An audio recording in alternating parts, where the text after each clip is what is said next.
Chapter 2246, Turmoil at Dragonheart City. Chapter 2246, Turmoil at Dragonheart City. Starmoon Kingdom, White River City. Hashes of light illuminated the teleportation hall as Shifeng's team returned to White River City. After Monarch Raid, they had spent almost all of their stamina and concentration. Although they had rested in the purple frost field for some time, they were visibly exhausted. How strange. I am back in the city, yet my stamina still feels like it's barely recovering. Aqua Rose muttered as she concentrated on her physical state. Fire Dance, Yen Tianxing, and the other refinement realm experts felt the same. Once players reached the refinement realm, they gained more precise control over their bodies, and when they lacked stamina, it subtly influenced their physical performance. Hence, refinement realm experts could sense how much stamina they had remaining based on their physical condition. Normally, players' stamina rapidly regenerated when they returned to a town or city, yet Aqua Rose and her companion's stamina had barely changed. Their stamina recovery rate was surprisingly slow. Don't worry about it. It's just the result of the power of frost that infected your bodies. Once the power of frost dissipates, you'll return to normal, Shifeng explained. Not only were high-level maps dangerous, but they also inflicted lasting negative effects on the players that dared to explore them. Even among high-level maps, the purple frost field was considered a special place. All forms of energy, with the exception of the power of frost, had been expelled from the map. Not only would players' stamina deplete far faster than usual if they remained in the map for a long time, but their stamina recovery rate would also be affected. Fighting a world boss like the Frost Monarch would only make their condition worse. In their current state, these players would need to rest in a city for at least 10 hours to recover fully. Doesn't that mean that we'll have to rest for a long time, unable to do much else? Gentle Snow asked, frowning. She had just obtained the Frostbone Dragon, and she wanted to lead a team to grind field bosses in unexplored high-level maps as soon as possible to utilize this advantage and secure a large stock of high-level equipment. Zero Wing's main force members had reached such a high level, but most of their weapons and equipment hadn't. If they had had up-to-date weapons and equipment in their competition with Starlink, securing their victory would have gone much smoother. But it can't be helped. High-level resource maps aren't like they were before, Shifeng responded with a shrug. Reaching level 100 in God's domain wasn't difficult. The true difficulty lay in obtaining top-tier weapons and equipment that corresponded with their levels. The Purple Frost Field was one of the best places to acquire top-tier level 90 equipment. Not only did the map have its own level 90 world boss, but it was also home to quite a few level 90-plus mythic bosses. Unfortunately, maps like the Purple Frost Field had their own form of special energy, so grinding for top-tier weapons and equipment was even harder than normal. In reality, the Purple Frost Field's harsh environment was gentle compared to the various maps available at that level. Some environments even affected players' physiques and basic attributes. This was also why the various minor powers and adventurer teams had survived in God's domain in Shifeng's previous life. Grinding in these special maps for long periods was impossible due to their environments, and as a result, the various major powers hadn't been able to monopolize these maps' field bosses. To dominate these maps, God's domain's major powers would need a lot more manpower. This was precisely why Shifeng wanted to develop the Azura Adventurer team, using it to attract more expert players. Although Zero Wing had an incredible main force, the guild's other teams lagged far behind them. Gentle Snow's and Aqua Rose's frowns deepened. This meant that their level and mount advantages weren't as great as they had thought. Forget about farming top-tier weapons and equipment for now. You should help our other members level up. Once the power of frost effects wears off, You can organize teams to raid team dungeons and get our raiding progress up to speed, Shifeng said, chuckling. Collecting a large stock of top-tier weapons and equipment wasn't a walk in the park. If it were, the various superpowers would have squashed the game's minor powers and adventurer teams. They wouldn't have poured so much attention into nurturing lifestyle players and grinding for resources, either.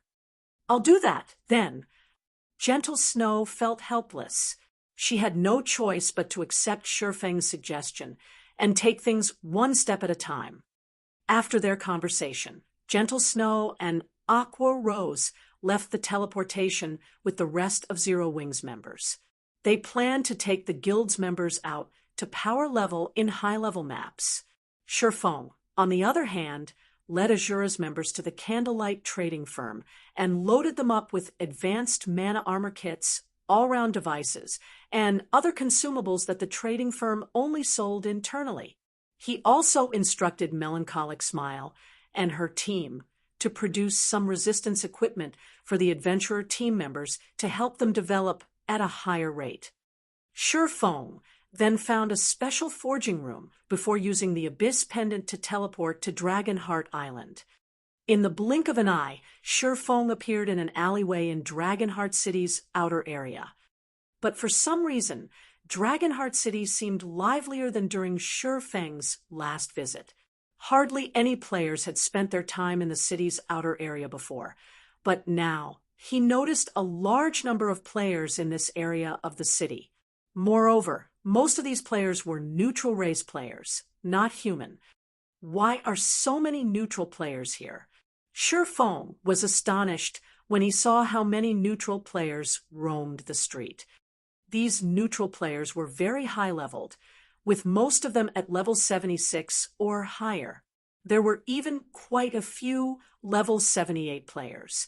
Mainstream players had just reached level 72 and 73 at this stage of the game, so these neutral players' levels were surprising.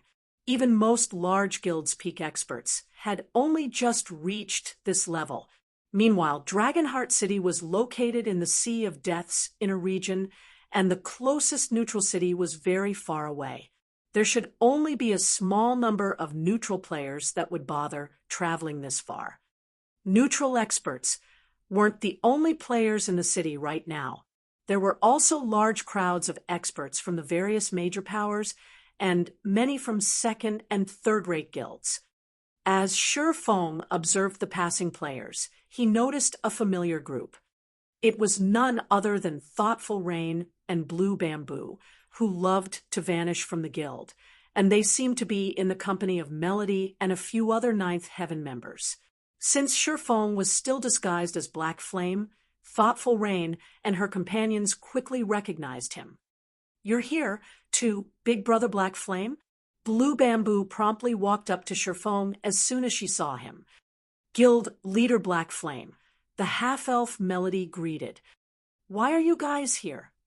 Shifeng asked, surprised. The fairy country, Melody's home country, was quite a distance away from Dragonheart Island. Traveling so far was a major challenge. "Oh, you don't know Guild Leader Black Flame?" Melody asked, giving Shifeng an odd look. "Know what?" Shifeng asked. "We're here because we've received news that a pathway to the Western Continent has appeared in Dragonheart City. All of the various major powers are heading this way to test their luck and see if they can make it to the Western Continent," Melody explained. Chapter 2247, Wanderer's Shop Promoted. Chapter 2247, Wanderer's Shop Promoted.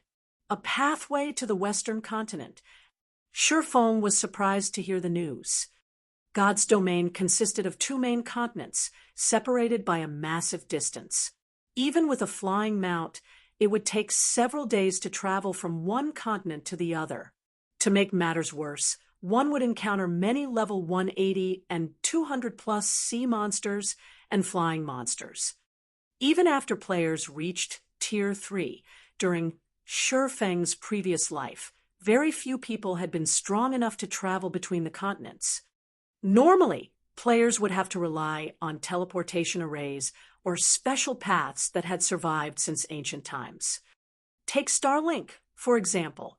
The guild must have secured a teleportation array that only it alone knew of. However, Shifeng had never heard of a path leading to the Western continent in Dragonheart City during his previous life. Shifeng was also certain this wasn't because of a weakness in his information network or his guild's inability to learn it. If a path had appeared in the middle of a city, it would have shaken every power on the continent. The current situation was the best proof of this. Guilds from the eastern continent's various kingdoms and empires were rushing to Dragonheart City after learning of the pathway. Even the various neutral powers were making the trip. It would be very difficult not to learn of this pathway's discovery. A pathway between the two main continents represented unimaginable opportunities and wealth. The two continents had different cultures and development goals, which was why neither Unyielding Heart nor Crimson Emperor was a match for Starlink's economic development. I'm not sure about the exact details. I came here with a friend who is trying to find out more about the situation, Melody explained. Big Brother Black Flame, why don't you come with us and take a look at this pathway? Rain and I have explored so many places, but we've never visited the Western continent. Blue Bamboo invited Shifeng. My friend has been in Dragonheart City for quite some time now, so his connections and information network are quite impressive. I'm sure he'll find the facts soon, Melody said, nodding in agreement. She had considered inviting Shifeng to join them as well, but it wouldn't be proper to invite another guild leader without a good enough reason. Since Blue Bamboo had taken the initiative to invite him, she might as well go with the flow and use this opportunity to develop the relationship between Ninth Heaven and Zero Wing. Zero Wing had prospered lately, and because of that, the Death God Workshop had calmed quite a bit in the fairy country, allowing Ninth Heaven to develop peacefully. Since Shifeng clearly didn't know much about the Western continent, she could use this opportunity to earn a favor. All right, but I have some matters to see to before I can join you, Shifeng said, after giving the matter some thought. A pathway to the Western continent was indeed a tempting issue. If he could visit the Western continent, this early Zero Wing could gain access to endless wealth and resources. Since Melody was trying to do him a favor, likely to earn one back, he didn't mind taking advantage of this situation. That won't be a problem. In any case, my friend still needs some time to investigate. We'll be wandering around this area of the city in the meantime, Melody said. She secretly rejoiced when she heard Shifeng's answer. Zero Wing was already incredibly strong as a guild and was almost guaranteed to become a superpower in the future. If Ninth Heaven could secure a close relationship with the guild now, Ninth Heaven would only benefit later. Once Shifeng and the others agreed on where to meet later, he hurried toward the Wanderer's shop. Due to news of the pathway, the street the Wanderer's shop occupied, which had been deserted during Shifeng's last visit, was crowded with players. Everyone was here to learn more about this mysterious path to the Western continent. Although I'm surprised that someone has discovered the pathway, it has saved me a lot of trouble in luring customers to the shop. With a quick glance, Shifeng realized that most of the players on the street were experts. These expert players were either from guilds or well-known adventurer teams. Naturally, they'd have stronger information networks than ordinary experts. Shifeng had been worried about how to lure in customers after upgrading the Wanderer's shop. Without enough customers, he wouldn't be able to sell the black market teleportation slots for a good price, but it seemed that he no longer had to worry about that. He immediately headed into his Wanderer's shop. The Wanderer's shop had a total of 3 floors, and the building itself was quite old. The items it currently sold were of little value as well. Not even ordinary players would be interested in these items, much less expert players.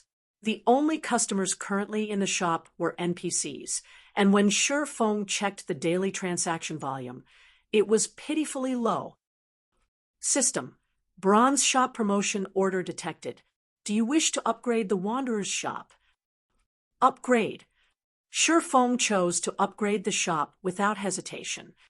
The bronze shop promotion order sitting in Feng's bag transformed into particles of light and disappeared. As it did, the shop itself began to change. The changes were not visible from outside the shop, but internally, the Wanderer's shop underwent a metamorphosis. Although the shop's first floor still looked old and tattered, the system replaced the old, garbage items. Now, the shelves held magic tools that could even tempt expert players, including Tier 2 magic scrolls. Among the various new items, one stood out to Feng, surprising him: the Spirit Stone. The Spirit Stone was a special type of gemstone, a consumable. It was incredibly rare, and when equipped, it would improve players' mana perception. The improved mana perception would be useless to physical class players, but to magical class players, the Spirit Stone was a priceless treasure. Their mana perception directly affected their spell completion rates. Unlike skills, casting a spell didn't rely on physical movement. Instead, it relied on players' control over mana. Naturally, a caster with stronger mana perception would have better control of their spells. Once God's Domain's magical class players discovered the Spirit Stone, they'd go crazy over it. However, when Feng saw the Spirit Stone's price, he broke out in a cold sweat. Each Spirit Stone actually cost 400 ancient gold. The Spirit Stone was a consumable item and would vanish after 7 days of use, but even incredibly powerful experts would need several months to earn 400 ancient gold. As expected of the black market, the prices are all fraudulent. Feng realized that earning ancient gold through the Wanderer's shop alone wouldn't be as easy as he had hoped. Although the Wanderer's shop's merchandise was incredible, very few players would be able to afford any of it. As for the black market teleportation slots, the 2-star shop would only sell 20 slots each day, and the minimum price for each slot was 200 ancient gold, 10% of which would go to the shop's owner. Even if all 20 sold for the minimum price, Feng would earn 400 ancient gold from the Wanderer's shop each day. It was an absurd amount. Players would be lucky to earn 200 ancient gold from ordinary 2-star grocery stores or smithies each day. With the Wanderer's shop, on the other hand, a player could earn double that though the teleportation slots alone. And that was only the beginning. As the shop's traffic and transaction volume increased, more teleportation slots would become available for purchase, increasing the shop's total income. It's no wonder why the various superpowers were so desperate to own a Wanderer's shop. Every Wanderer's shop is a gold mine. The daily profit from one of these shops can rival 1/5 of the income from a newly captured fortress in the Gravity Mountain range. As Feng browsed the shop's wares, he determined that he could earn 500 ancient gold per day if sales were good. Even the well-established first-rate powers in Dragonheart City only earned that much ancient gold per day. As for the Gravity Mountain Range's fortresses, players couldn't just capture one on a whim. Unlike other fortresses, a power would need a large number of experts to garrison the Gravity Mountain Range's fortresses long-term. Swarms of monsters would attack the fortresses every day, and the amount of manpower needed to run a fortress was no trivial matter. Not even ordinary superpowers would have the necessary strength to secure and profit from one of these fortresses. In comparison, the Wanderer's shop could generate 1/5 of a newly captured fortress's income without any risk. System: The Wanderer's shop has been upgraded. Do you wish to open it to the public? Chapter 2248, Blackheart Shop. Chapter 2248, Blackheart Shop. Feng immediately agreed to open the Wanderer's shop to the public after hearing the system notification. although it was possible to hire more NPC staff and renovate the shop after the upgrade to 2-star status to lure in more customers, Shifeng did not have the money to do so. He only had 1,000 ancient gold remaining, and every item and service in Dragonheart City cost ancient coins. Players even had to pay to enter the World Tower. To enter the World Tower's first floor, where the Gravity Mountain Range was located, a team had to pay 5 ancient copper per player. If one wished to explore the World Tower's second floor, it would cost 1 ancient gold per player. Dining in Dragonheart City was also very expensive. However, it was an unavoidable expenditure as the food and drink in Dragonheart City accelerated stamina and concentration regeneration, as well as expelling the otherworld energy that infected players' bodies, allowing players to re-enter the World Tower sooner. This was also why minor powers couldn't survive in Dragonheart City. Otherwise, the World Tower would have been crowded with players since it was such a wonderful place to level up and obtain resources. Players wouldn't need to waste hours traveling to high-level maps, subjecting themselves to strange energies. Shifeng planned to bring Zero Wings members to develop in Dragonheart City in the near future, so he couldn't afford to waste money. Most importantly, he needed to pay 3,000 ancient gold once every 10 days to maintain the Wanderer's shop. It was best that the shop started conducting business as soon as possible. Shortly after the Wanderer's shop opened to the public, an NPC entered the shop to sell his item. Surprisingly enough, the NPC was selling a Tier 2 skill book. Unfortunately, his asking price was 60 ancient gold. Not long after this NPC entered the shop, players began to cross its threshold. These players had only intended to window shop, but once they saw the available merchandise, they froze, their feet glued to the ground. Crap! Isn't this a resurrection scroll? These are even rare in Empire's auction houses.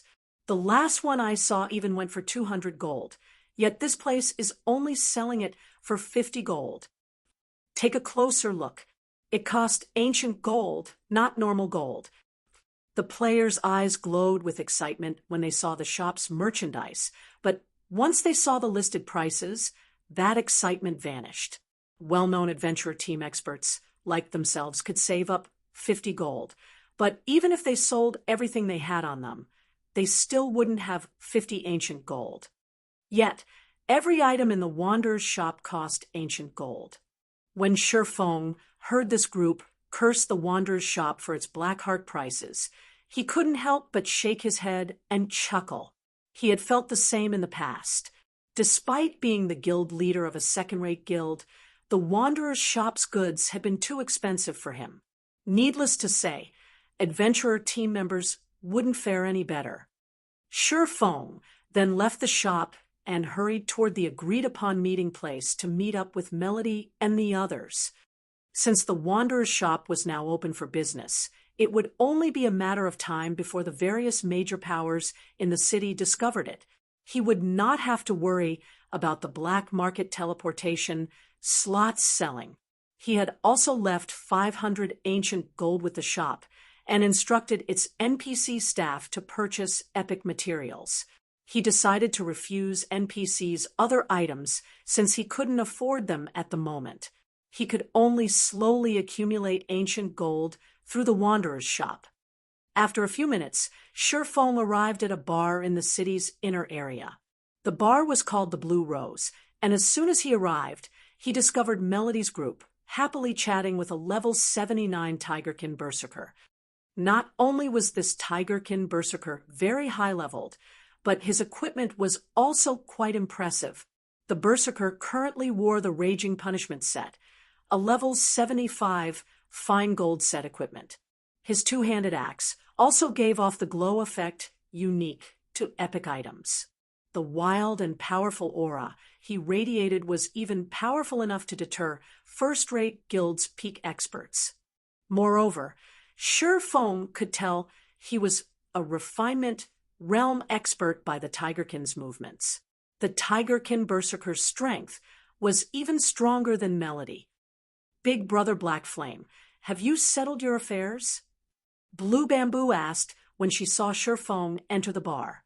They're done. Shifeng nodded. You're just in time. Here, let me introduce you. This is my friend, Swimming Dragon. He's the commander of the Dragon Riders Adventure Team, Melody said. She then turned to Swimming Dragon and continued, This is Zero Wings Guild leader, Black Flame. So, you're that famous Sword King. Swimming Dragon looked at Shifeng in surprise. As Dragon Riders mainly operated on Dragonheart Island, Swimming Dragon was not particularly familiar with guilds and experts outside of his home base.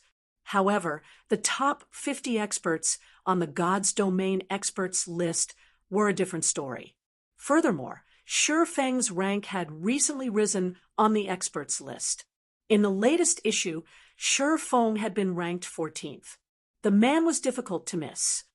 Although the God's Domain experts list was not a clear indicator of an expert's strength, those who could earn a high rank were definitely extraordinary. However, Shifeng didn't seem any different than an average person as he sat before Swimming Dragon. If not for Melody's introduction, he might have dismissed the guild leader as an ordinary player. He couldn't sense the imposing aura that was typical of powerhouses. In fact, Shifeng's aura felt quite weak. Hello, Shifeng replied with a slight nod. After a brief introduction, Swimming Dragon informed the group of what he had learned about the pathway to the Western continent. However, to everyone's disappointment, the pathway didn't actually exist. Players had simply discovered a king-class sea monster a short distance away from Dragonheart Island. Based on what the various superpowers had discovered, this sea monster had a chance of dropping a teleportation stone that could transport players to the Western continent. The various superpowers had only spread the news because of how powerful the king-class sea monster was. There was also a group of powerful sea monsters protecting this king-class, and it would take more than 2 superpowers to take the king-class sea monster down. Hence, the various superpowers intended to use the various major powers' strength for the raid. When they found this out, the various naval powers that had gathered in Dragonheart City hurried toward the island nearest to the king-class sea monster. They would begin the raid once they had enough overall combat power. Swimming Dragon had voiced his intentions to join the raid to see if he could get a piece of the pie. Melody's group was interested in taking a look as well. Naturally, Shifeng wouldn't refuse this opportunity and decided to travel to the island with Swimming Dragon and the others. There are so many people here. Blue Bamboo was astonished when she saw the number of ships in the port. There were usually plenty of ships in Dragonheart City's port, but right now there were at least 10 times more ships than normal. Just leaving the port was a challenge. It will take too long to get to Tranquil Mine Island by ship. Dragonheart City has a specialized transport ship that travels to that island. The trip will be easier if we take the transport ship, Swimming Dragon said. Previously, I've already asked someone to purchase our tickets. We can just get on board the transport ship directly. After saying so, Swimming Dragon led Shifeng and the others to the transport ship's dock. Players crowded around the docked transport ship, everyone waiting to board.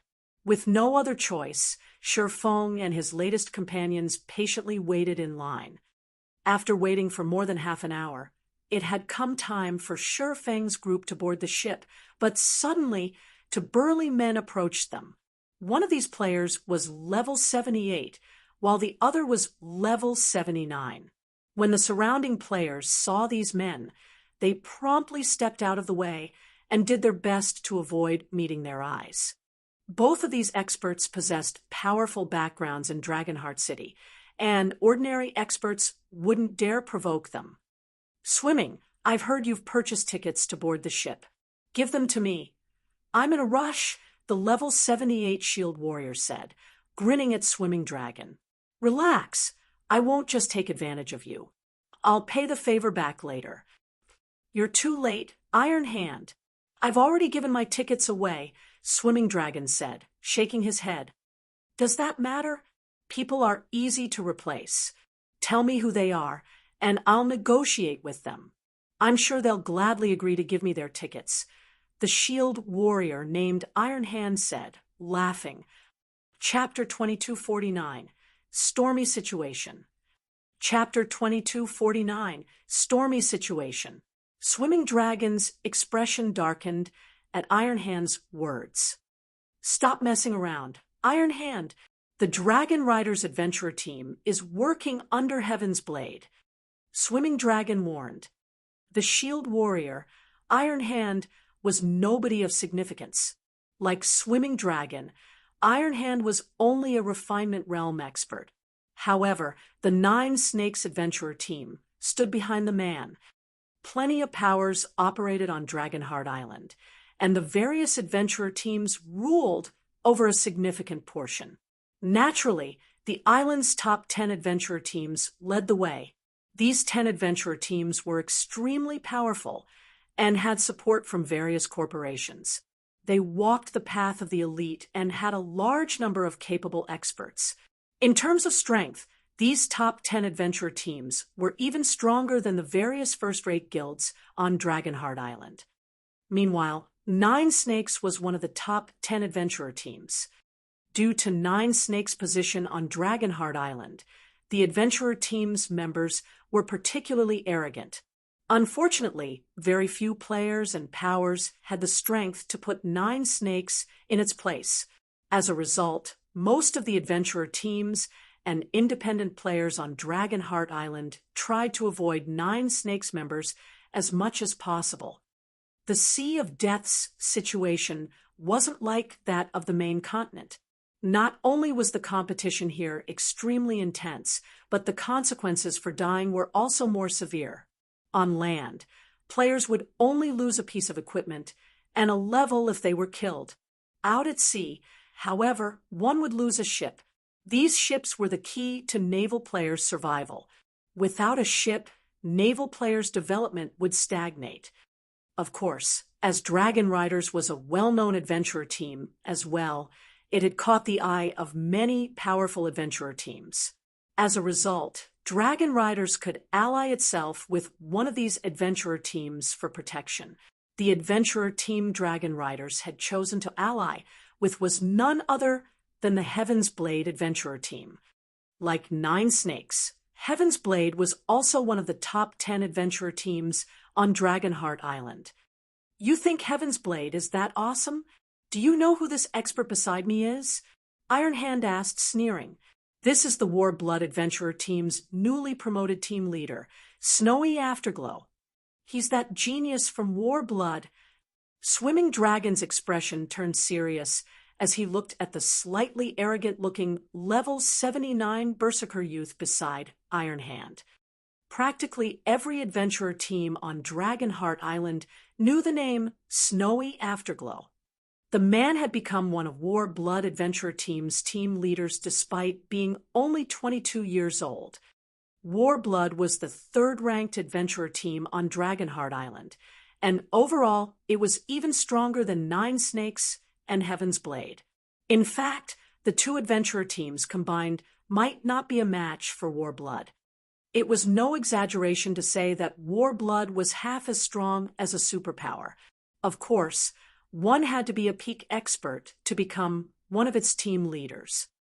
That's right, and we're in a hurry. We don't have time to waste with you. Iron Hand snapped, annoyed. His gaze then shifted to Sherfong and the others before he said, I've never seen you before. You guys must be Swimming Dragon's friends, right? Get straight to the point. Give me 2 of your tickets. If anyone tries to give you a hard time on Dragonheart Island, you can give them our names. After all was said and done, Swimming Dragon commanded Dragon Riders, one of Heaven's Blade's subordinate adventurer teams, so Iron Hand couldn't take his ticket from him. However, he shouldn't have any problems taking one of his companions' tickets. When the nearby players heard Iron Hand's demand, they gave Sherfang's group envious looks. Earning Iron Hand's favor was worth the price of a ticket, not to mention snow afterglows. PvP was more common in the Sea of Death than it was on the main continent, and without sufficient strength, surviving here would be impossible. If one were protected by a VIP like Iron Hand or Snowy Afterglow, they could develop on Dragonheart Island without worry. The only problem was the blow one would suffer to their reputation by conceding their tickets. Unfortunately, there wasn't much Swimming Dragon could say against it. It might not have been an issue if Iron Hand had been alone, but he couldn't afford to offend Snowy Afterglow. Heaven's Blade might not protect him from the young man. However, Melody and the others were his friends, and he couldn't let someone bully them out of their tickets. As Swimming Dragon was about to offer his own ticket, Sherfong, who had been silent throughout the conversation, opened his mouth and snarled, "Scram." With one word, silence fell over the area. Even the adventurer team expert players who hadn't been paying attention, happy chatting among themselves, stopped and turned toward Sherfong. This situation was simply too shocking to ignore. Has this guy lost his mind? Based on his looks, he must be new to Dragonheart City. He probably doesn't know who Snowy Afterglow is. The various adventurer team players were already used to the arrogance 9 Snakes members displayed. Moreover, 9 Snakes' influence on Dragonheart Island had been growing stronger recently. Anyone with more than half a brain would avoid picking a fight over such a small issue. And yet, someone had actually dared to provoke a 9 Snakes member. This was the first time anything like this had occurred on Dragonheart Island. Furthermore, Iron Hand was accompanied by one of Warblood's newest team leaders. By disrespecting both Iron Hand and Snowy Afterglow, Sherfong had practically sacrificed his development on Dragonheart Island and in the Sea of Death. Sherfeng's response even stunned Iron Hand for a moment. After snapping out of his daze, Iron Hand coldly asked, "Are you looking to die?" "What, you want to try me?" Sherfong shot back, smirking at Iron Hand. "Good, I'll remember you." Iron Hand growled as he glared at Sherfong. Strangely calm, the two experts left. However, none of the watching players were surprised by Iron Hand's reaction. They were still in Dragonheart City, and anyone that tried to assault another player was simply suicidal.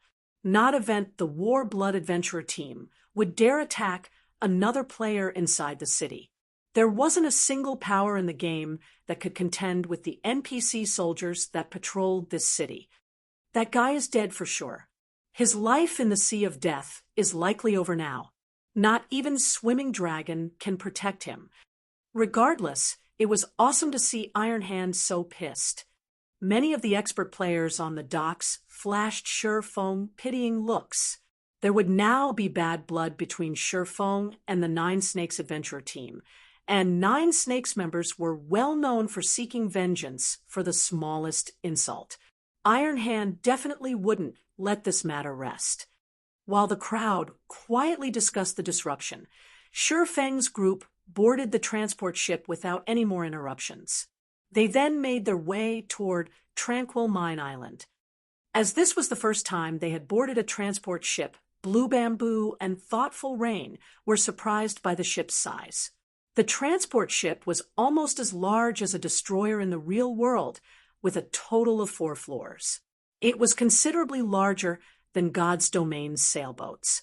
There were even break rooms on the ship which would accelerate players' stamina and concentration recovery. No other ship had this ability. Moreover, the transport ship was very fast, even faster than a bronze speedboat.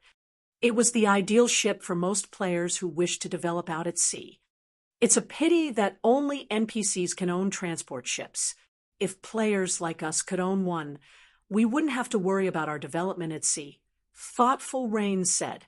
When she had inspected the break room's effects, she had discovered that time flowed differently in these rooms. The time in the break rooms passed as quickly as it did in the real world, which meant that the travel time players experienced would be halved while they rested. They wouldn't have to be bored or irritated that the journey took so long. Transport ships. Huh? When Sherfong heard Thoughtful Rain's comment, he remembered a shipyard in Dragonheart City. It was a large shipyard that was capable of producing a unique transport ship. Although that ship wouldn't be as powerful as the transport ship they currently rode, it had a transport ship's basic functions. Back when player-owned transport ships had emerged in the past, it had caused quite a commotion among the various naval powers. Players had only discovered which shipyard had been responsible for these transport ships after in-depth investigations. However, a superpower had long since purchased the large shipyard in question by then. Players had only started developing on Dragonheart Island, and the shipyards here were still extremely expensive. Even the cheapest shipyard cost 80,000 ancient gold, a price only superpowers could afford. However, the various superpowers were busy contesting over Dragonheart City's shops. They had no time to pay attention to these shipyards. If Sherfong could purchase the large shipyard in question early on, not only would it generate a significant amount of wealth, but it would also drastically increase Zero Wing's naval strength. While Sherfong pondered over how to earn a large sum of ancient gold as quickly as possible, Swimming Dragon approached with a worried expression.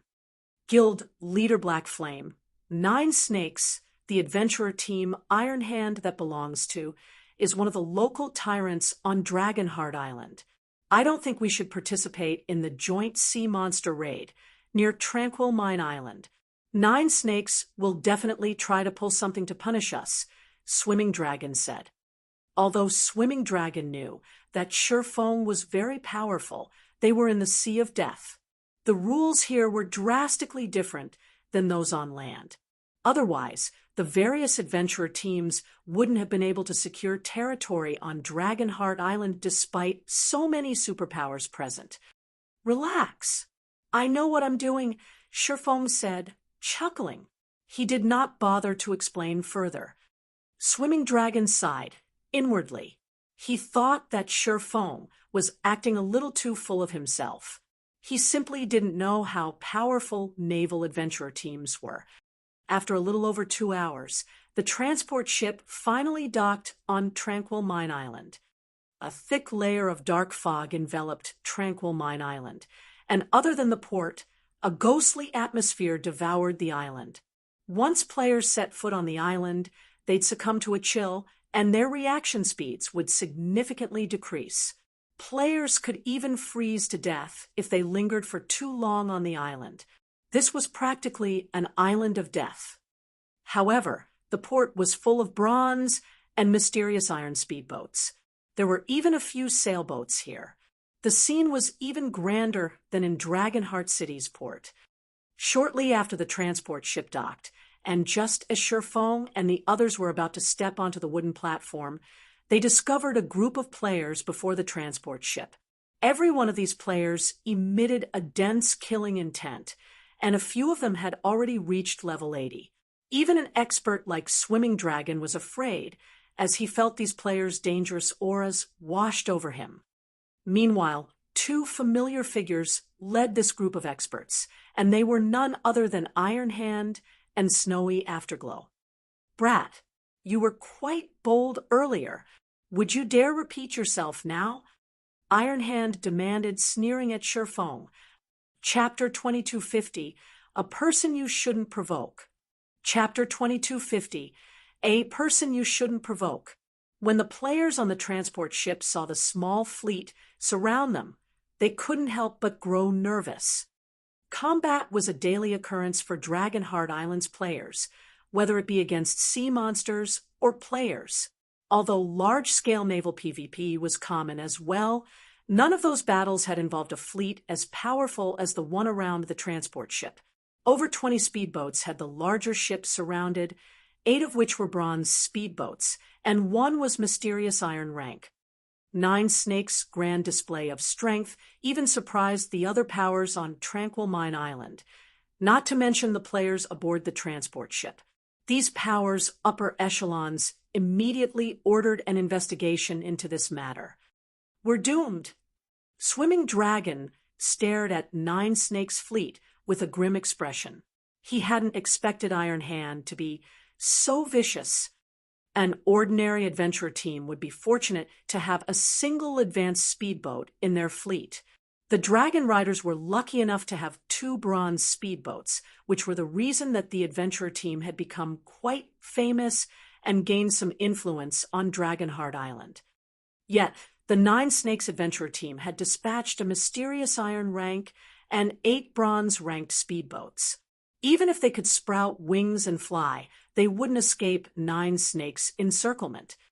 Unlike on land, there wasn't anywhere players could flee to at sea, especially when they were surrounded by a powerful enemy. Even if they had a bronze speedboat on their side, escape would be impossible. Are we in trouble, Big Brother Dragon? Blue Bamboo asked curiously. Since she was not familiar with naval players' ways, she didn't understand why everyone seemed so nervous about the few speedboats around them. Trouble is an understatement, Swimming Dragon replied, gesturing to an elementalist aboard Nine Snakes' mysterious iron speedboat with a bitter smile. This elementalist was clad in pitch-black robes and wore a silver mask. If we only had to face Iron Hand, I could find a way out of this, but that is Nine Snakes' vice commander, Undefeated Star. He used to be the 9-Star family's vice guild leader, but he left the super first-rate guild a few years ago for some unknown reason and joined Nine Snakes. He is also one of the few naval legacy holders in the Sea of Death. Countless seafaring players dreamed of obtaining a naval legacy. Naval legacies might not be of much help, or any to players on land, but they could help a seafaring player become an overlord on the open water. Picking a fight with a naval legacy holder at sea was suicidal. After listening to Swimming Dragon's explanation, the other players on the transport ship turned to Sure Foam. Sure enough, the Nine Snakes adventurer team really shouldn't be provoked. That guy might have enjoyed a moment of glory, but now he'll pay for it. I hadn't thought that Nine Snakes would respond so ruthlessly. Even Undefeated Star is here. Friend, Undefeated Star is vicious. It's best if you apologize. Otherwise, they might hunt you down and kill you back to level 0. I've heard that Undefeated Star has a special tool that can double the death penalty, and Nine Snakes has quite a few expert trackers. Another adventurer team's commander had provoked Undefeated Star not that long ago and lost over 10 levels as a result. That commander had no choice but to lead his adventurer team away from the Sea of Death. Many of the players on the transport ship pitied Sure Foam. If he hadn't acted so rashly earlier, he wouldn't be in this situation. Some kind-hearted players even offered him advice. Being able to mingle on Dragonheart Island was already proof of one's strength, and everyone present knew how difficult it was to reach this point in the game. Losing 10 levels would be more than enough to despair over, not to mention dying back to level 0. Punk, if you accept your death and obediently hand over all of your equipment, we might consider letting the insult slide. Iron Hand shouted. It's only a ship ticket, Iron Hand. Do you really have to make such a fuss over this? Swimming Dragon pleaded through gritted teeth, stepping forward. Will you let me apologize for my friend? Why would I want an apology? Iron Hand snapped, disgusted. I had to mobilize Nine Snakes' mysterious iron speedboat just to get to Tranquil Mine Island. Do you really think an apology can make up for that? I know you're a righteous person, Swimming Dragon, but your friend has disrespected our adventurer team. Do you think we can let him get away with that without paying a price? Undefeated Star asked Swimming Dragon before shifting his gaze toward Sure Foam. What do you want? Sure Foam asked. Neil, apologize to my friend and offer 1,000 ancient gold as compensation. Do that, and we'll consider this matter settled, Undefeated Star said as he gestured to Snowy Afterglow, who stood beside him. 1,000 ancient gold. Nine Snakes really is ruthless. An ordinary adventurer team on Dragonheart Island would be lucky to have a few dozen ancient gold. I'm not sure even well-known adventurer teams can fork out 1,000 ancient gold. Many of the spectating players gasped when they heard Undefeated Star's demands. Every player on Dragonheart Island knew how difficult it was to acquire ancient gold coins, yet Undefeated Star demanded 1,000 ancient gold as compensation, in addition to an apology. Undefeated Star was practically shoving Sherfong toward his doom. Isn't this going a little too far, Vice Commander Star? My Dragon Riders adventure team is working under Heaven's Blade. I hope that you will consider taking a step back out of respect for Heaven's Blade. Swimming Dragon tried to reason with the man again. Swimming Dragon hoped that he could convince Undefeated Star to back off by dropping Heaven's Blade's name. Heaven's Blade was the 5th-ranked adventurer team on Dragonheart Island, a rank higher than Nine Snakes. If Heaven's Blade found out that Nine Snakes refused to show respect, the larger adventurer team would take action. You're so brave to negotiate with Brother Star, Swimming Dragon. Not even Heaven's Blade's vice commanders would dare to speak to him that way, Iron Hand said, sneering at Swimming Dragon. Of course, if Commanders Vi were here, it might be a different story. Heaven's Blade had 4 vice commanders, but none of them was a match for Undefeated Star. Only Zvi, Heaven's Blade's commander, could suppress him. Swimming Dragon couldn't think of a response. He simply wasn't important enough to ask for help from Heaven's Blade's vice commanders, much less from Commanders Vi. Since Nine Snakes' Undefeated Star has spoken, that guy can only pay his due. I know some people are strong enough to save him, but those powerhouses don't just show up to help anyone. None of the spectators found anything wrong with Iron Hand's statement. It was true that Swimming Dragon didn't qualify to negotiate with Undefeated Star. In fact, if Undefeated Star was in a foul mood, he might decide to take out Swimming Dragon along with Sherfong. I don't know who you are, punk, but you should be careful of who you provoke in the Sea of Death, Iron Hand said, smirking at Sherfong. Well, hurry up and apologize to Brother Afterglow. The moment Iron Hand finished speaking, a blue sword light shot toward him. Instinctively, he tried to defend himself, but the attack had been too fast. The sword light had sliced through him, devouring all of his HP. Iron Hand tried to speak, but his vision had already darkened, and his body fell to the deck of the ship. His corpse then transformed into particles of light and left behind a piece of equipment. What incredible attack speed! Shocked by the abrupt attack speed, the watching crowd gasped. Almost as one, they all turned toward the attack's origin. To their surprise, the attacker was none other than Sherfong, the player who had dared to provoke the Nine Snakes adventurer team. Just who are you? Undefeated Star watched Sherfong carefully after Iron Hand's body had vanished. A person you shouldn't provoke, Sherfong said, chuckling as he sheathed Killing Ray and stared back at Undefeated Star. Chapter 2251, Fury. Chapter 2251, Fury. Silence fell over the area after Iron Hand's death, and everyone stared at Sherfong in shock. He's dead, Swimming Dragon muttered, utterly stupefied after watching Iron Hand's body transform into particles of light and disappear. However, he wasn't just shocked that Iron Hand hadn't responded to the attack in time to save himself and died instantly as a result. Rather, Sherfeng's decisiveness astounded him. Swimming Dragon had known that Sherfong wouldn't tolerate humiliation, especially since Zero Wing had become a pseudo-super first-rate guild. As Zero Wing's guild leader, Sherfong was like a king. If he weren't, Melody wouldn't be working so hard to strengthen her relationship with him.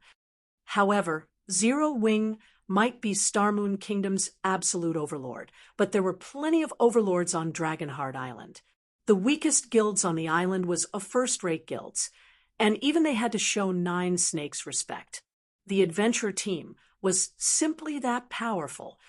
This was also why Swimming Dragon had been trying to ease the tension between Sure Fong and Nine Snakes, yet all of his efforts were for nothing.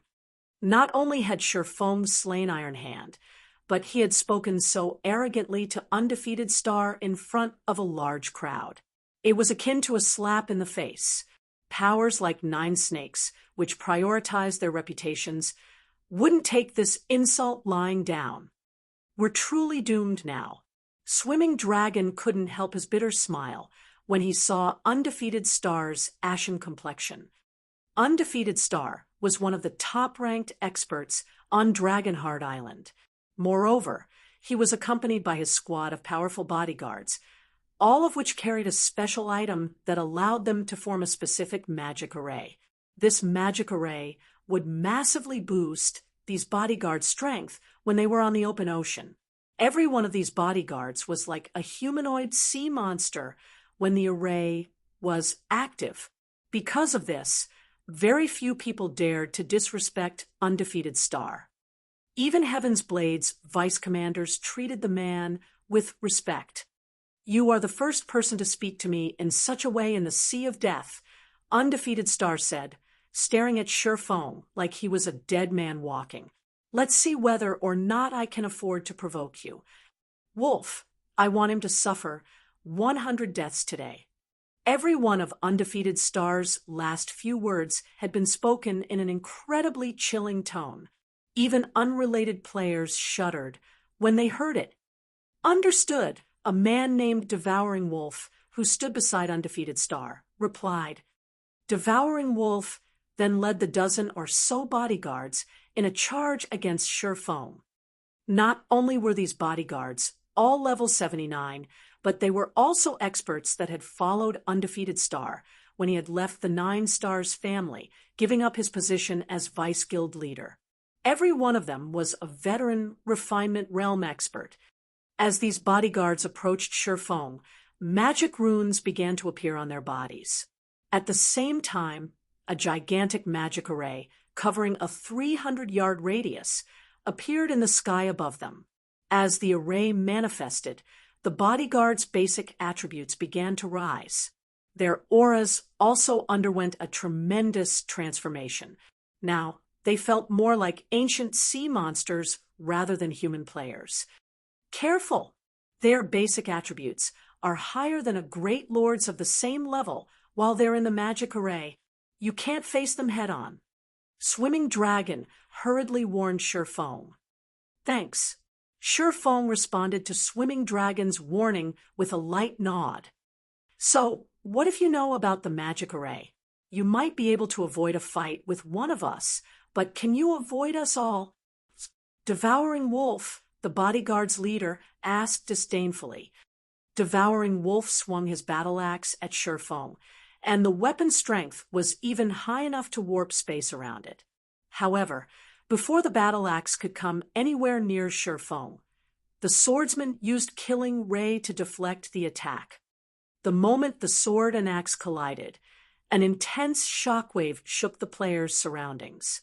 The clash of metal echoed throughout the magic array. Surprisingly, Sure Fong didn't stumble backward after the exchange, yet Devouring Wolf's expression changed, as if he had just seen a ghost. How is his strength so high?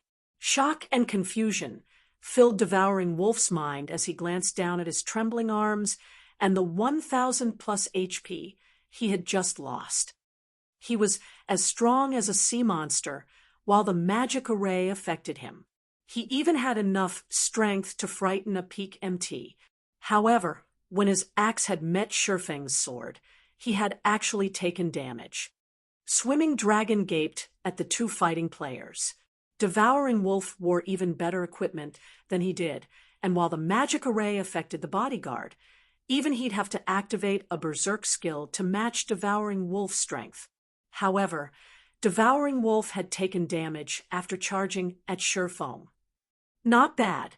I can see why Nine Snakes has become one of Dragonheart Island's top 10 adventurer teams, Sure Fong said, chuckling at Devouring Wolf's frightened expression. "Now that you've attacked me, I should return the favor." Shi Feng then swung Twilight Blade. A sword light sliced at Devouring Wolf. And although he had seen it coming, he hadn't been able to keep up with the attack's speed, no matter how hard he tried to block it with his axe. In the end, Devouring Wolf could only watch as the sword light passed through his body. His HP then plummeted, only stopping after it had hit 0. A moment later, Devouring Wolf's vision faded to black, and his body collapsed to the deck of the transport ship. Devouring Wolf was dead. Despite their many years of combat experience, Undefeated Star's other bodyguards were stunned when they saw this. For a moment, they even forgot to surround and attack Shi Feng. However, Shi Feng did not wait for these players to recover from their daze, and he charged forward. Shadow Blade. Immediately, 10 sword lights flew at the remaining bodyguards. After acquiring the Arctic bloodline, Shi Feng had practically become a Tier 3 player. He only lacked the ability to use Tier 3 skills. The difference between Tier 2 and Tier 3 players was even larger than the difference between Tier 1 and Tier 2. The most obvious difference was the player's reaction speed. It was no longer a gap that could be shortened through basic attributes. Every one of Undefeated Star's bodyguards died in less than 20 seconds, and as a result, the magic array vanished. The only evidence that they had been here was the several equipment pieces they had left behind. Vice Commander Star, do you still think you can afford to provoke me? Shi Feng calmly asked as he sheathed his swords. Chapter 2252, Shocking Tranquil Mine Island. Chapter 2252, Shocking Tranquil Mine Island. Shi Feng's words, combined with the fact that all of Undefeated Star's bodyguards were now dead, stunned the spectating players. They had ridiculed him for his ignorance and arrogance, yet now they were silent, staring at Shi Feng as if he were a frightening monster. On the other hand, Swimming Dragon's eyes were so wide they might fall from their sockets. Staring at Shi Feng, Swimming Dragon unconsciously muttered to himself, "Isn't he a little too strong?" Although Swimming Dragon had known that Shi Feng was extraordinarily strong, he hadn't dreamed that the swordsman was this powerful. Swimming Dragon had seen many peak experts before, but the difference between them and Shi Feng was like the difference between heaven and earth. If he hadn't known that Undefeated Star's bodyguards had been trying to kill Shi Feng, he would have suspected that they had been putting on a play, with Shi Feng as the hero. Those bodyguards' basic attributes were monstrous, and their combat standards were no weaker than his. Even Zwei, Heaven's Blade's commander, would have to retreat from Undefeated Star's bodyguards if they ganged up on him. None of those players feared death, and they were more than willing to disregard their defense to go blow for blow with their opponents like lunatics. However, those bodyguards had been as weak as toddlers before Shi Feng. The swordsman had only needed one hit to kill each of those players. He had acted as if that fight had been nothing more than a walk in the park. Shi Feng's strength was simply inhuman. Swimming Dragon couldn't help but turn toward Melody, who stood beside him. He had wondered why she and her companions had tolerated Shi Feng's rash actions. Their opponent was Nine Snakes, one of Dragonheart Island's top 10 adventurer teams. But after this latest display, it seemed they didn't have to worry about dissuading Shi Feng. What Swimming Dragon didn't realize, however, was that Melody and her companions were just as shocked as he was. Of course, they had been confident in Shi Feng's prowess, not worried that he'd have issues when dealing with Nine Snakes. Even if Nine Snakes were Dragonheart Island's local tyrant, the adventurer team wouldn't find a domain realm expert like Shi Feng easy to deal with. Even if the swordsman weren't a match for Nine Snakes, he was more than capable of evading their grasp. Only Melody and the others hadn't thought that Shi Feng would be this strong, even able to kill strengthened refinement realm experts without activating a berserk skill. Shi Feng's basic attributes were simply heaven-defying. "It seems you're not all talk after all. Undefeated Star said suddenly, laughing. Contrary to everyone's expectations, Undefeated Star had remained calm, even after watching his bodyguards die. However, this isn't some competition. You might be able to deal with a dozen or so players, but do you think your basic attributes can outmatch players with active berserk skills? If I send expert group after expert group to attack you, how long do you think you'll last? Moreover, we are on an island right now, surrounded by the sea. Don't think you can escape me. As soon as Undefeated Star finished speaking, another group of a dozen or so players stepped forward, sneering at Shurfeng. Their combat standards might not be as high as the bodyguards, but their equipment was just as high quality. Moreover, every one of them possessed berserk skills. If they activated their berserk skills, their basic attributes would be even higher than the bodyguards, who had been strengthened by the magic array. Crap! Undefeated Star's aiming for a rotational battle. Swimming Dragon's expression darkened. Shurfeng's strength was shocking, but they were still out at sea. These players didn't fight like those on land. On land, one could simply flee from an opponent with an active berserk skill, waiting until the duration ended.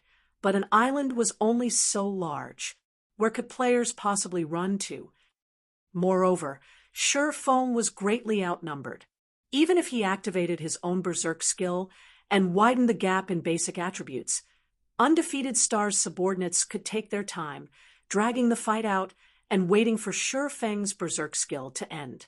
Once it did, hundreds of experts with berserk skills would besiege Shurfeng. You're really quite brave to insist on provoking me. Unfortunately, you simply don't know how foolish it is to make me your enemy at sea, Undefeated Star said, glaring at Shurfeng. However, he did not hurry to order an attack. He enjoyed seeing his opponent's despair before him. The stronger his opponent was, the more pleasure he'd get from seeing their anguish. Are you not afraid that I'll kill you before my berserk skill ends? Shurfeng asked, curious. Berserk skills had short durations, but Undefeated Star only had so many players. Shurfeng only counted 100 or so Nine Snakes members. If he activated his berserk skill, he could easily take these players out within a few minutes. You think our adventurer team has so few members on this island? Punk, a bald man beside Undefeated Star, spoke up, laughing. Dragonheart Island's various major powers have dispatched several hundred players to Tranquil Mine Island to raid the King-class sea monster. Some of them have sent over 1,000 members. How many players do you think Nine Snakes, an adventurer team famed for its high member count, has sent? Moreover, everyone knows that 13 Thrones, a bona fide super guild, backs Nine Snakes. Do you really think you can take on 13 Thrones? None of the watching experts commented on the bald man's statement. What he had said was true. After all, 13 Throne support was the reason that so many major powers feared Nine Snakes, allowing the adventurer team to develop as rapidly as it had. 13 Thrones? The revelation surprised Shurfeng slightly. What? Afraid now, punk? Undefeated Star chuckled when he saw the change in Shurfeng's expression. Unfortunately for you, it is too late for regrets. Nine Snakes members aren't the only ones on their way. 13 Thrones experts are almost here. How long do you think you can evade us all? This latest information made Melody and her companions nervous. Nine Snakes was enough trouble on its own. They had never thought that the adventurer team had the support of a super guild. This mess had really blown out of proportion. God's Domain only had a small number of super guilds, and every one of them was an overlord. Ordinary superpowers simply couldn't compare. Guild Leader Black Flame, you should leave. We'll figure out a way to stop them. If we wait until their reinforcements arrive, it will be too late to escape, Melody said in the team chat as she disembarked from the transport ship. Shurfeng was Zero Wings guild leader, and the main reason for the guild's success. He couldn't afford to let other players kill him. If that happened, and word spread, Zero Wing's reputation would take a massive hit. Moreover, she was responsible for inviting Feng on this trip, so it was imperative that she keep him safe. Thoughtful Rain also nodded her agreement, following Melody as she approached Feng. As the two women reached Feng's side, a large group of players emerged from the island's forest. This group was comprised of 9 snakes and 13 Thrones members, led by a savage man. This man was none other than 9 Snakes' commander, Half-Step Victor. Crap, how is this possible? Why is a VIP like him here? Swimming Dragon stared at Half-Step Victor in shock, unable to believe his eyes. How did they get here so soon? Melody's anxiety spiked as she watched reinforcements arrive. You're really unlucky, punk. Undefeated Star smiled when he saw Half-Step Victor's figure. If you have any last words, now's the time to speak up. When the spectating experts saw Half-Step Victor, they shook their heads and sighed. That man was a VIP that could shake Dragonheart Island with a stomp of his foot, and now that he was here, Feng's fate was sealed. However, while Undefeated Star and his companions basked in their assumed victory, a rugged voice echoed across the port. Star, get over here this instant. Chapter 2253, Big Shot? Chapter 2253, Big Shot. Half-Step Victor's arrival alone had surprised the various experts in the port, but when they heard what he had to say upon his arrival, they were utterly dumbfounded. What's going on? As one of the top 10 adventurer teams on Dragonheart Island, 9 Snakes was even stronger than some of the first-rate guilds in the area. It was no exaggeration to say that 9 Snakes was only inferior to Dragonheart Island's superpowers. Half-Step Victor was resoundingly famous on Dragonheart Island for his numerous victories on the battlefield. He had earned the nickname Iron-Blooded Berserker and was one of the island's publicly acknowledged top 10 berserkers. Plenty of superpowers had focused their attention on Dragonheart Island, and they had countless experts under their command. It was easy to imagine how powerful Half-Step Victor was to rank among the top 10, despite such impressive competition. When such a big shot had arrived, the crowd had immediately assumed that Feng was a dead man. Unexpectedly, however, Half-Step Victor had disregarded Feng, yelling at his own vice commander instead. Based on the man's tone, he clearly wasn't pleased with Undefeated Star's latest behavior. Even 9 Snakes members were stunned. You called for me, Commander? Undefeated Star approached Half-Step Victor, confused. He had no idea what was happening, either. Order your men to pull back immediately. Half-Step Victor snarled, glaring at Undefeated Star. But, Commander, we haven't taught that punk a lesson yet. Undefeated Star quickly insisted. We invited Snowy Afterglow to further our relationship with War Blood, yet that punk dared to disrespect us in front of him. If we don't deal with this properly, enough. I will not repeat myself. Half-Step Victor frostily declared. Half-Step Victor commanded great respect, even on Dragonheart Island. Needless to say, his word was law within the 9 Snakes adventurer team. Not even Undefeated Star would dare to defy him.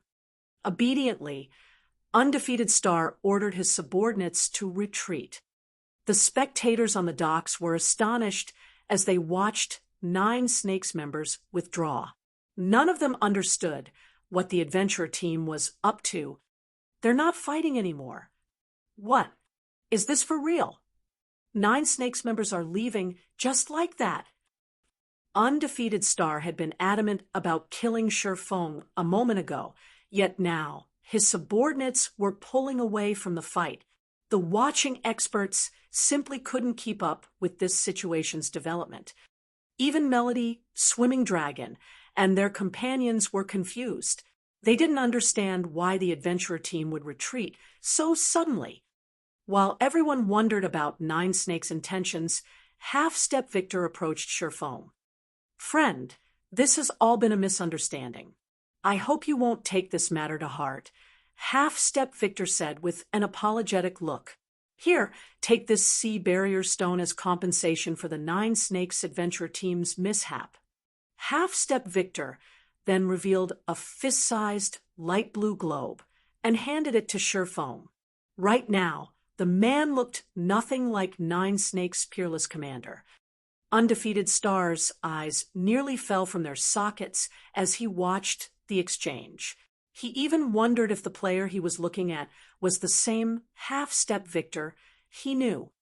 Half-Step Victor was an overlord on Dragonheart Island, standing at the very apex of the island's experts. Even Superpowers Guild leaders treated him with respect. Yet now, Melody and Thoughtful Rain, who stood by Sherfeng's sides, were at a loss, and Swimming Dragon stared at the swordsman as if he were some unknown god. Melody and Thoughtful Rain's group were new to Dragonheart Island, so they weren't familiar with Half-Step Victor's status and normal behavior.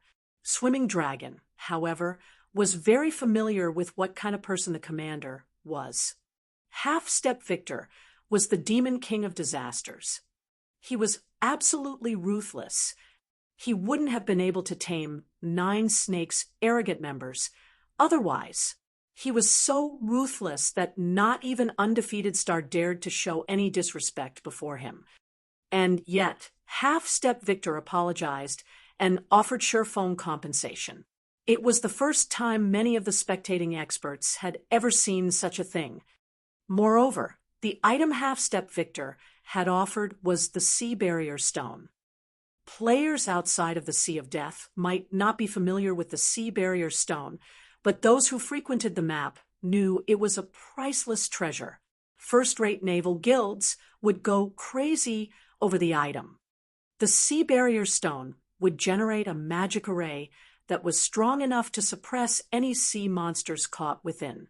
Not only would players have an easier time defeating the sea monsters, but it also increased players' chances of escaping powerful sea monsters they encountered and couldn't defeat. However, the Sea Barrier Stone only dropped from level 70+ mythic ranked sea monsters. Mythic sea monsters were many times more difficult to defeat than mythic monsters on land. Even the various superpowers would have to pay a high price to take down such a powerful target. Hence, very few powers were willing to raid mythic sea monsters. Swimming Dragon was utterly flabbergasted that Half-Step Victor was actually willing to offer Sherfong such a precious item. "Do we know each other?" Sherfong asked. Half-Step Victor's behavior surprised him as well. Sherfong had been prepared for a fight. Although the Nine Snakes Adventurer team was quite formidable, the team had no hope against the cards he had on hand. Sherfong certainly hadn't expected Half-Step Victor to submit before him. He knew quite a bit about Nine Snakes' commander. The man was undoubtedly a ruthless player. Not only was Half-Step Victor a domain realm expert, but he would also grow into a Tier 6 Berserker god in the future. Half-Step Victor had been known as the Iron-Blooded War God during Sherfeng's previous life. "No," Half-Step Victor said, shaking his head. "However, we have a shared acquaintance on Tranquil Mine Island. You'll understand once you meet them." "A shared acquaintance?" Half-Step Victor's answer confused Sherfong. He did not remember having any acquaintances on Dragonheart Island or Tranquil Mine Island. "Since that is the case, let's forget about this issue. Take me to them. Please follow me." Half-Step Victor released a held breath, relieved after hearing Sherfeng's reply. He then led Sherfong away from the docks. When the spectating crowd saw this, they were dumbfounded.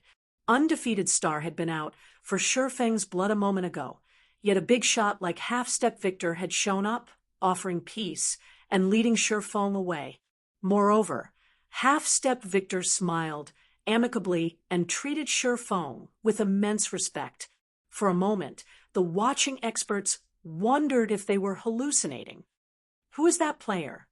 For Half-Step Victor to apologize and act as a guide, he must be some kind of VIP. The spectators discussed their guesses about Shifeng's identity, but since he wore a black cloak, they couldn't learn anything about him other than the fact that he was a level 80 swordsman. They had no idea who Shifeng really was. The experts from the various major powers promptly reported the situation to their superiors, while the adventurer team players spread the news throughout the Sea of Death. For a while, Dragonheart Island was in an uproar. Chapter 2254, Sea God's Kin. Chapter 2254, Sea God's Kin.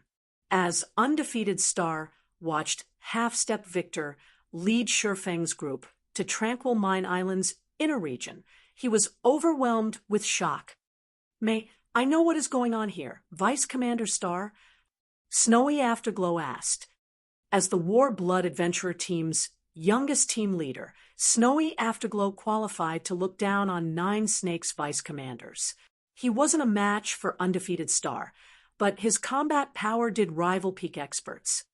Of course, Nine Snakes commander, Half-Step Victor, was an entirely different story. Nine Snakes was far weaker than War Blood, but it was still one of Dragonheart Island's top 10 adventurer teams, and as such, Half-Step Victor stood on the same level as War Blood's commander. I don't know, but we have to put this matter to rest.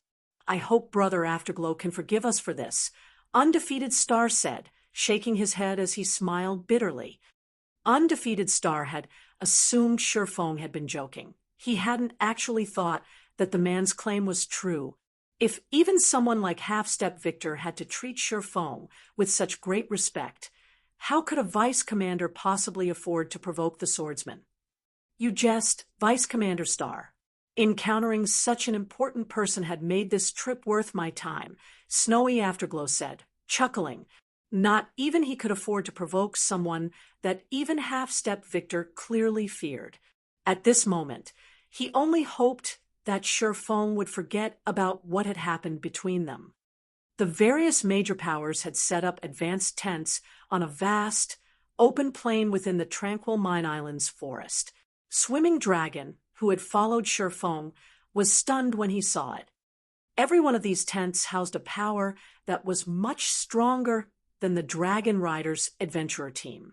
With just a casual glance, Swimming Dragon noticed quite a few of Dragonheart Island's top 50 adventurer teams, and those were the powers on the edge of the clearing. As Half-Step Victor led the group toward the clearing's center, Swimming Dragon noticed increasingly stronger powers, many of which were first-rate powers on Dragonheart Island. Since Half-Step Victor was their guide, Shifeng's group attracted a lot of attention as they passed. Who are those people? Half-Step Victor is treating them so respectfully, acting like a tour guide. Isn't that Swimming Dragon, the commander of the Dragon Riders adventurer team? Why is he with that group? These players weren't familiar with Shifeng and Melody's group, but they did recognize Swimming Dragon. The Dragon Riders adventurer team ranked among the top 100 adventurer teams on Dragonheart Island, albeit barely. Since it was a second-rate power on the island, Dragonheart Island's players would have some familiarity with the adventurer team's commander.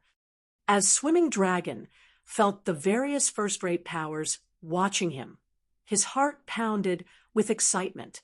Normally, Dragon Riders didn't qualify to stand on equal footing with Dragonheart Island's first-rate powers, even if it was a well-known adventurer team, yet because of Shifeng, he received these powers' attention. He had never dreamed of such a thing happening. Commander Dragon, I've caused you quite a bit of trouble. This sea barrier stone should be helpful to your adventurer team while at sea. I hope you can accept it as my apology, Shifeng said as he handed Swimming Dragon the sea barrier stone. Shifeng greatly admired Swimming Dragon's righteous behavior. The man had stood up for him, despite knowing how powerful the Nine Snakes adventurer team was. Although the sea barrier stone was a valuable item, it was useless to Shifeng. The stone was only effective against Great Lord rank and below sea monsters. Its effects against Grand Lords and mythic sea monsters would be minimal. One sea barrier stone would mean nothing to a guild of Zero Wings size. Otherwise, why would Half-Step Victor have been so willing to part with it? In comparison, the stone would provide a massive boon to a weak adventurer team with few members. How can I accept such a valuable item?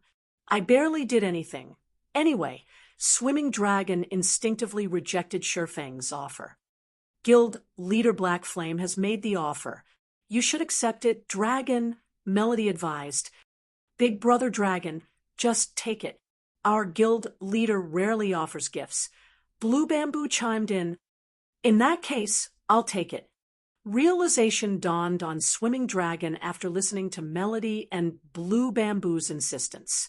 Turning back to Shurfang, he said, Guild Leader Black Flame, if ever you find yourself in need of the Dragon Riders Adventurer team's help, please feel free to give us a call.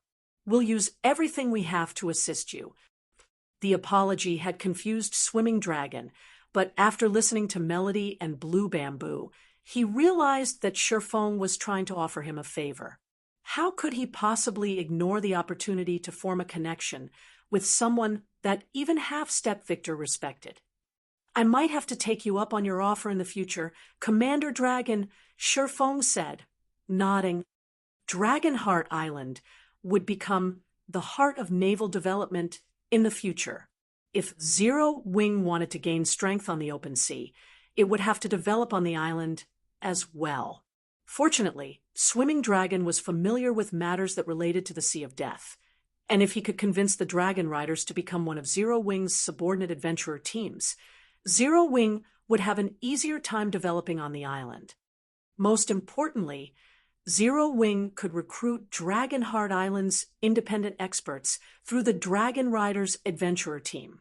Not all of God's Domain's experts wanted to join a guild. Most of them preferred adventurer teams that offered far more freedom. Swimming Dragon silently rejoiced that Shurfang was willing to accept his offer. With this connection, he wouldn't have to worry about his adventurer team's development on Dragonheart Island. He couldn't help but flash Melody a grateful look, while Shurfang and his companions chatted and followed Half-Step Victor. They quickly arrived before a 3-story-tall bronze tent. 6 level 80 refinement realm experts stood guard outside of the tent's entrance. Although they were only refinement realm experts, they radiated unique auras, which didn't feel that those of human players. Their auras resembled undefeated stars, who possessed a naval legacy, yet somewhat different. See God's kin? Shurfang looked at the 6 players in surprise. Bloodlines could increase players' life ratings, but there were other items and methods that could do the same in God's domain. One of these methods involved receiving a God's blessing and becoming said God's kin. This was akin to becoming a bloodline creature. In other words, the 6 players before him were bloodline creatures. Unlike players with bloodlines, bloodline creature players didn't receive boons to all aspects. Only certain aspects were improved. Not only would the 6 refinement realm experts before him receive a boost to their basic attributes and physiques when fighting out at sea as a sea god's kin, but they'd also be able to trigger the bloodline abilities the sea god had granted them. Although these benefits couldn't rival those a peak naval legacy provided, they could rival an advanced legacy. In other words, these 6 refinement realm experts were even stronger than ordinary refinement realm experts. Every one of them should have the strength to rival ordinary peak experts. The only downside to becoming a sea god's kin was that players would be barred from many of the kingdoms and empires on the main continent, which weren't friendly to non-human races. Obtaining a sea god's blessing and becoming a bloodline creature wasn't an easy process, yet these 6 players had succeeded. Suddenly, a young, level 80 player emerged from the tent. His aura was similar to the guards, but more intense. Based on the young man's movements, Shurfang could tell that he had reached the Void Realm and was a bona fide peak expert. "You may enter. The Lord is waiting inside," the young man said, glancing at Half-Step Victor with an indifferent gaze. "Remember, you must show respect once you're inside." Half-Step Victor nodded in response before leading Shifeng and his companions into the tent. Chapter 2255, Tower of Four Gods. Chapter 2255, Tower of Four Gods. Confused, Shifeng followed Half-Step Victor into the tent. Just who was this shared acquaintance that could make Half-Step Victor submit? Half-Step Victor was a domain realm expert that would be considered an apex combatant in a super guild. Even super guilds' guild leaders had to show him respect, especially at sea. Naval transportation was both dangerous and inconvenient. The sea was vast, and because of this, the various superpowers couldn't control as much of the ocean's maps as they did on land. Since the various superpowers gathered on the sea, the competition here was far more intense than on the main continent. As well, even Melancholy, 13 Thrones guild leader, couldn't demand so much respect from Half-Step Victor. Every expert had their pride, after all, especially domain realm experts. While Shifeng wondered who this acquaintance was, he and his group entered the tent's main hall. Although the bronze tent only revealed 3 floors from the outside, occupying a relatively small area, it was many times larger within. It was as if the bronze tent contained a miniature world, and its main hall was a spectacular sight to behold. As they entered the main hall, Shifeng and his companions felt as if they had stepped inside an ancient shrine. A dozen level 80 experts lined the 2 walls, radiating imposing auras. Every one of these experts wore 2 to 5 pieces of epic equipment, and even the weakest player had reached the Void Realm. Their frightening auras weren't that of a human player, but of bloodline creatures or wielders of advanced naval legacies. As these experts watched Shifeng's group, even Swimming Dragon broke out in a cold sweat. He couldn't help but lower his head and avoid their gazes. Blue Bamboo, on the other hand, turned deathly pale when she sensed the experts' horrific auras. Only Thoughtful Rain fared better than her companions. Even Shifeng was a little astonished to see these players. These experts could likely kill Half-Step Victor with very little effort if they wished to. Shifeng would have to rely on his trump cards to escape their pursuit. Among the dozen experts, Shifeng sensed 6 domain realm experts, 2 of which had even progressed even further in the domain realm than he had. However, since these players held special tools and wore black masks to hide their faces, he couldn't determine their identities. He couldn't even see their current levels. There were 3 other players in the hall, 2 males and 1 female. One of the 2 men was young, while the other was older. Their female companion was a beautiful youth, and when Shifeng saw the young man and woman, he was surprised to recognize both of them. The young man was none other than his old acquaintance Lu Xinglue, while the beautiful woman was Happy Art. "Elder Wu, I've brought the player you requested to see," Half-Step Victor respectfully announced as he gazed at the elderly man who sat in the hall's seat of honor. He behaved like a subordinate reporting to his superior. Elder Wu didn't radiate the terrifying aura the other experts in the room had. On the contrary, his aura felt ethereal, as if he had 1 foot in the grave. The elder was level 79, and there was no comparison between him and the other experts in the room. Shifeng didn't recognize the older man at all, and he had never heard of him in this life or his previous one. However, the fear and respect Half-Step Victor showed this elder were legitimate. This wasn't some act. "You may go," Elder Wu said, nodding. Hearing this, Half-Step Victor bowed and left the hall, his usual arrogance in the sea of death nowhere to be seen. Swimming Dragon was stupefied, was so anxious he began to sweat.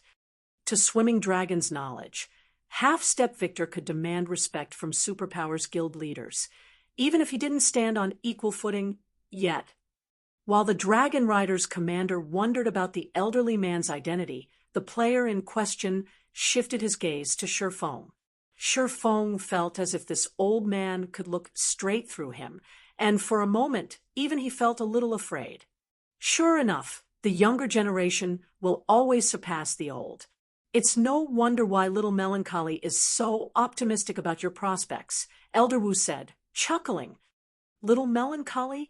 Hearing the way Elder Wu referred to 13 Thrones Guild leader confused Shifeng. How is he still little? Melancholy might seem young in God's domain, but that was just his appearance. The man should be nearing his 60s. Moreover, Melancholy was 13 Thrones Guild leader, and he had held that position for over 2 decades. His word was practically law within his own guild. Who would dare call him little? Big Brother Black Flame.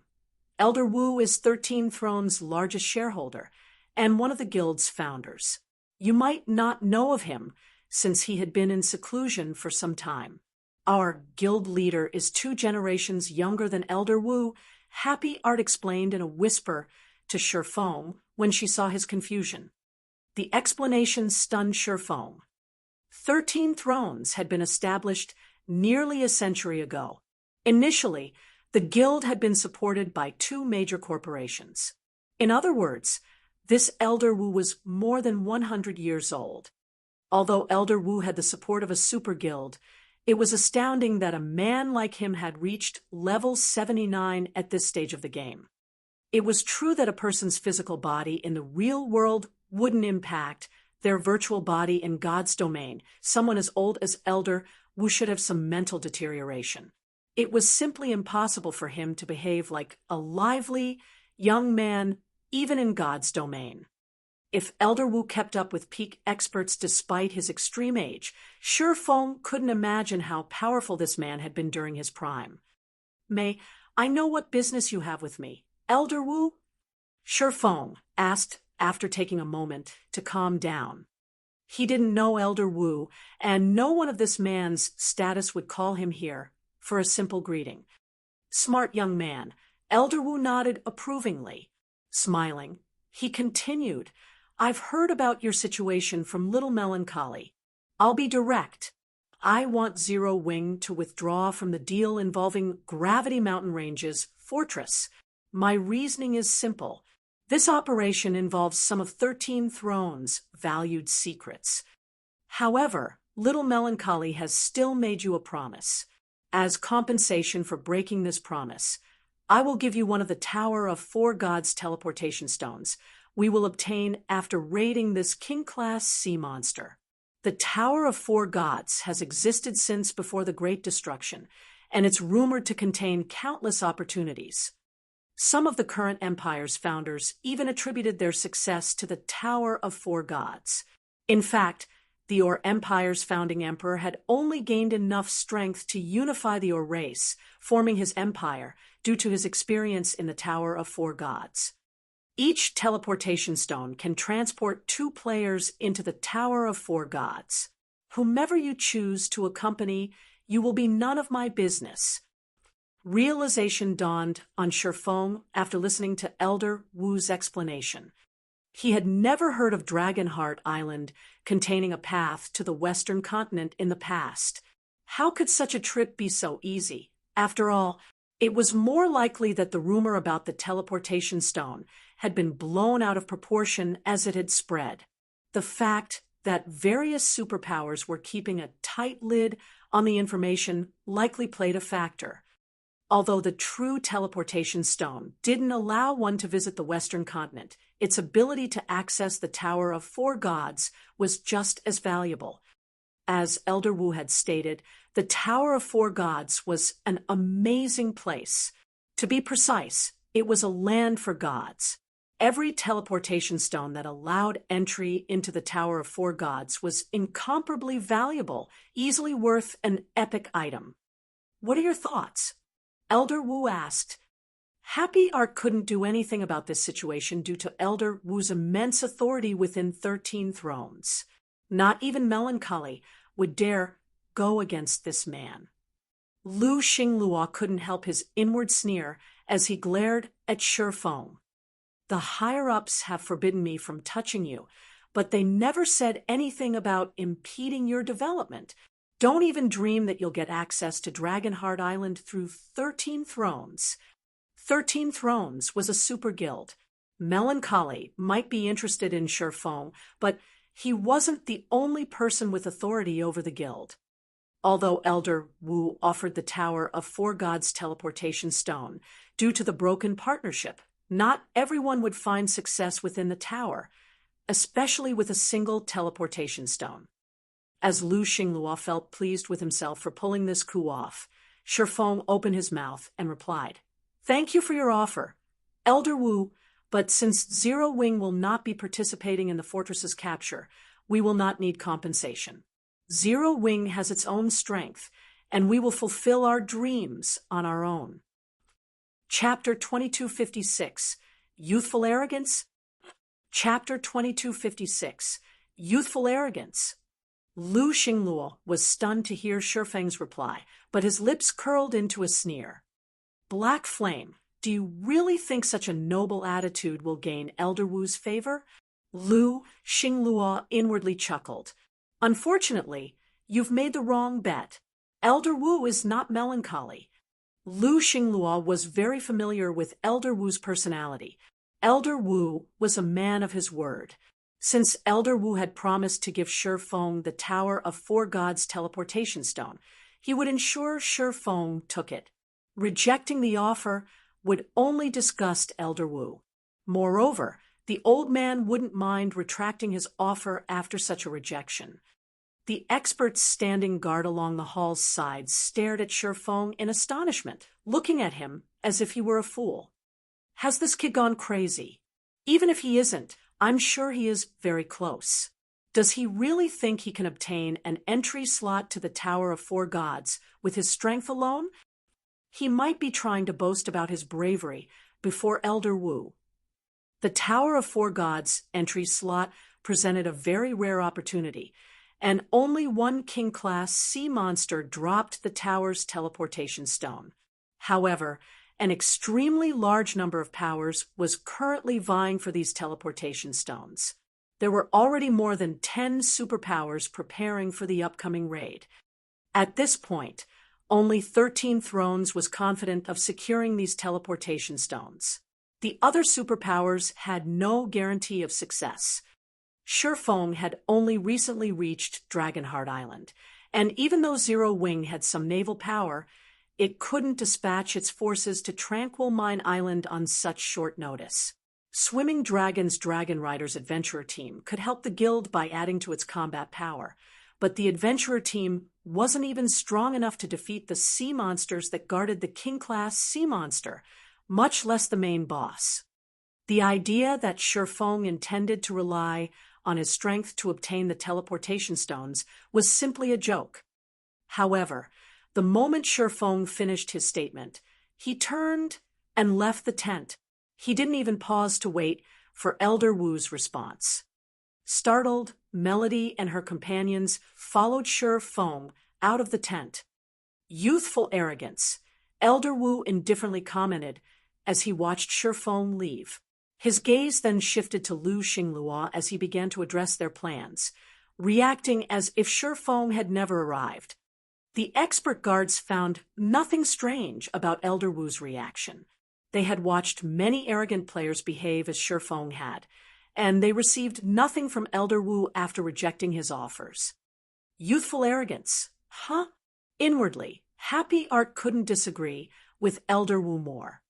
She had gained some understanding of Shifeng's mindset during her time with him in the Thunder God's secret land.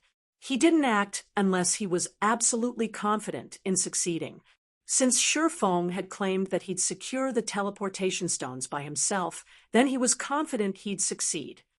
However, Happy Art couldn't help but worry. Trying to claim the Tower of Four Gods teleportation stones from the various superpowers wouldn't be easy, and they were currently out at sea.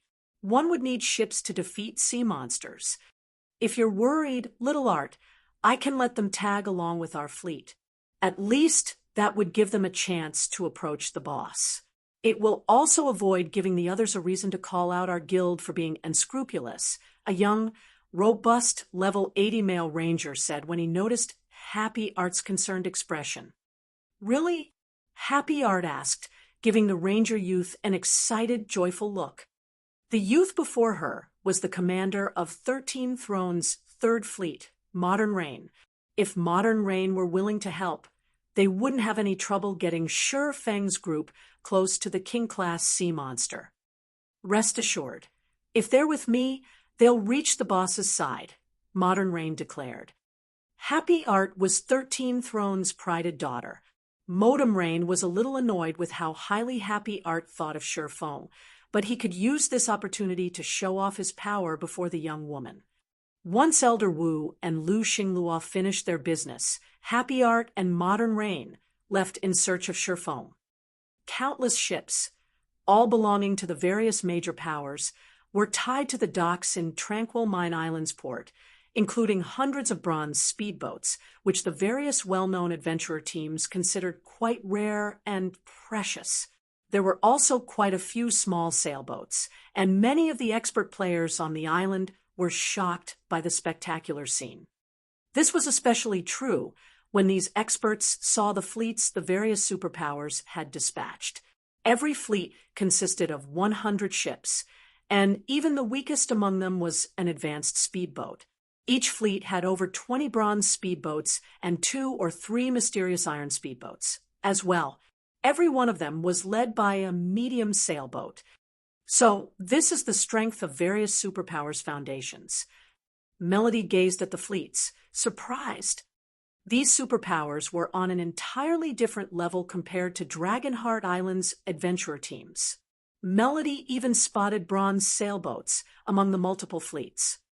A single bronze sailboat was more than enough to annihilate the Dragon Riders adventurer team. Of course, adventurer teams had their own powerhouses. Take Dragonheart Island's top 10 adventurer teams. For example, all of these top adventurer teams had their own medium sailboats as the core of their fleet. They only lacked the bronze and mysterious iron speedboats that the various superpowers employed. With so many ships heading toward the boss, I'm afraid that there won't be any room for us to squeeze through, Guild Leader Black Flame. Swimming Dragon said, smiling bitterly as he watched the powerful fleets sail toward the King-class sea monster's last known sea zone. Although Swimming Dragon was confident in his bronze speedboat, every one of the powers participating in this raid had their own bronze speedboats. It was no exaggeration to call these speedboats cannon fodder in this upcoming raid. Trying to claim a teleportation stone with a bronze speedboat was simply impossible.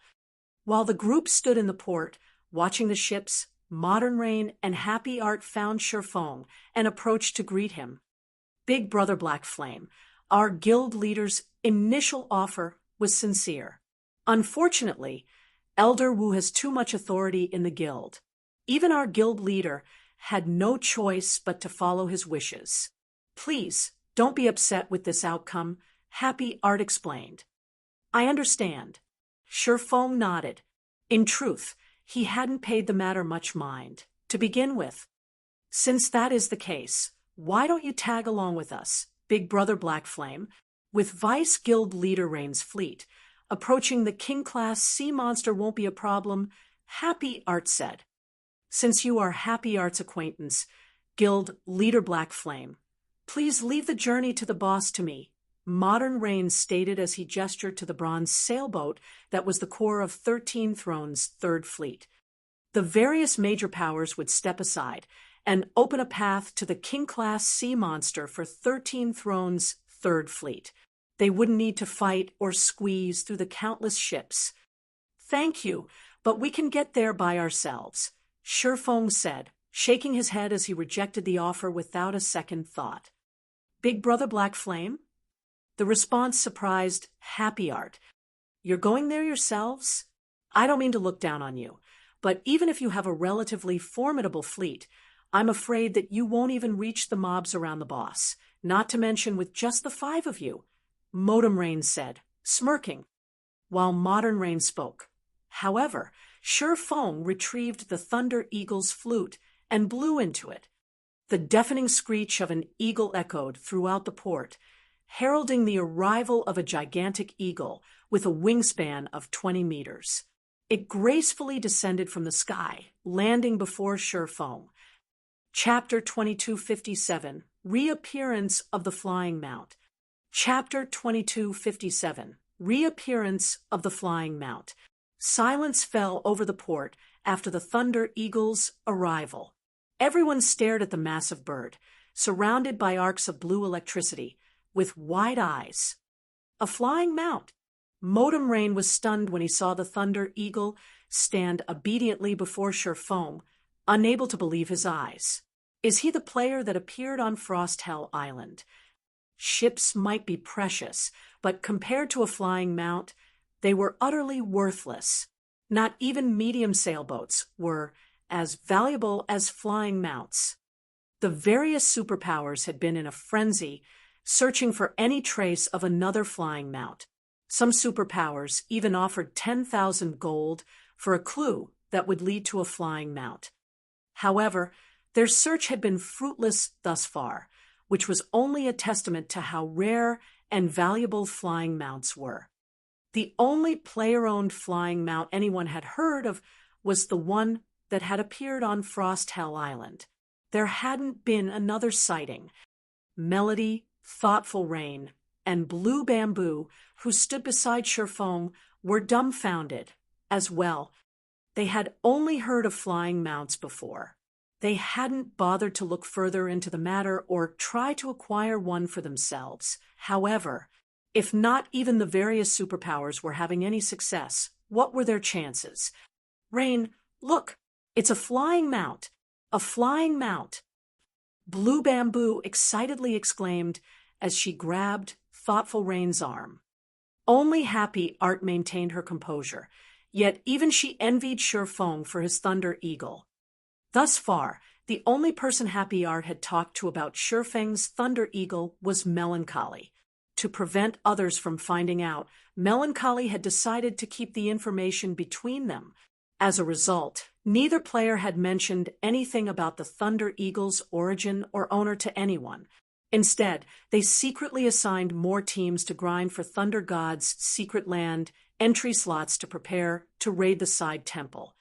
Let's go, Sure Fong told Melody and the others as he hopped onto the Thunder Eagle's back. He no longer cared whether or not people knew that he owned the flying mount. The current Zero Wing was no longer the guild it had been, and since he intended to develop Zero Wing on Dragonheart Island in the future, he could use the flying mount to garner some fame for the guild in the area. Melody and her companions quickly jumped up to join Sure Fong on the Thunder Eagle's back as everyone around them watched. Once everyone was on board, the Thunder Eagle screeched and flapped its wings. In the blink of an eye, it rose several dozen meters above the ground. With another flap, the flying mount broke the sound barrier, disappearing on the horizon and leaving behind a bunch of stunned players. Naturally, news of the Thunder Eagle quickly reached the various superpowers. So, it turns out this kid had such a trump card. It's no wonder why he was confident of securing teleportation stones to the Tower of Four Gods by himself, the masked man beside Elder Wu muttered, smiling as he watched the video of Sure Fong leaving Tranquil Mine Island's port on the Thunder Eagle. The masked man's information was thoroughly hidden. Not even his name or level was visible. So what if he has a flying mount? Does he think that king-class sea monster is so easy to approach? Would we have lost so much to that sea monster if it were? A similarly masked woman next to him said disdainfully. Although a flying mount would give one an advantage in terms of speed, ships were king in a naval battle. Enough! Elder Wu snapped in a low tone. This matter is of no concern. Our goal is to secure as many teleportation stones as possible, as well as that item. Elder Wu was surprised to learn that Sure Fong possessed a flying mount, but it was of little significance to him. It was not worth his attention and time. Understood. Berated by Elder Wu, the masked man and woman lowered their heads and promptly left the tent to see to the final preparations for the raid against the King-class sea monster. Meanwhile, on a bronze sailboat amidst Starlink's fleet, what? The flying mount that was spotted on Frost Hell Island belongs to Black Flame? When Lu Xinglua heard his subordinates report, envy flashed in his eyes. A flying mount. As someone with the ability to travel between God's domain's two main continents, he knew just how valuable and useful a flying mount could be. Information about flying mounts might be scarce on the eastern continent, but it had already become a topic on the western continent. Some superpowers had even obtained clues leading to flying mounts. Based on what they had discovered, not only were flying mounts powerful tools for leveling, but they were also a miraculous addition to a team's strength. Flying mounts were particularly useful at sea. Ship travel was still incredibly inconvenient, and a single flying mount could carry multiple players at once. A flying mount could transport a team to various islands and provide a massive advantage when exploring new islands. Unfortunately, despite the discovery of quite a few clues, no one on the western continent had acquired a flying mount, yet the flying Mount Lu Xinglua had been searching for belonged to Shifeng. Why don't we shoot it down? Guild leader. Although resurrecting a flying mount should be easier than reviving a personal guard, he won't be able to use it for some time, Bright Dawn ruthlessly suggested. His hatred for Shifeng was truly immeasurable. Flying mounts had a certain degree of combat power and were much stronger than land mounts, but there was no way they could compete with speedboats and sailboats at sea. They wouldn't be able to destroy Shifeng's flying mount completely, but he could use this chance to let off some steam. No need, Lu Xinglua said, shaking his head. Sneering, he continued, Black Flame is a gullible fool if he thinks he can approach the King-class sea monster just because he has a flying mount.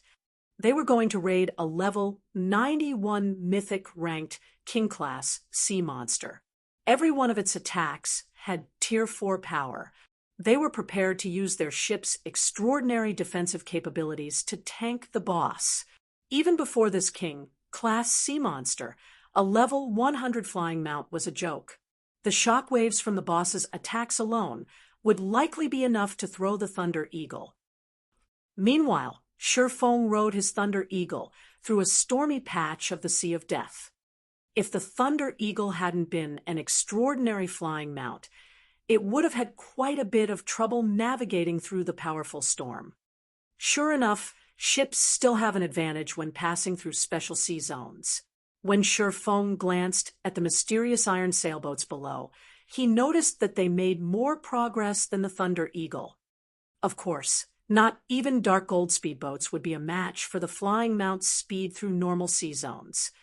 After nearly half an hour, Shifeng's group arrived in the heart of the stormy sea zone. When they saw the spectacle before them, Blue Bamboo and her companions gasped.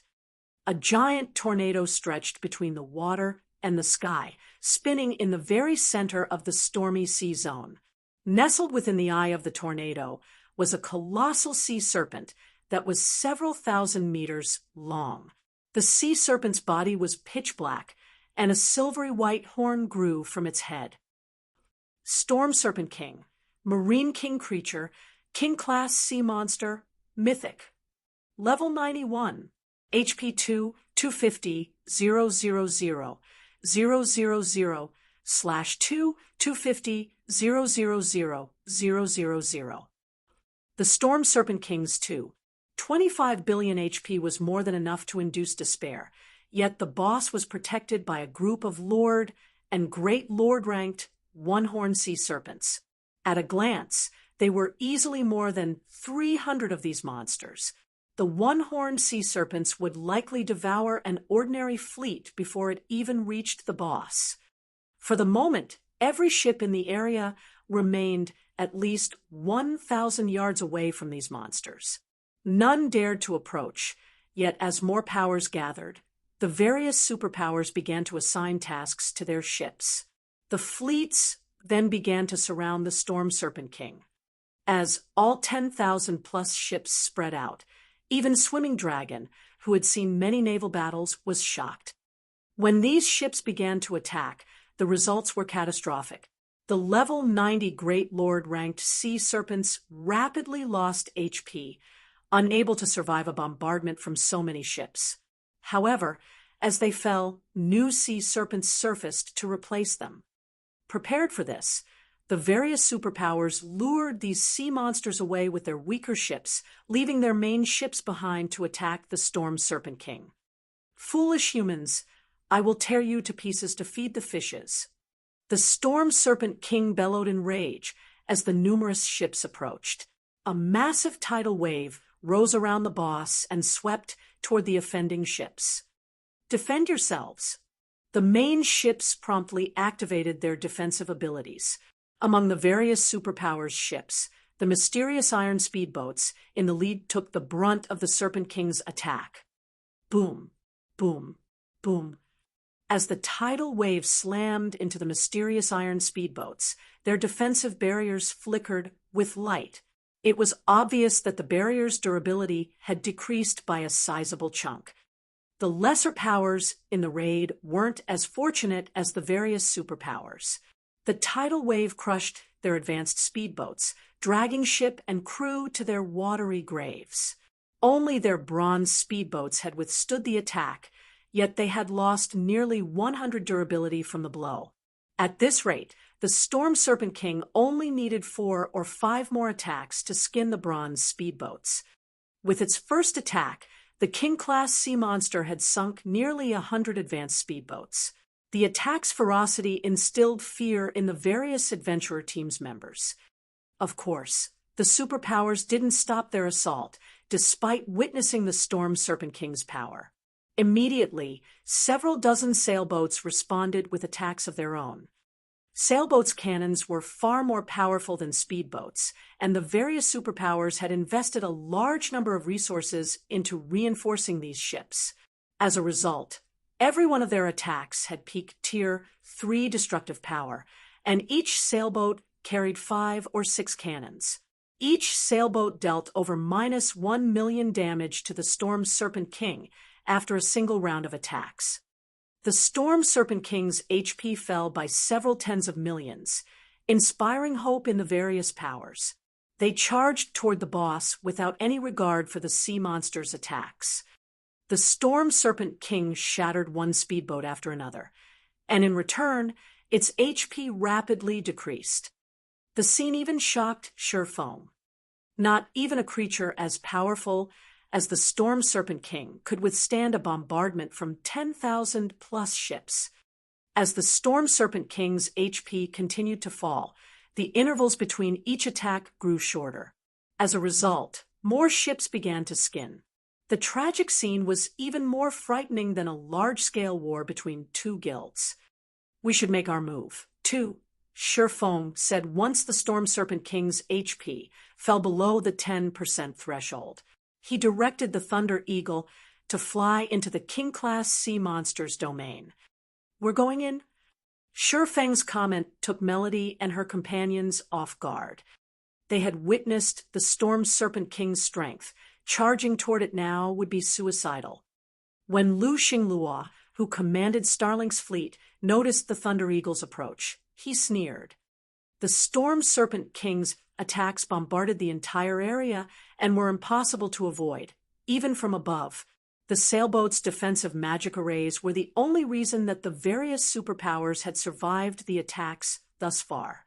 How could a level 100 Great Lord-ranked flying mount possibly stand up against the Storm Serpent King's attacks? "Another attack is coming. Prepare to defend yourselves."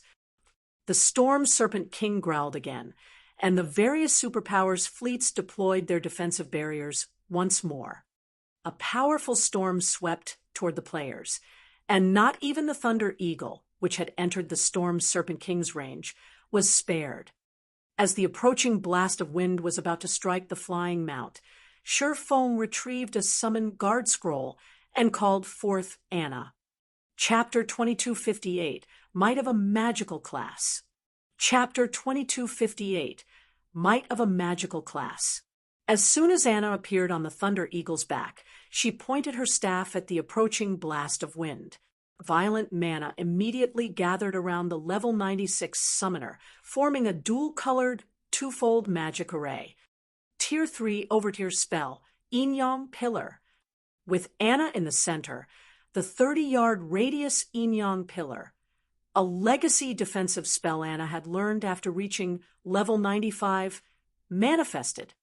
As the pillar completed, the blast of wind transformed into a lance that flew toward it.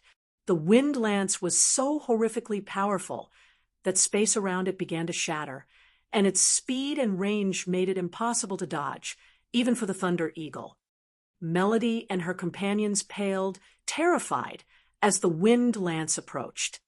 They had only watched from afar before now, and although they knew that the Storm Serpent King's attacks were incredibly powerful, they hadn't been able to get a clear sense of just how powerful the attacks were. Now that they faced one of these attacks personally, they felt nothing but despair as they felt the attack's devastating aura. It was this moment when Melody and the others finally understood how frightening the Storm Serpent King truly was. The strongest monster they had faced thus far was a joke compared to the Storm Serpent King. Before this sea monster, Tier 2 players were little more than ants. Boom! A massive explosion blasted through the sky as the wind lance-plowed into the Yin Yang Pillar. The resulting shockwave was so powerful that it even pushed away the water below, creating 10-meter high waves around the impact. Fool! Lu Xinglua sneered up at the Thunder Eagle. The mist the explosion had created obscured his vision, but he was certain that both Shifeng and the Thunder Eagle must be dead. Do you think the Storm Serpent King's raid is a battle you can just stroll into? The King-class Storm Serpent King was just as powerful as a world boss of the same level. In fact, the sea monster might actually command even more destructive power than a world boss. The Storm Serpent King was impossible to raid with normal methods. They could only defeat this boss by relying on powerful war weapons. Even the various superpowers ships, which had been upgraded multiple times, rapidly lost durability as the Storm Serpent King's attacks slammed into them. Trying to contend with this boss with the power of a single individual was extremely foolish. So what if you can fly? Did you really think that could save you? Modem Rain, who watched from his bronze sailboat's deck, was quite satisfied to see the Thunder Eagle collide with the Storm Serpent King's attack. A flying mount could cross the sea quickly, but one still needed ships for naval combat. However, to everyone's surprise, the mist revealed the Thunder Eagle still hovering above them as it dissipated. Shifeng and his comrades appeared completely unharmed atop the flying mount. How is that possible? Lu Xinglua stared, stunned. That had been a Tier 4 AoE attack with just as much power as an intermediate mana pulse cannon. Such an attack would even shatter an intermediate defensive magic array. Yet Shifeng's group had emerged unscathed. What? They blocked it. Quite a few powers, aside from Starlink and 13 Thrones, were paying attention to Shifeng's group. The Thunder Eagle was just too eye-catching. After all, while the players below were surprised to see that the Thunder Eagle had survived, Shifeng flew toward the Storm Serpent King. The King-class sea monster's attacks were immensely powerful, but Anna was no ordinary Tier 2 personal guard. Her Yin Yang Pillar was just as strong as an advanced defensive magic array. Tier 4 attacks wouldn't be enough to break it. Unfortunately, Shifeng's group couldn't rely on the Yin Yang Pillar to block every one of the Storm Serpent King's attacks. That last blow had already depleted almost 6% of Anna's mana reserves. At most, the personal guard could block another 15 or 16 attacks. Shifeng needed to end this battle as quickly as possible. However, he was not a ship, and he couldn't attack from hundreds of yards away. He had to get closer to the sea monster boss if he wanted to hit it. Due to the looting rules for sea monsters, he wanted to attack the Storm Serpent King personally. If he did not deal any damage, he wouldn't have any claim to the items the boss would drop. He would have to wait until someone else picked them up and kill that player to get what he wanted. However, trying to take an item from another player was easier said than done. The various powers would do everything in their power to protect the players that collected the loot.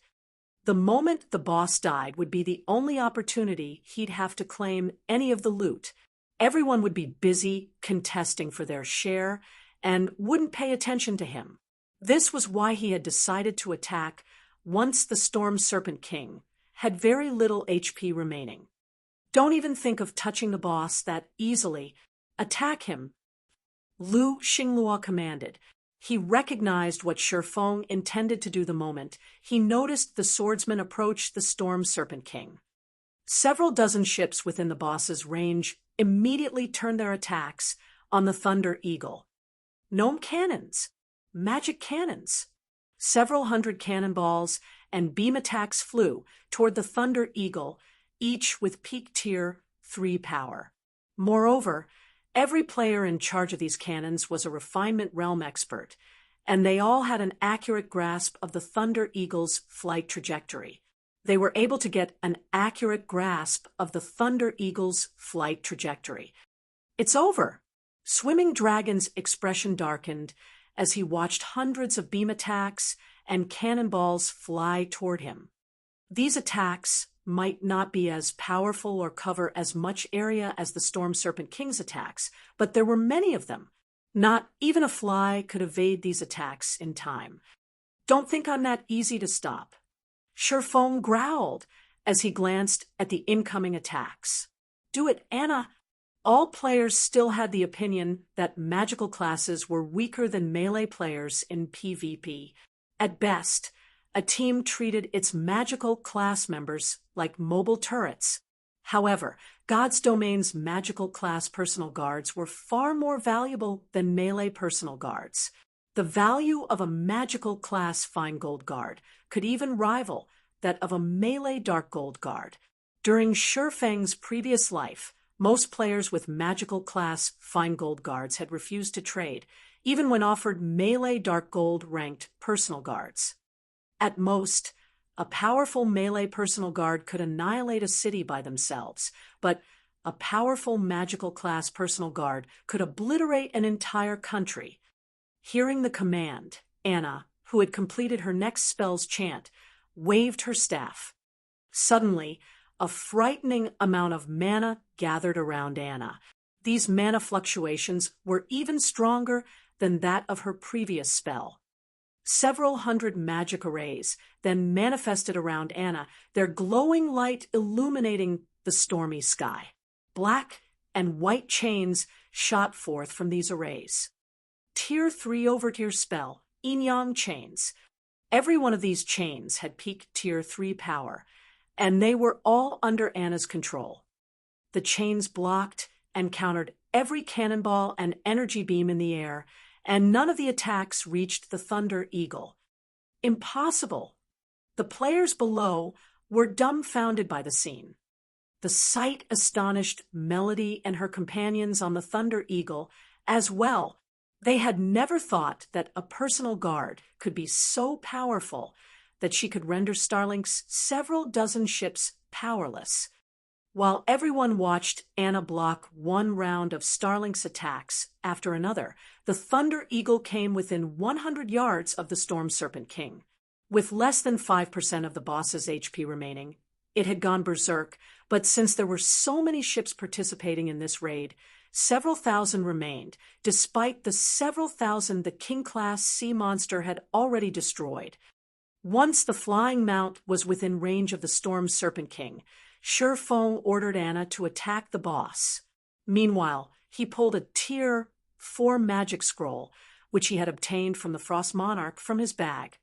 This Tier 4 magic scroll contained a single target spell, one that would be perfect against this boss. As the Storm Serpent King's HP fell to a critical low, Feng unfurled the magic scroll and activated it. The mana around him grew turbulent, and the surrounding temperature plummeted. Tier 4 spell, Arctic Fall. Immediately, countless ice shards appeared and rained down from the sky. As the ice shards collided with the Storm Serpent King, they formed an icy shell around the boss. 1 second after the Storm Serpent King had been imprisoned, the shell shattered, and a damage of over -10 million appeared above the boss's head, even surprising Feng. This attack decimated the Storm Serpent King's remaining HP, and its titanic body slammed into the ocean, the impact forming a 30-meter-tall tidal wave that swept across the water's surface in a perfect ring. Chapter 2259, Snatching Loot. Chapter 2259, Snatching Loot. The moment the Storm Serpent King died, Feng's experience bar skyrocketed. Since he hadn't been a part of a raid team, that last hit had allowed him to claim nearly half of the Storm Serpent King's EXP. The boss definitely awarded a lot of EXP. I really got my money's worth for that Tier 4 magic scroll. Feng was quite satisfied with his rising experience bar. Feng had already reached level 90, and normally it would take him 4 or 5 days at least to fill his experience bar. However, the Storm Serpent King wasn't the usual boss. Sea monsters originally already granted more EXP than ordinary monsters, and combined with the fact that the Storm Serpent King was king class, it granted even more abundant EXP than a world boss of the same level. Each player would receive a sizable amount of EXP if they split it between 2 fleets. It was easy to imagine how much EXP Feng had earned by monopolizing nearly half of the Storm Serpent King's EXP. In less than a second, Feng had risen to level 91. After 2 more seconds, he reached level 92. His experience bar only began to slow after he had climbed to level 93. Eventually, Feng's experience bar stopped at 24% of level 93. Not even he had expected to receive so much EXP. Once the Storm Serpent King had died, the various major powers in the sea zone went mad, charging toward the boss's corpse without any hesitation. Quick, get the loot. Everyone's eyes were bloodshot as they rushed to claim the items. A mythic ranked king-class sea monster's loot was unimaginably tempting to current players. Not even the various superpowers' upper echelons could resist. Thousands of ships sped toward the sinking sea monster's corpse. The Storm Serpent King's corpse slowly began to disintegrate, and orbs of light began to appear around it. These orbs of light were none other than the boss's loot. However, unlike ordinary boss's loot, the Storm Serpent King didn't drop a single pile of items.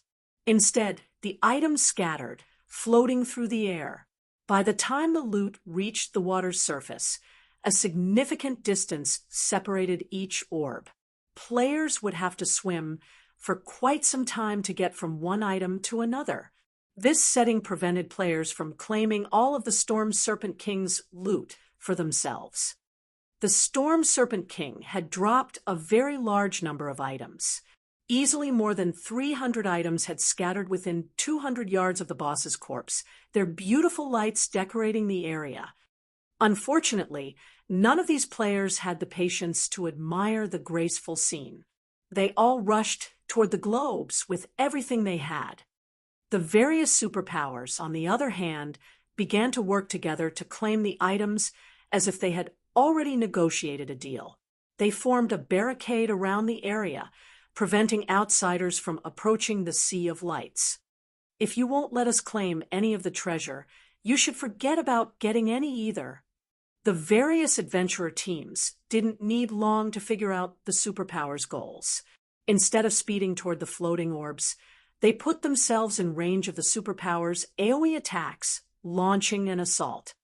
The adventurer teams had an overwhelming numerical advantage.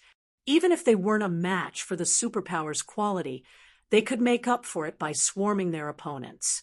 The various adventurer teams were fully capable of standing up to the various superpowers as equals. For a time, cannon fire filled the sea zone, especially near the Sea of Lights and the Storm Serpent King's corpse. Flying cannonballs blanketed the ocean, and anyone that tried to enter the area died instantly. Some of the superpowers, who thought their defenses were strong enough, had tried to send mysterious iron speedboats to claim the loot, yet in the end, the ships and crew were blown to smithereens. What should we do, guild leader? Blue Bamboo grew very anxious as she looked at this scene. Despite how close to the boss they were, ships had begun to fire at them before they had a chance to claim any of the loot. Moreover, far more ships attacked than when Starlink had assaulted them earlier. As a result, they had to distance themselves from the loot. Superpowers and adventurer teams hammered the loot area with constant attacks, preventing anyone from getting close to the dropped items. Anyone that dared approach the loot would become everyone's enemy, and every ship in the area would attack. Not even the various superpowers dared to approach the area, stuck in a stalemate with the adventurer teams while they tried to think of a solution. Not even a bronze sailboat would last long against thousands of ships. "Wait here. I'm going to give it a try," Sherfong said, after giving the matter some thought. The various adventurer teams and superpowers kept a close eye on the loot, and as more time passed, it would become harder to get one's hands on those items.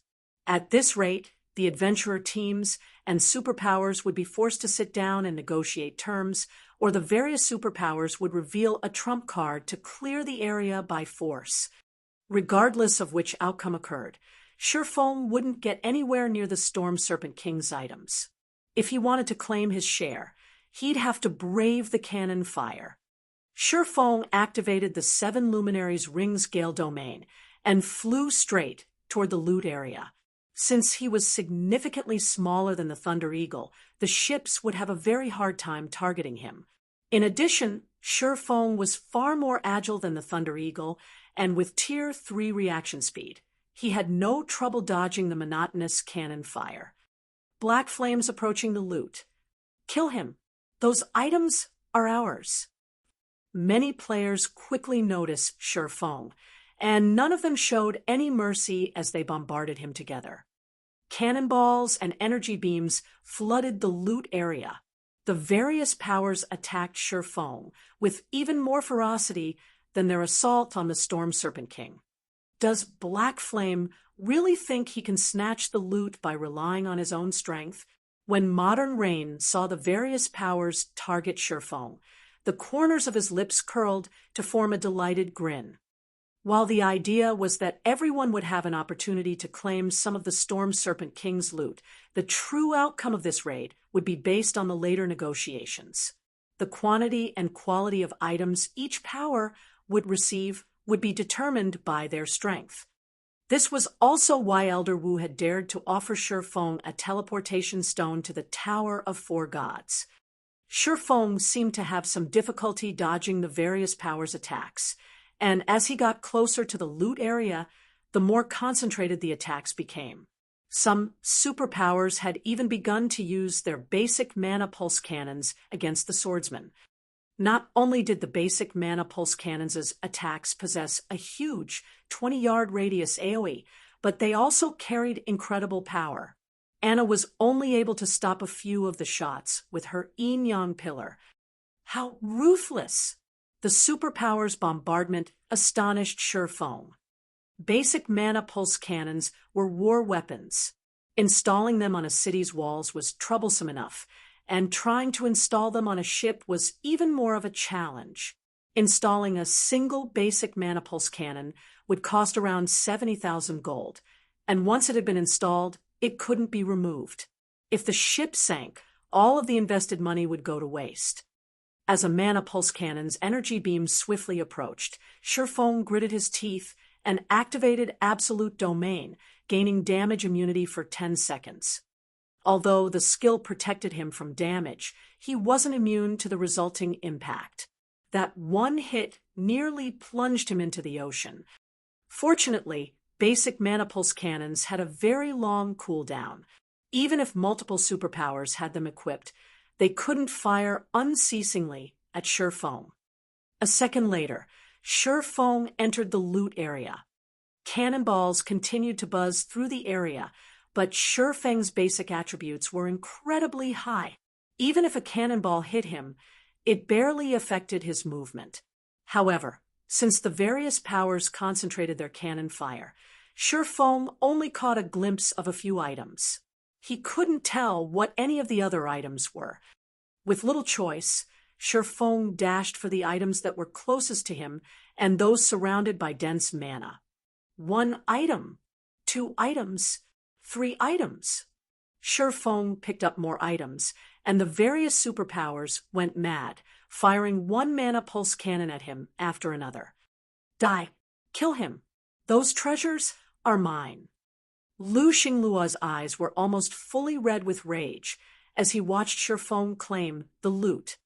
With how bright the light globes were, it was easy to watch them vanish from so far away. According to Lu Xingluo's count, Shifeng had already picked up 17 items, which was likely even more than Starlink would get after the negotiations ended. Unfortunately, no matter how loudly Lu Xingluo bellowed, it didn't affect Shifeng's looting spree. With less than a second of absolute domain's duration, Shifeng sighed as he pulled a Tier 1 instantaneous teleportation scroll from his bag. He activated the scroll, immediately vanishing from the loot area. Chapter 2260, Big Harvest.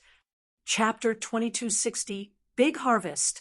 The various powers' craze grew even more intense after Shifeng had left the loot area.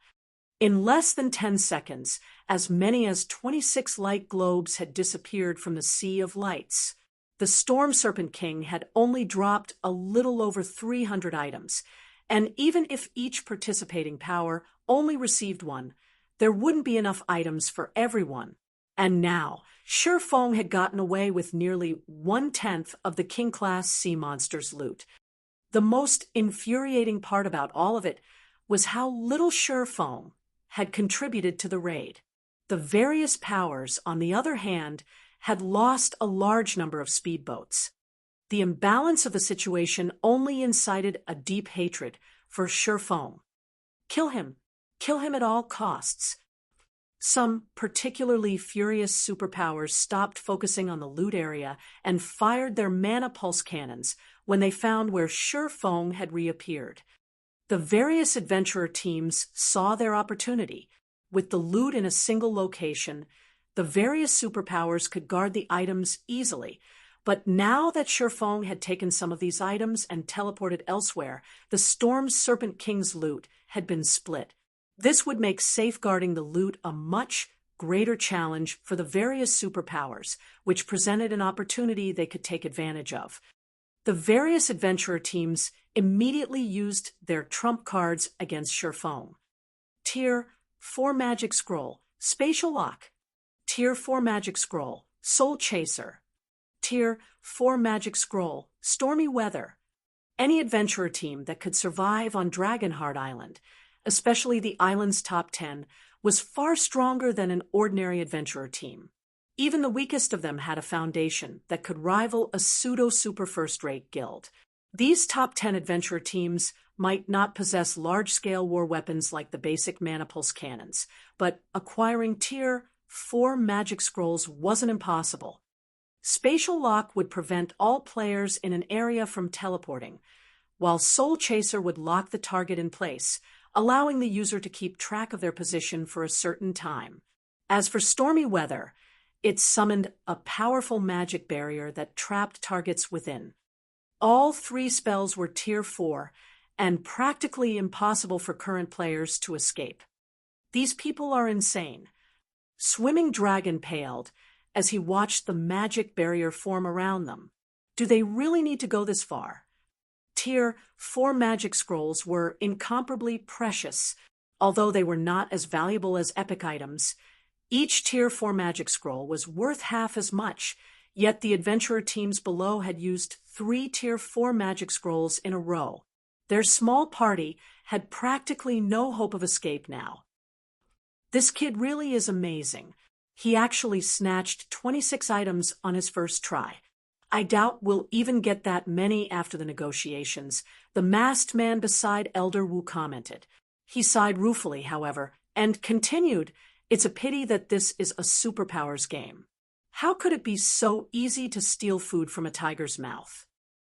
Even if the various adventurer teams hadn't attacked Shifeng, the superpowers would certainly take him down. Shifeng had simply taken too much of the loot. Worse, he had gotten close enough to pick and choose which items he took. Even if he hadn't taken the best of the loot, he definitely hadn't claimed the worst of it. It didn't take much effort to determine an item's quality based on the mana density around it. Shifeng had taken at least 10% of the loot's total value. How could the various superpowers afford to let Shifeng and his party leave with their lives? "He is a fool that doesn't recognize his own limitations," the masked woman coldly commented. "If he hadn't been so stubborn, he would have acquired a tower of 4 gods' teleportation stone. At least. Now, he'll have nothing at all." The masked woman was still annoyed with Shifeng's prior behavior. 13 Thrones was a bona fide super guild and had existed in the virtual gaming world for nearly a century. Moreover, it occupied a significant portion of God's domain's eastern continent. Countless powers sought an alliance with the guild, yet Shifeng refused to cherish the opportunity he had been offered. Hence, she was quite pleased to see him in such a precarious situation. Even mythic monsters would have trouble escaping the Tier 4 stormy weather's magic barrier. Surrounded by so many enraged powers in such a cramped space, Shifeng wouldn't even escape death if he had multiple vulnerability skills. Guild leader Black Flame, "We're in trouble. With us trapped in this barrier, we'll become moving targets for the powers below us," Melody stated grimly as she looked at the magic barrier that had completed around them. Targeted by several thousand ships, not even Anna could protect them from every attack. Moreover, the various powers had marked their souls. Even if they dove into the ocean, there was nowhere they could hide. These powers certainly came prepared. Shifeng smiled at the magic barrier surrounding them. "You're still in the mood to smile at a time like this, Big Brother Black Flame?" Blue Bamboo whined when she saw his grin. They had gone to great lengths to claim some of the Storm Serpent King's loot, yet before they had a chance to inspect the items, they were going to die. It was a huge loss. "Here, take these," Shifeng said as he took out 2 tokens made of 7 luminaries crystals. He then handed thoughtful Rain and Melody 1 each. 7 luminaries crystal. Melody's eyes nearly fell from their sockets when she saw the token in her hand. At this stage of the game, everyone in God's domain knew how valuable 7 luminaries crystals were. They were necessary for upgrading players' mind space systems, which was useful both in-game and in the real world. Even when a large guild like Ninth Heaven found some, they only obtained 2 or 3 units at most, yet the palm-sized token in Melody's hand was made entirely of 7 luminaries crystal. By her estimates, the token should be more than 40 units. It could easily fetch an astronomical sum on the market. One wouldn't even have a problem trading it for 2 or 3 epic items. However, Melody quickly discovered that this token was not as simple as it appeared. As she held the token, the ambient mana began to gather around her. As a half-elf, she was far more sensitive to mana than human players. Hence, she could tell that the mana around her had grown at least 20% denser during the brief moment she held the crystal token. This was definitely a priceless treasure. Stop daydreaming. This is the teleportation stone to enter the Tower of 4 Gods. Melody, take Dragon with you. Rain, you'll take Bamboo. Teleport away from here now. Shifeng barked when he noticed Melody's dazed expression. Although he had blindly picked up loot, he had obtained quite a few items by searching for higher mana density. Among these items, he had claimed 5 Tower of 4 Gods teleportation stones. These teleportation stones were incomparably valuable. Not even a mythic-ranked king-class sea monster would drop more than 30 teleportation stones on its first kill, yet Shifeng had claimed 5 for himself. He had profited greatly from this trip. If 13 Thrones people learn this, they'd die from envy.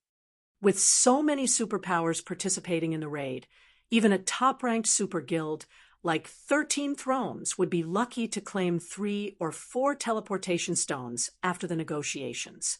The ordinary superpowers would likely be limited to a single stone. The Tower of 4 Gods had been created by an ancient civilization for the gods. As long as one had one of the tower's teleportation stones, they could enter the tower from anywhere in God's domain, even from a special place like the Thunder God's secret land. A measly tier 4 magic scroll couldn't disable such a powerful teleportation stone. Hearing Shifeng's orders, realization dawned on Melody and Swimming Dragon, and they flashed the swordsman a grateful look. The Tower of 4 Gods entry slots were beyond precious. The various superpowers' madness to reclaim the teleportation stones made that clear. Receiving an entry slot was akin to encountering a golden opportunity to further one's development, yet most experts would never have such a chance. No one would have been surprised if Shifeng had given a teleportation stone to Thoughtful Rain and Blue Bamboo since they were Zero Wing members, but he had handed Melody and Swimming Dragon, both outsiders, entry slots. Not even a Superpowers Guild leader would be so generous. All right, hurry it up. If you don't go now, it'll be too late. Shifeng urged his companions as the ships below prepared to open fire. Melody and Swimming Dragon nodded and stopped hesitating, following which Shifeng, Melody, and Thoughtful Rain began to activate their teleportation stones. A moment later, 3 large-scale magic arrays enveloped Shifeng's group. The arrays remained intact even as the various powers' cannon fire struck them. Similarly, Shifeng and his comrades were safe within the magic arrays. What's going on? A defensive magic array.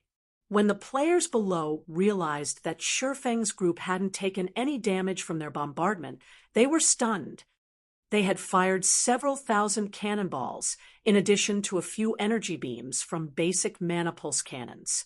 Each of those energy beams contained Tier 4 power, and they were even capable of punching a hole through a city's defensive magic array, yet they had done nothing to the array protecting Shifeng's party. While the various powers stared at Shifeng's group in confusion, a spatial tear opened before the flying players. Shifeng and his companions then transformed into 5 streaks of light as they shot through the tear, vanishing. They're gone? How is that possible? Didn't we seal the area with a Tier 4 magic scroll? Frustrated and confused, the various major powers wondered how Shifeng's group had managed to escape. The various superpowers' upper echelons, on the other hand, had turned ashen. There was only one way they could think of that Shifeng had been able to ignore the cannon fire and Tier 4 spatial locks effects. He had used the Tower of 4 Gods teleportation stones. Chapter 2261, Land of Gods. Chapter 2261, Land of Gods. After Shifeng's group had left the sea zone, silence fell over the area. Now that he's used the teleportation stone to escape, there's no point in chasing him, the masked man beside Elder Wu said. With a slight hint of admiration in his tone, he continued, he managed to secure 26 items by himself. He'll likely have benefited the most from raiding the Storm Serpent King.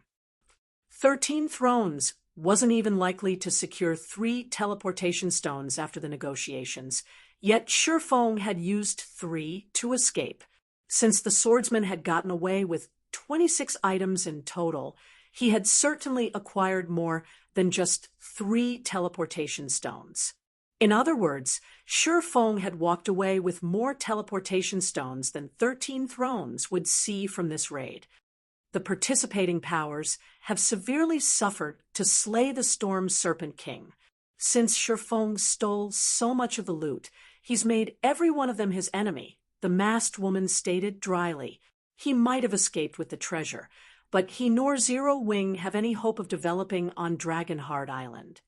Many superpowers had gathered on Dragonheart Island, and one couldn't discount the top 10 adventurer teams that led various independent powers. Not even 13 thrones dared to provoke all of these powers at once, yet Shifeng had done just that. His very survival on Dragonheart Island would be a miracle. Dragonheart Island was an important trade hub. No one who wanted to develop in the Sea of Death could avoid the island. If the various land-based powers wanted to further their development, they couldn't ignore their naval expansion. Resources were far more abundant in the Sea of Death than they were on land, and the sea had the highest concentration of neutral races. Furthermore, many resources required naval transportation. If a power ignored its naval development, it would have to depend on other powers for many aspects of its growth. This would severely restrict its development. This was why the various powers, particularly the first-rate and stronger powers, frantically invested in their naval development. And yet, he managed to secure quite a few teleportation stones for the Tower of Four Gods. His future might not be as bleak as you think, the masked man countered while shaking his head. He very much disagreed with the masked woman. The Tower of Four Gods had existed long before the Great Destruction. Not even the ancient gods could destroy the tower. After the Great Destruction, the Tower of Four Gods had been involved in the rise of many kingdoms and empires. That fact alone made it clear that the tower had plenty of opportunities to offer. All right, that's enough. Whether that kid has provoked the various powers or not is none of our business. For now, focus on the remaining treasures. Elder Wu snapped, glancing at the masked man and woman. Shifeng's success in seizing many of the dropped items had surprised him, but that was all.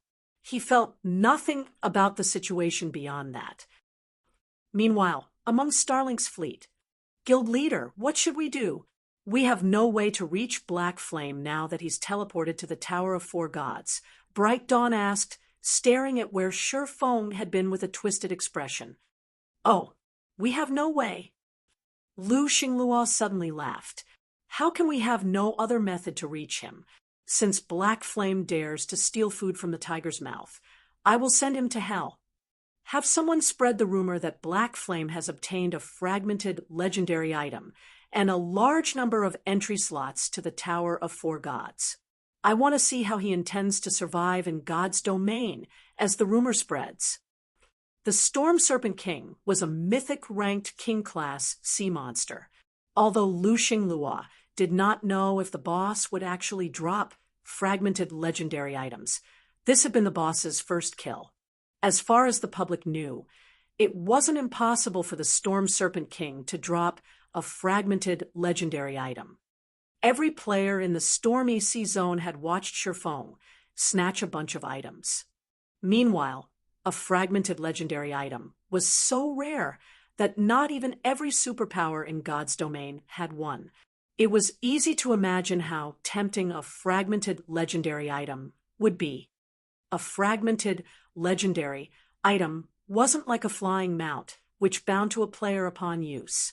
A flying mount wouldn't drop if its owner died, but fragmented legendary items were a different story. Understood. I'll get it done, immediately. Bright Dawn said, a big grin appearing on his face. Not only had Shifeng provoked Dragonheart Island's various powers, but now the public would assume he held a priceless treasure. He had no hope of avoiding death now. Shortly after Shifeng's group had disappeared, the various superpowers and adventurer teams resumed their intense struggle over the remaining loot. When Shifeng and the others opened their eyes, they were flabbergasted by the scene before them. They were surrounded by a galaxy of stars. It was simply beautiful. Waiting within the core of this galaxy was a tower of immeasurable height. Not only was the tower's aura unimaginably powerful, but it also felt strangely eternal. The gods divine might couldn't even rival 1/100% of the tower's aura. So, this is the Tower of Four Gods. Shifeng was overwhelmed with emotion as he gazed at the colossal set of golden doors before him. The doors were easily several thousand meters tall.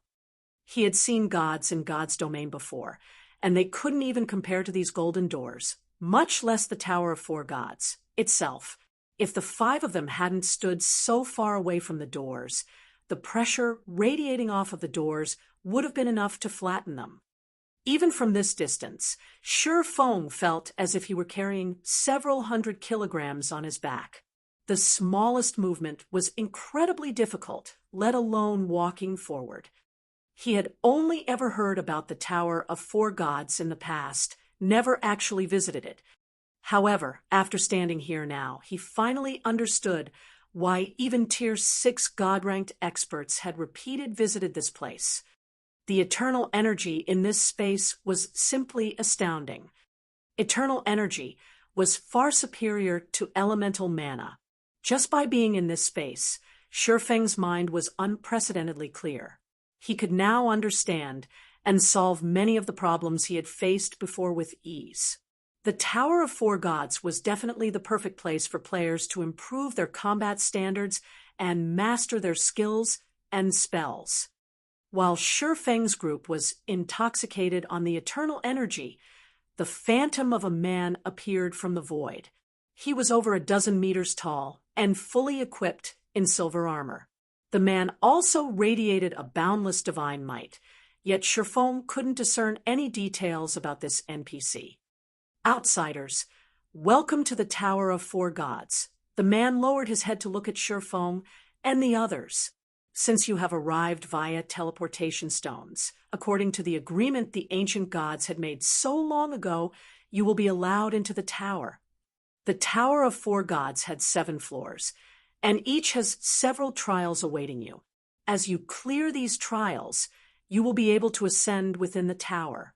In return, you will gain more abundant rewards. Each of you will have 3 chances within the Tower of Four Gods. After 3 deaths, your trial will come to an end, and you will be barred from this place for 360 natural days. I hope you cherish this opportunity. If you don't have any questions, you may enter the tower now.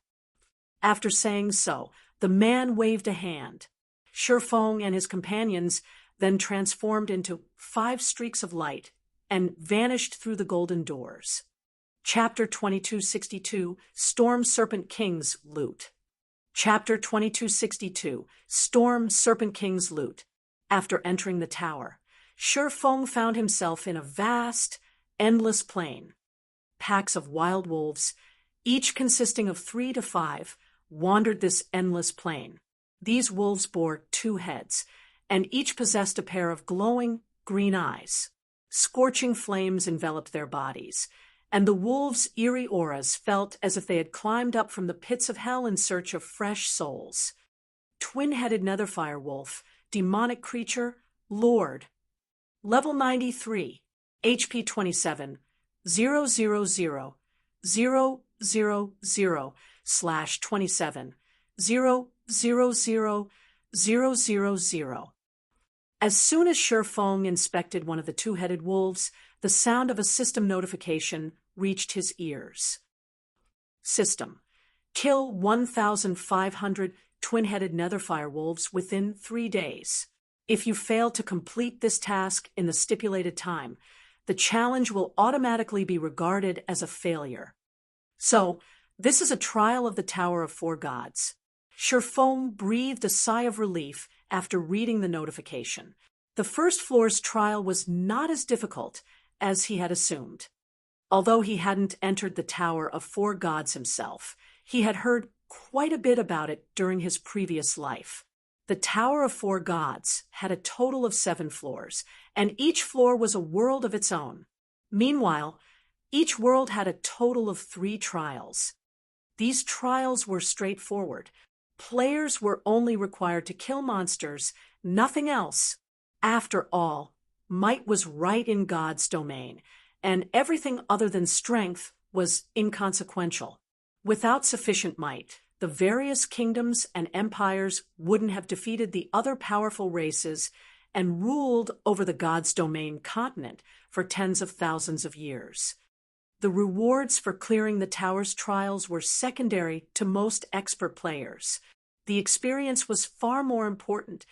Due to the Tower of Four Gods' eternal energy, this was the best place in God's domains for players to train.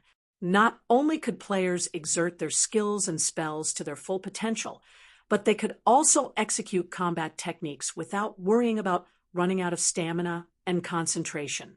Players could rapidly develop their combat standards here. This was also why Tier 6 God-ranked players had still tried to enter the Tower of Four Gods despite their standing.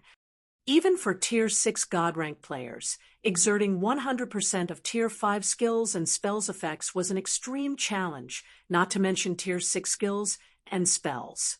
They had the same issue with their more powerful combat techniques. Unfortunately, not even the mana in a main city could assist Tier 5 and 6 classes. They'd have to rely on a location like the Tower of Four Gods to practice their high-tiered skills, spells, and powerful combat techniques. This feature drove any player that visited the tower to remain within it for as long as possible, rather than rushing through the trials. If they missed this opportunity, they'd have to wait 360 natural days before they could enter the tower again. After a glance at the wandering Netherfire wolves, Shurfong sat on the grassy plain and inspected the loot he had obtained from the Storm Serpent King, instead of rushing to kill the nearby monsters. Killing level 93 lords wouldn't be difficult for Shurfong. In fact, this first trial was quite simple. 3 days was more than enough time to kill 1,500 Netherfire wolves. Since he had been in such a hurry, he had only spared a glance for the items he had picked up. Now that he had some time, he had to inspect his gains properly. If he had gotten lucky, he might have acquired something that could increase his combat power and his chances of clearing the Tower of Four Gods trials. After several minutes of looking through his harvest, Shurfong took a sharp, deep breath. Most of the 26 items he had picked up were level 90 fine gold and dark gold weapons and equipment. None of the weapons or equipment pieces were epic rank, so they were of no use to Shurfong. If he sold these items, however, the various major powers would fight over them like madmen. Current players were nowhere near level 90, and top-tier level 90 weapons and equipment would provide the various powers an edge over their rivals. Most of the other items were materials from the Storm Serpent King's body, such as Storm Serpent King scales. All of these materials were epic rank and could increase sailboats' defenses and durability. Of the two most valuable items, one was the extremely rare epic material, Spatial Crystal, and the other was a design for the bronze ranked storm speedboat. If the various powers knew that I picked this up, they'd do everything in their power to kill me, Shurfong said, chuckling as he looked at the storm speedboat design. The Spatial Crystal could be used to repair the mysterious iron-ranked hurricane sailboat, but it wasn't nearly as valuable as the storm speedboat design. The hurricane sailboat might be the strongest ship available at this stage of the game, but it couldn't withstand attacks from several thousand ships. If he had enough materials, however, he could produce an unlimited number of bronze speedboats with the storm speedboat design. Not even the various superpowers could form a fleet of bronze speedboats, led by a mysterious iron speedboat, yet now Zero Wing could. For some time now, Zero Wing had been stockpiling ancient origin and diamond wood, the two main materials to construct the storm speedboat. Zero Wing could definitely create the strongest player fleet in the game. This would also resolve the guild's lack of naval strength. Thinking up to this point, Shurfong even considered leaving the Tower of Four Gods to start production on the storm speedboats immediately. Fortunately, he suppressed the urge. Entering the Tower of Four Gods hadn't been easy, and if he left now, he'd suffer an incredible loss. The environment he was in would even be helpful to Tier 5 and 6 players, not to mention a Tier 2 player like himself. Finished with his loot, Shifeng decided to stop wasting time. He stored the spatial crystal and storm speedboat design, and hastily walked toward the nearest pack of twin-headed netherfire wolves. The 5 netherfire wolves noticed Shifeng as soon as he was within 100 yards of the pack.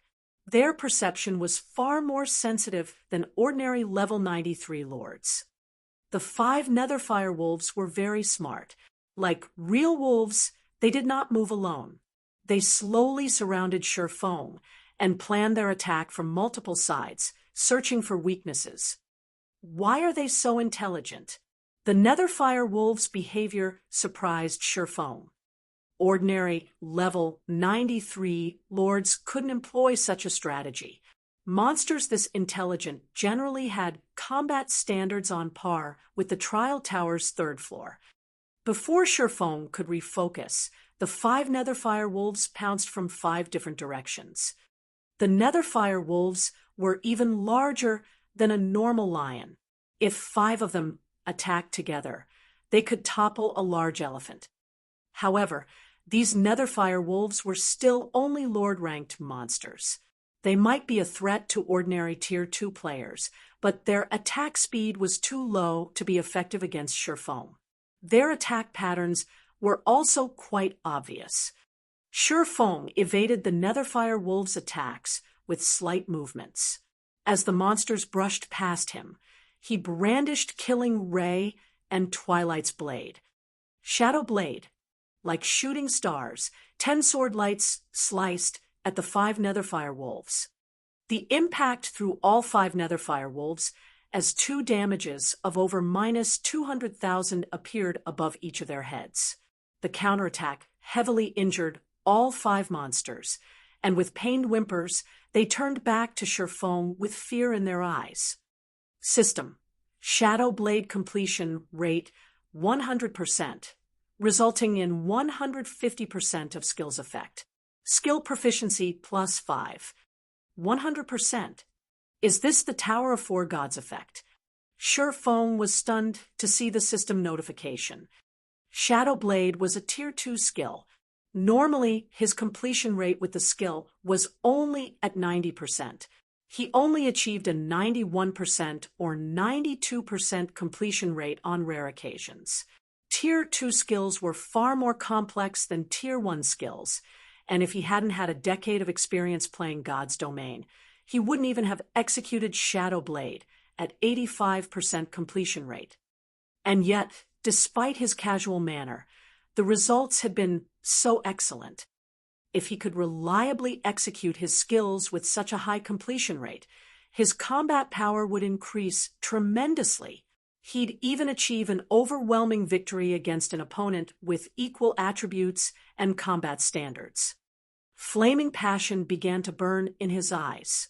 Shifeng immediately charged at the frightened twin-headed netherfire wolves in an attempt to replicate the feeling of his previous attack. Chapter 2263, Sacred Training Ground.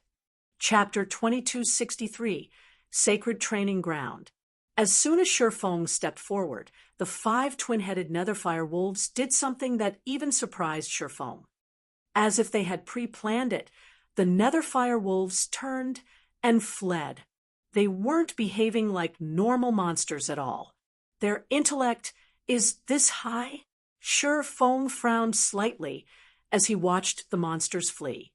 He had seen monsters run from players before, but he rarely saw monsters flee the moment they were injured, despite having most of their HP remaining. This wouldn't have been such an issue if he had been hunting monsters in the fields, but he was on a time limit here. If every netherfire wolf reacted like this trial would be far more difficult than Shifeng had assumed. These netherfire wolves' movement speeds were high, and if they split up and fled to other wolf packs, he would need far more time to kill a single netherfire wolf. A half-step refinement realm expert would very likely fail the trial. However, before these Netherfire wolves could even put a few yards between them and Shifeng, he had already executed void steps and appeared beside one of them. The Netherfire wolf didn't even notice him. My technique execution has improved so drastically. As Shifeng looked down at the oblivious Netherfire wolf beside him, he was shocked. Unlike players, monsters didn't heavily rely on their vision to notice opponents. Trying to approach a monster with a technique like void steps without being detected was a major challenge, akin to using void steps against a void realm expert. Experts wouldn't have to rely on their vision to perceive the world around them once they reached the void realm. Yet now, void steps forced his opponent to ignore more than just his visible presence. When he executed void steps, while bathed in eternal energy, he became one with the environment. Now, even the Netherfire wolf's bestial senses couldn't find him. Before the Netherfire wolf could react, Shifeng slashed at it again with Killing Ray. The sacred sword suddenly vanished, and blood gushed from multiple lacerations on the Netherfire wolf's body. Damages exceeding -100,000 appeared above the Lord's head, one after another. And this all happened in an instant. Secret technique, Lightning Flash. Lightning Flash was a bronze offensive combat technique Shifeng had obtained from the Empire's primordial divine ruins, but like his sword's transmigration, Lightning Flash was far more complex than an ordinary bronze combat technique.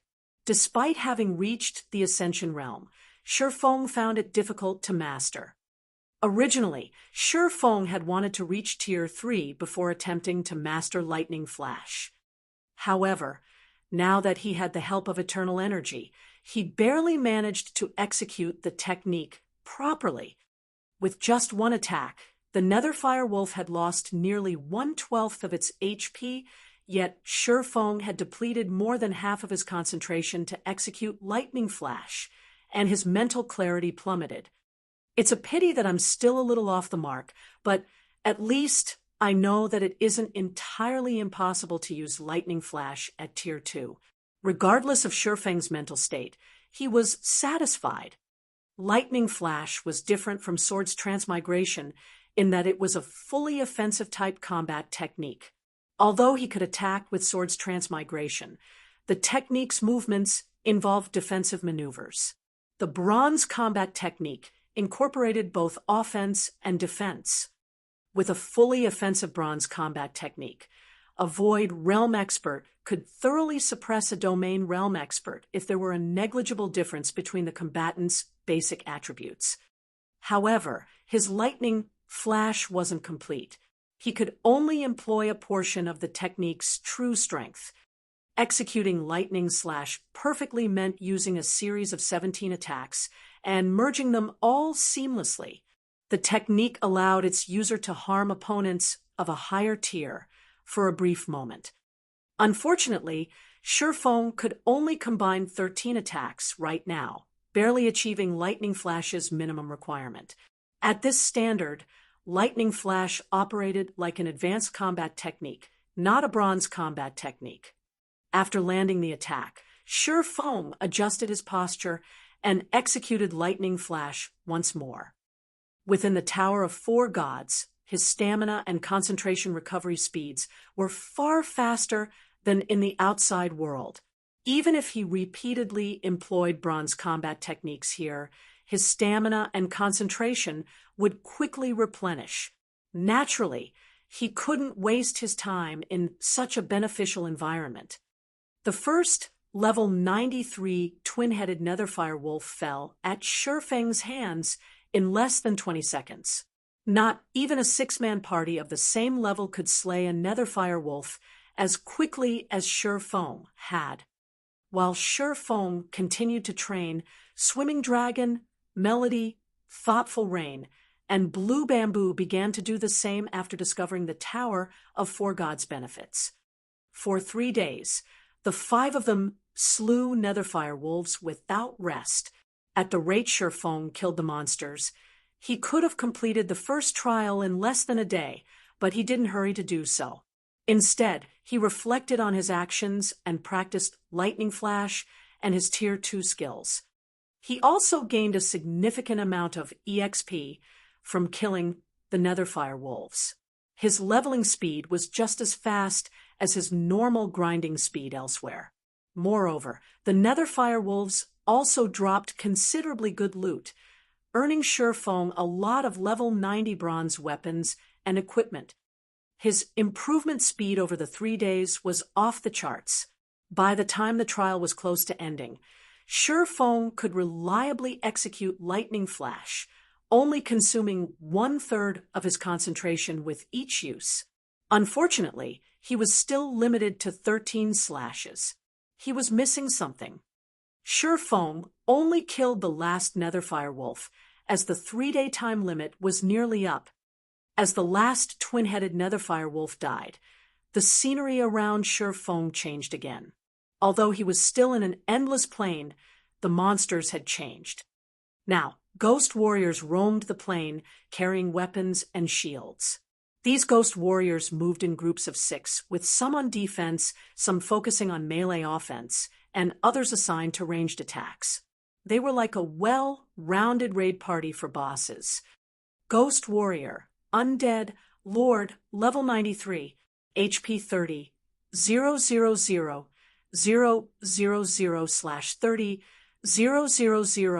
000, System.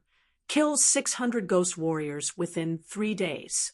If you fail to complete this task in the stipulated time, the challenge will automatically be regarded as a failure. Wasting no time, Shurfeng charged at a Ghost Warrior party. The Ghost Warriors didn't attack the moment they noticed Shurfeng. Instead, the 2 shield-wielding Ghost Warriors moved to intercept his charge, while the 2 spear-wielding warriors moved behind them. The 2 spear-wielders prepared to attack the instant Shurfeng encountered the tanks.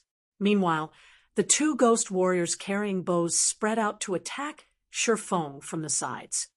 The ghost warriors' combat standards were clearly a cut above the Netherfire Wolves.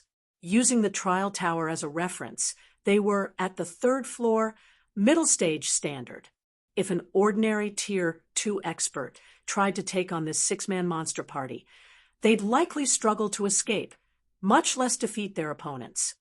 Fortunately, these ghost warriors were no threat to Shurfeng. Like the previous trial, he continued to practice his Lightning Flash. Fighting humanoid monsters would help him improve far faster than fighting beasts. The ghost warriors also provided better loot and more EXP than the Netherfire Wolves. The Netherfire Wolves hadn't dropped a single piece of mysterious iron equipment, yet the Ghost Warriors did on occasion. As for the EXP, the Ghost Warriors provided 3 times more than the Netherfire Wolves, which had already granted more EXP than ordinary level 93 lords.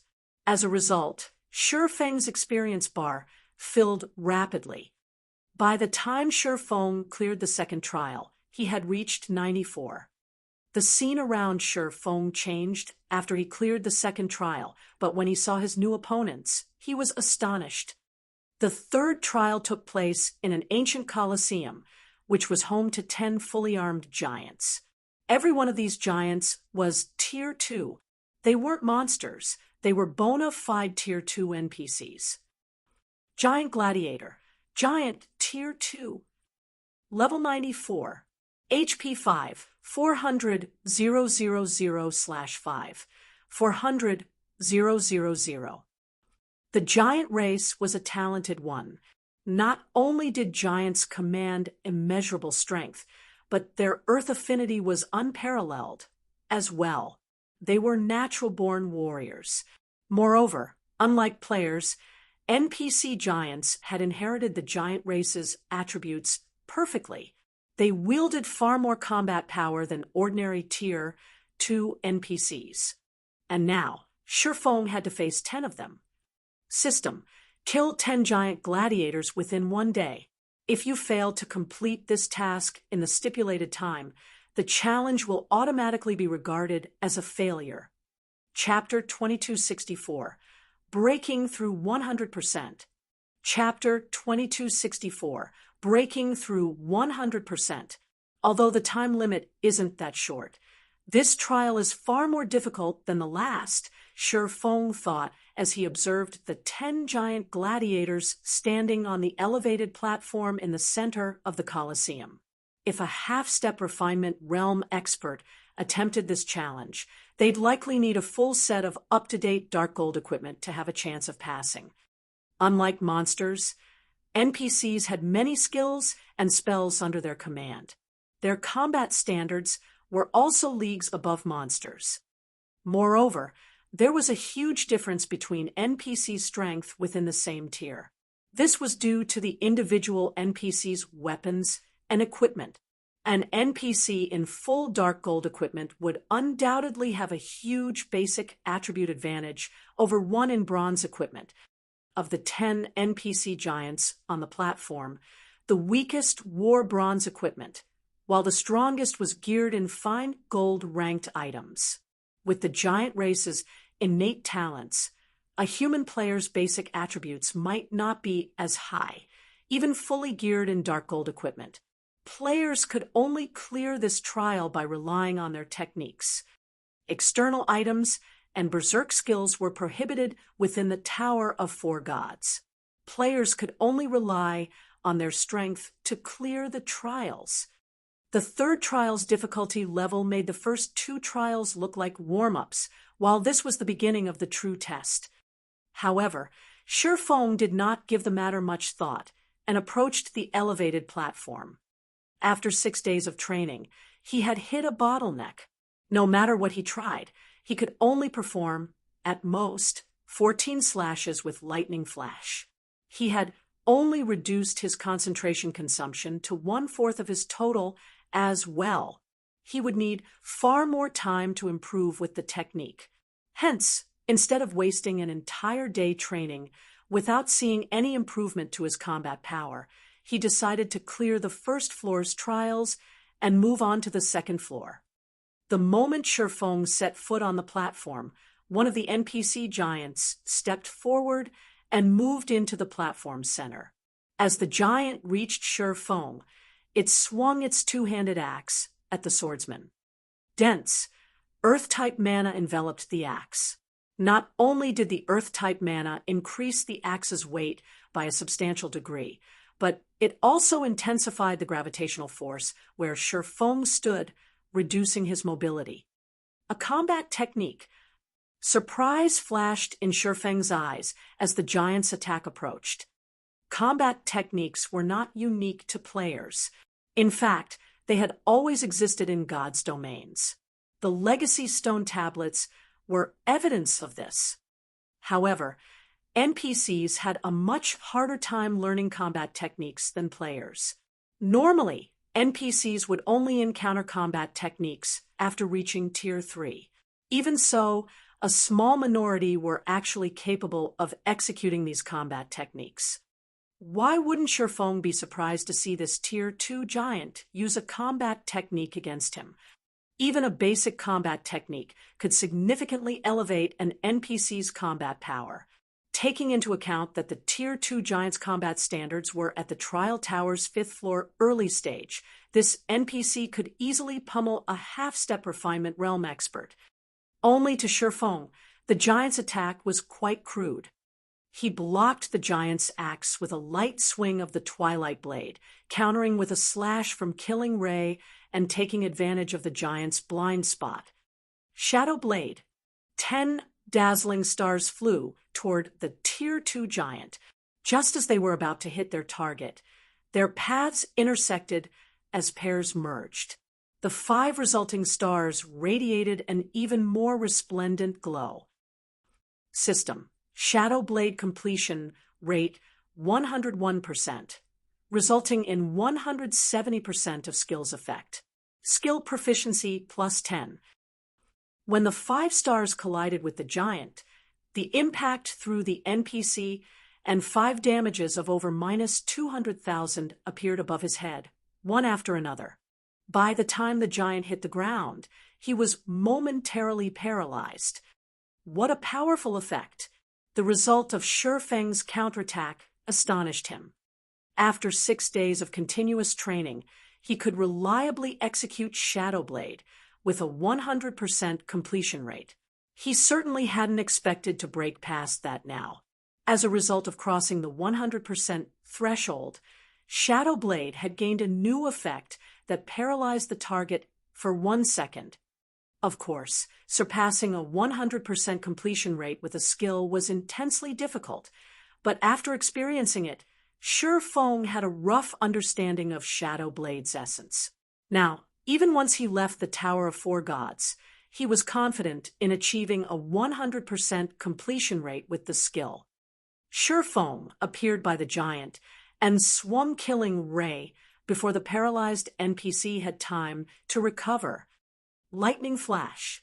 14 sword lights simultaneously cut through the NPC giant, reducing the giant's HP to a critical low. Shi Feng immediately followed up the Twilight Blade, executing Purgatory Pentaslash, removing the last of the giant's HP. The fight with the first giant lasted no more than 3 seconds. The other NPC giants watched from a corner of the arena with grim expressions. "All right, next," Shi Feng demanded, flashing the giants a hungry look. Swimming Dragon and the others would likely struggle to defeat these NPC giants, but Shi Feng's basic attributes were even higher than a Tier 3 players of the same level, and his physique and reaction speed were only slightly inferior. If he had trouble with these Tier 2 giants despite his massive advantages, he might as well retire from God's domain now. However, Shi Feng had to admit that these NPC giants granted a lot of EXP, even more than great lords of the same level. His experience bar had risen by a sizable chunk after killing the first giant. Unfortunately, the NPC hadn't dropped any loot. Shi Feng defeated all 10 NPC giants in less than 5 minutes. As the last NPC died, the scenery changed yet again. This time, Shi Feng had been transported into a temple. The instant Shi Feng arrived, he sensed that the eternal energy here was far less dense. There was simply no comparison to the first floor's eternal energy. Meanwhile, a large number of snake monsters wandered the temple. Not only were these monsters massive, almost as tall as a 2-story building, but they each had a total of 6 heads as well. 6-headed hell snake, bloodline creature, Lord. Level 94. HP 42, 000, 000, /42, 000, 000. Bloodline creatures? Shi Feng was dumbfounded when he saw the temple's 6-headed hell snakes. He hadn't expected the second floor to be much more of a challenge than the first floor. Bloodline creatures were elite existences among creatures of the same tier. They also possessed bloodline abilities and extraordinary combat power. Not even the Tier 2 giant NPCs were guaranteed to win against these hell snakes in a one-on-one fight. But after his brief shock, Shi Feng's face lit up with joy. Bloodline creatures were extremely rare. Even Shi Feng only knew of a few places that possessed bloodline creatures. He had considered grinding the Nagas in the Thunder Temple's side temple to collect bloodline power, but it seemed that he could save himself the trip. System, congratulations. You have cleared the first floor's trials and reached the Tower of Four Gods' second floor. You may choose to rest here for 1 day or begin the second floor's trials immediately. I've been training without rest for quite some time. Even if my mind is clear, my physical body has been more or less affected. I should log off and rest for now. After giving the matter some thought, Shi Feng decided to accept the system's offer to rest. By the time Shi Feng exited his virtual gaming cabin, sunlight streamed into his room. It was already afternoon. Shi Feng stretched, suddenly feeling physically powerless. Moreover, he was intensely hungry, and every cell in his body practically screamed for nutrients. He was also quite lightheaded and sleepy. What's going on?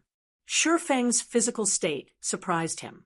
If he hadn't willed himself awake, he likely would have lost consciousness. Chapter 2265, Tower of Four Gods Effect. Chapter 2265, Tower of Four Gods Effect. Feng rapidly lost stamina due to his severe lack of energy, ignoring the cause of his deprivation. For now, Feng moved to the fridge in his room and retrieved one of the life potions within. He popped the cap and downed the bottle's contents without hesitation. As the life potion flowed down his throat, Feng felt a warmth spread throughout his body, and his mind started to clear.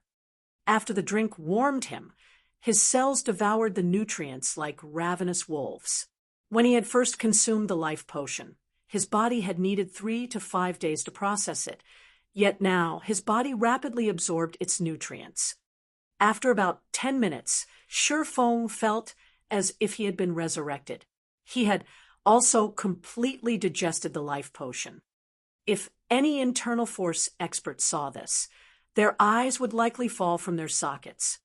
The life potion contained a frightening amount of nutrients, and even an internal force expert would need 3 days to process the powerful drink after training to their physical limits. Moreover, they would have to continue training like a madman during that time. Yet Feng had digested the life potion in 10 minutes and still felt as if he needed more. This life potion really is good stuff. Without it, I would have needed around 5 bottles of S-rank nutrient fluid to recover from my starvation, Feng inwardly exclaimed as he stared at the empty container in his hand. Although he had been conserving the life potions, he had used far more than he had initially expected. He was already down to his last bottle. Once he was out, his physical and mental progress would plummet. In fact, the life potions were a large part of the reason for his rapid improvement in the Tower of Four Gods. As Feng recovered from his hunger and looked around him, he felt as if he had emerged in an entirely new world. To be precise, his perception had sharpened drastically. What's going on? The development stunned Feng. It wasn't just the world around him that felt different. He could also sense that his cells had become significantly stronger. Now, he felt that he could achieve a punching strength of 1,000 kilograms even with a casual hit. His reaction speed had also improved. With these changes, his physical control had reached a new level. Feng had endured a constant headache over how to improve his reaction speed and physical control. He had never expected to make a breakthrough now. He could push his mental agility to its very limits in God's domain because he had an incredibly powerful body and sufficient reaction speed, but that wasn't the case in the real world. Because of this, he couldn't replicate many of his in-game actions in the real world. Now that his physical fitness and reaction speed had significantly improved, he would be able to exhibit greater strength. Moreover, Feng could tell that his physical condition hadn't reached its peak. After making a mental breakthrough, his endocrine system had grown stronger, steadily flooding his bloodstream with more hormones and slowly altering and improving his physical fitness. Have I risen to the Grandmaster standard during my training in the Tower of Four Gods? Feng considered the large possibility that he had become a neutralizing Grandmaster throughout his training. He couldn't think of another explanation for the changes his body had experienced. With his superhuman fitness and reaction speed, his overall strength was leaps and bounds greater than apex internal force experts. He wouldn't need any fancy techniques to take care of Wang Zongquan if the man appeared before him again. He could easily finish the man with a straight punch. For a moment, Feng was overwhelmed with the urge to run to the headquarters training room to test his physical state. He still had 2 teleportation stones, which meant he could send 4 more players into the Tower of Four Gods. If his guess was correct, and players could gain real-world strength by training in the tower, as well as crossing the 100% skill completion rate threshold, he needed to send some of his guild's experts, those with great potential, to train in the tower. Although Lei Bao led the Heavens Rumble Training Center and Fire Dance, and the others were extraordinarily strong, Lu Xingluo wasn't to be trifled with. Wang Zongxuan's interruption during the training center's grand opening had merely been an attempt to test the waters. If Lu Xingluo decided to get serious and attack the training center in secret, he would have many methods to catch the training center off guard. An experienced master martial artist like Lei Bao might cope with these secret attacks, but Fire Dance and the others simply weren't strong enough. Moreover, they needed people to protect Zero Wing's main headquarters at all times. If Zero Wing could nurture another Grandmaster, the Zero Wing headquarters and the Heavens Rumble Training Center's safety would be assured. Neutralizing Grandmasters transcended ordinary human limits. Their highly developed minds utilized a seventh sense, which reached beyond their instinctual sixth sense.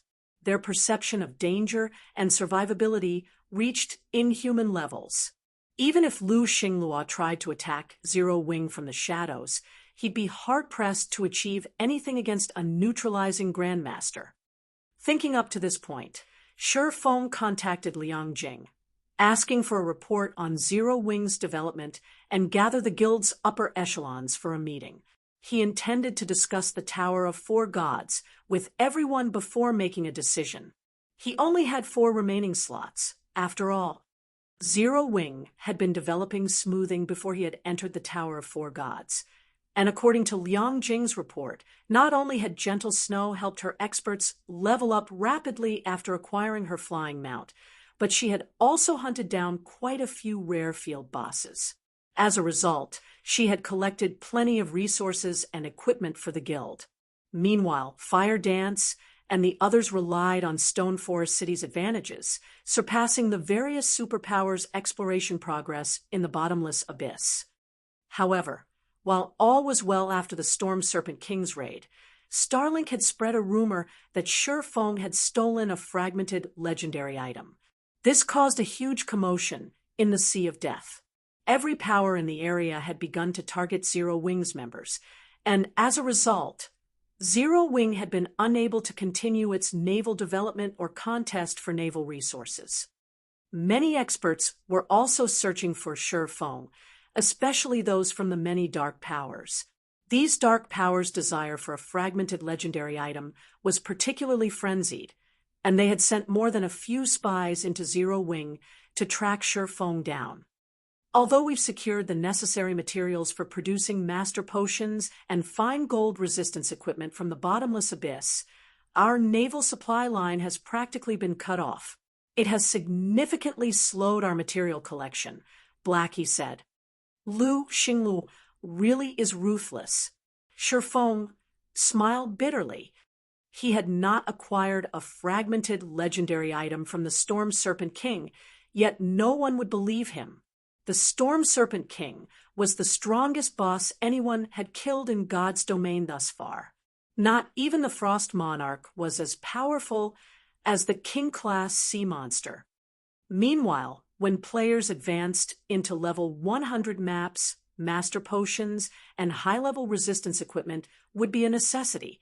Level 100 was a massive turning point in the game, and maps of that level would change drastically, not to mention the monsters.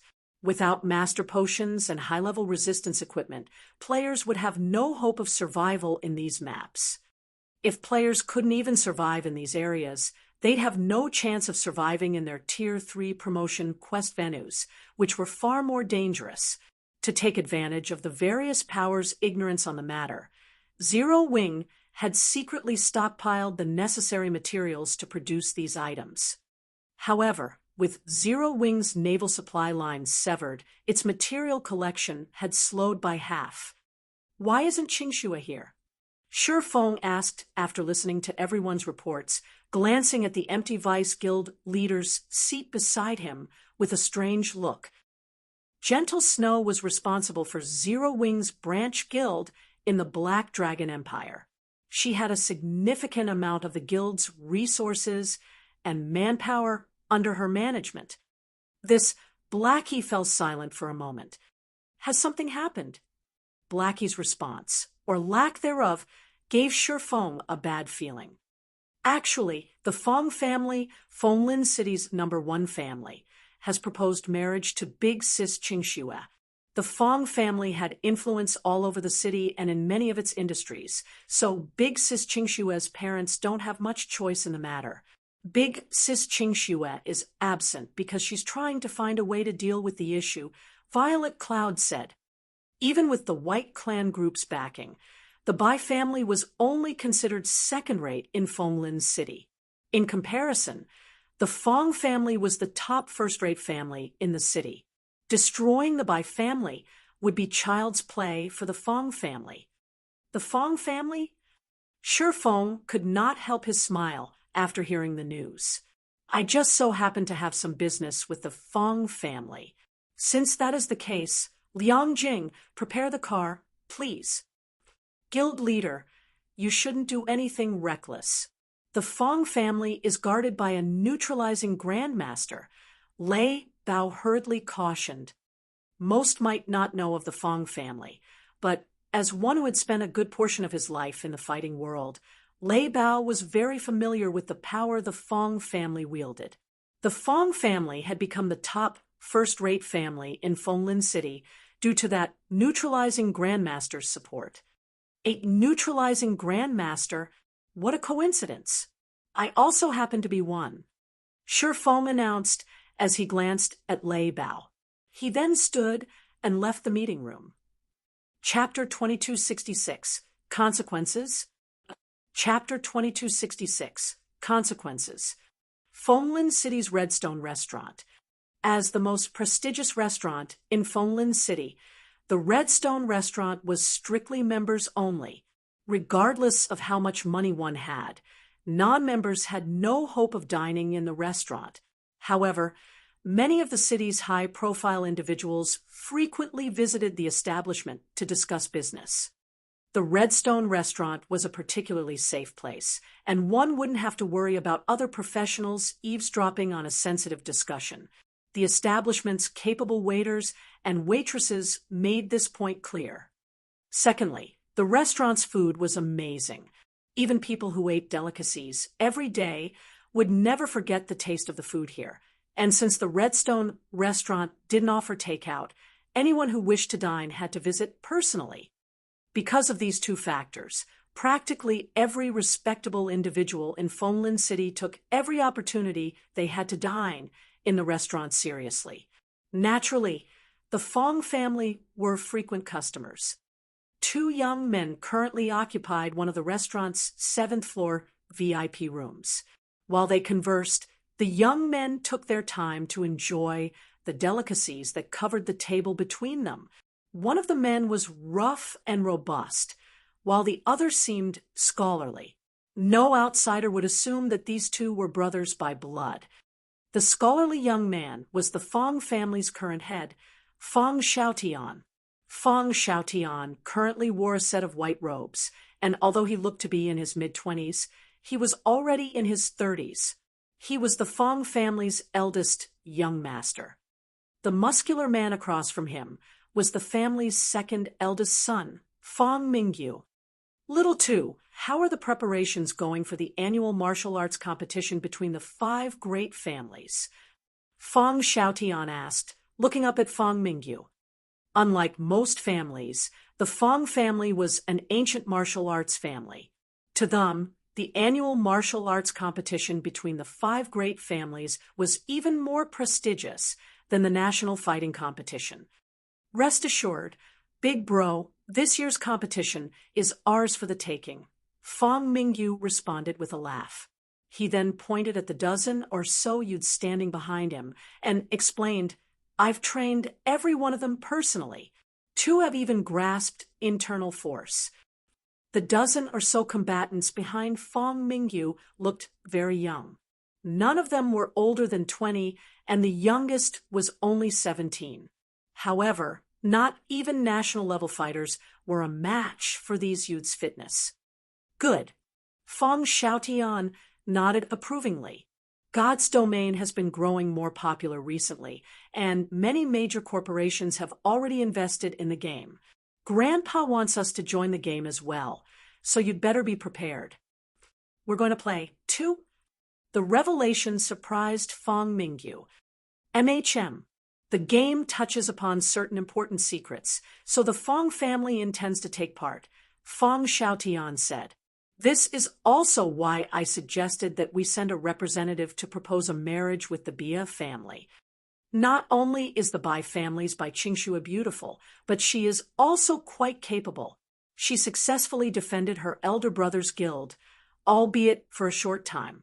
With another decade to develop, the Bia family might be able to join our circle.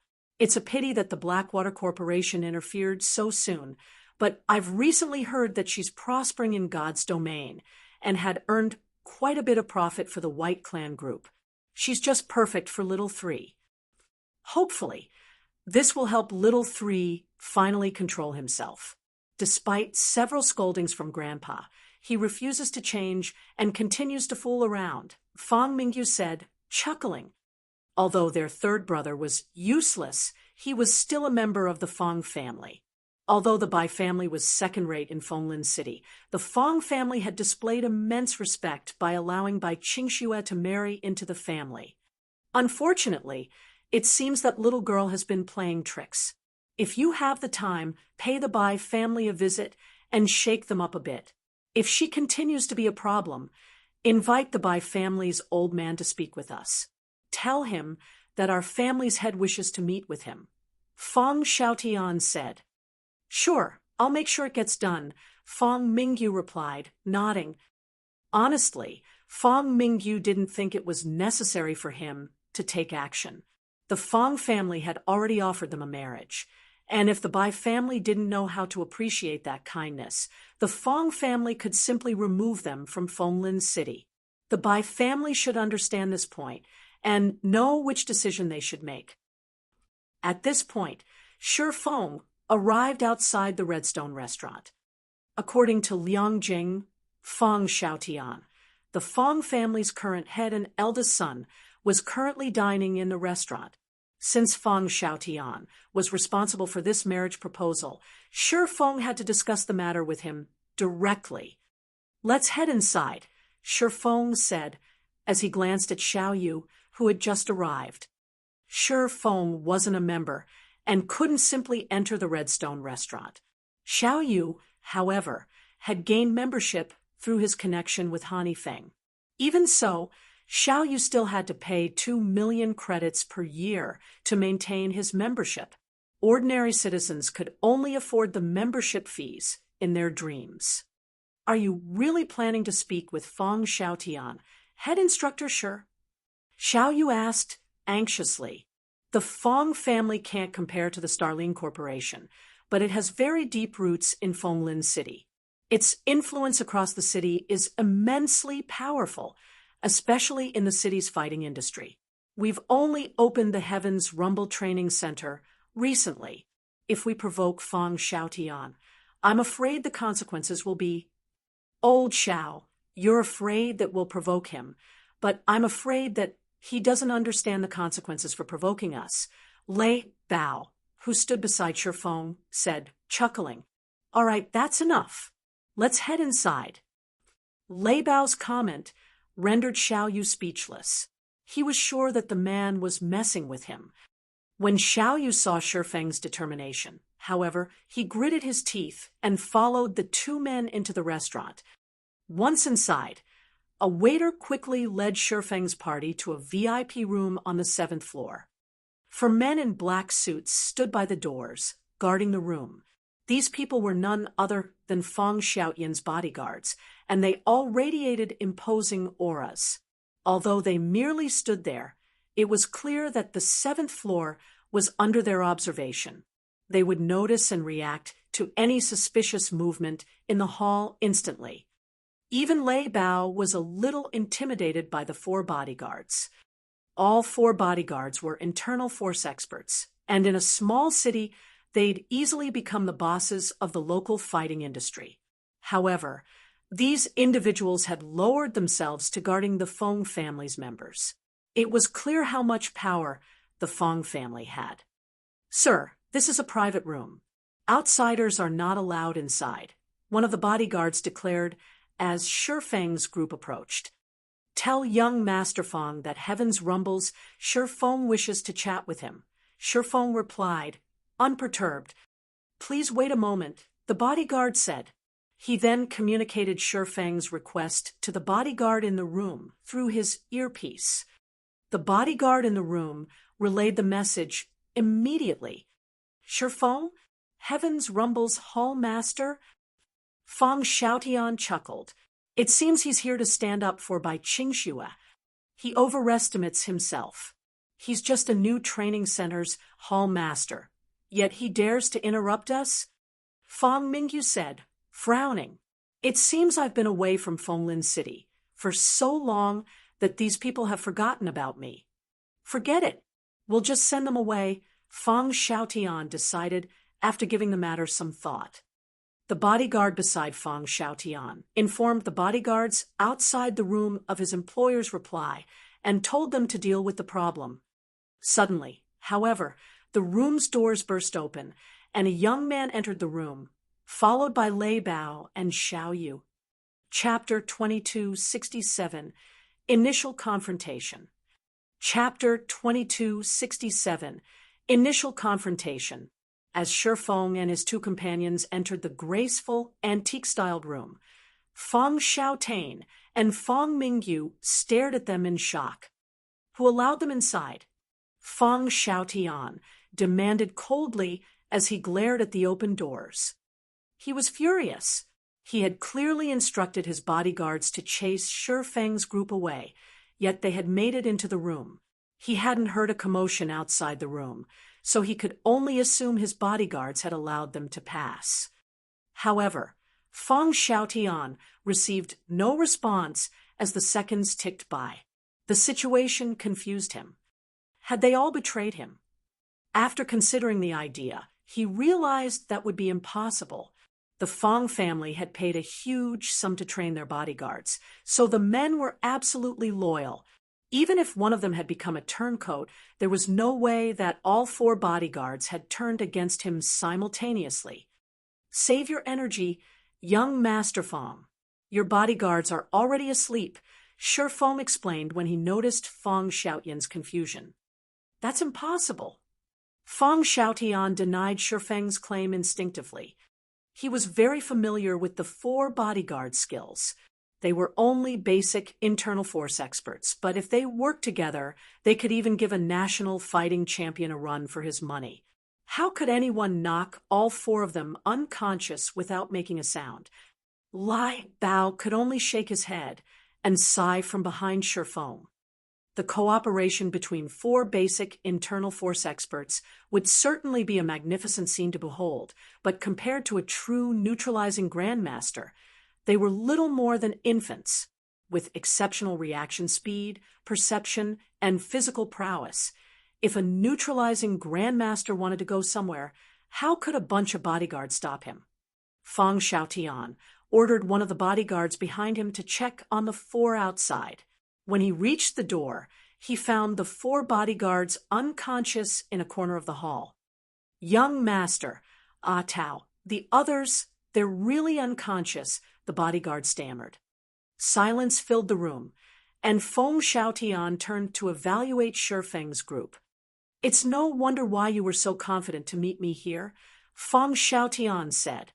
Despite his passed-out bodyguards, he didn't seem flustered. On the contrary, he maintained a calm attitude as he said, "However, do you think this display will change my mind? Stop dreaming. I know who you are, Shifeng.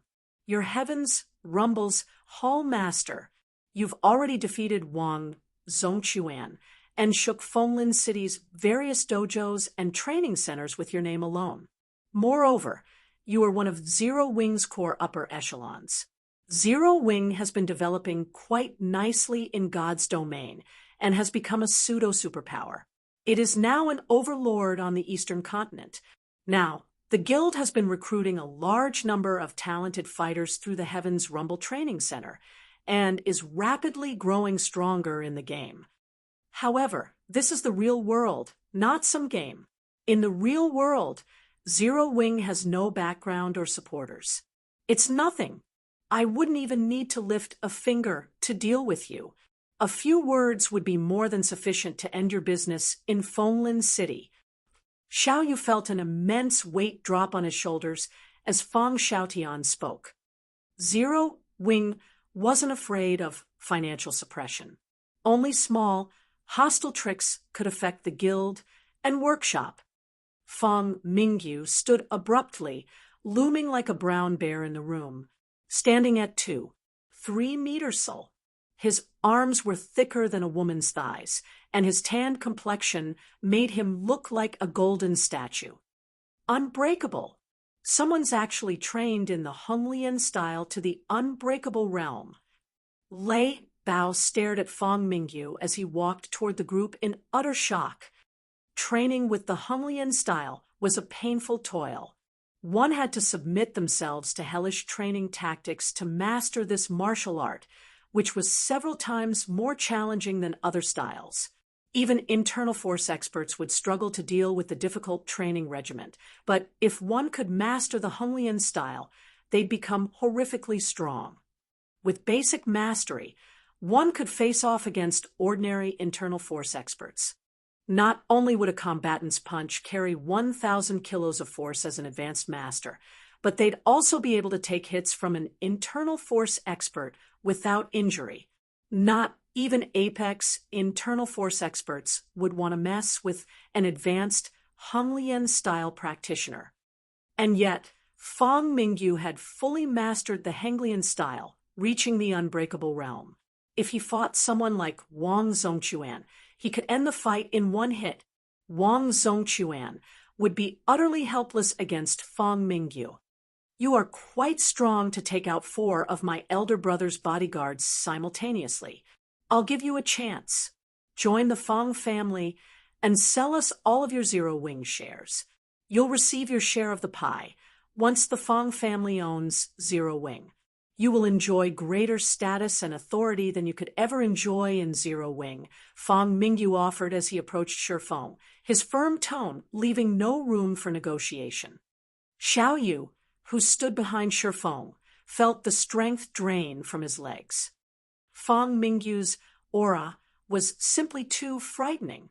Xiao Yu normally trained as well and had cultivated a relatively formidable aura, though his years' work, yet he felt tiny before Fang Mingyu. Moreover, Fang Mingyu had something on him that most professional fighters did not killing intent. As the man walked toward the trio, it felt like a mountain of corpses were lumbering toward him. What if I refuse? Shifeng calmly replied. Then I'll just have to take you back to the family. Once you're there, I'm sure you'll change your mind, Fang Mingyu said, laughing. You say that if I join the Fang family, I'll enjoy greater status and authority than I currently do in Zero Wing? Shifeng asked. That's right. You certainly qualify to receive such power, Fang Mingyu answered, nodding. My position in Zero Wing is quite high.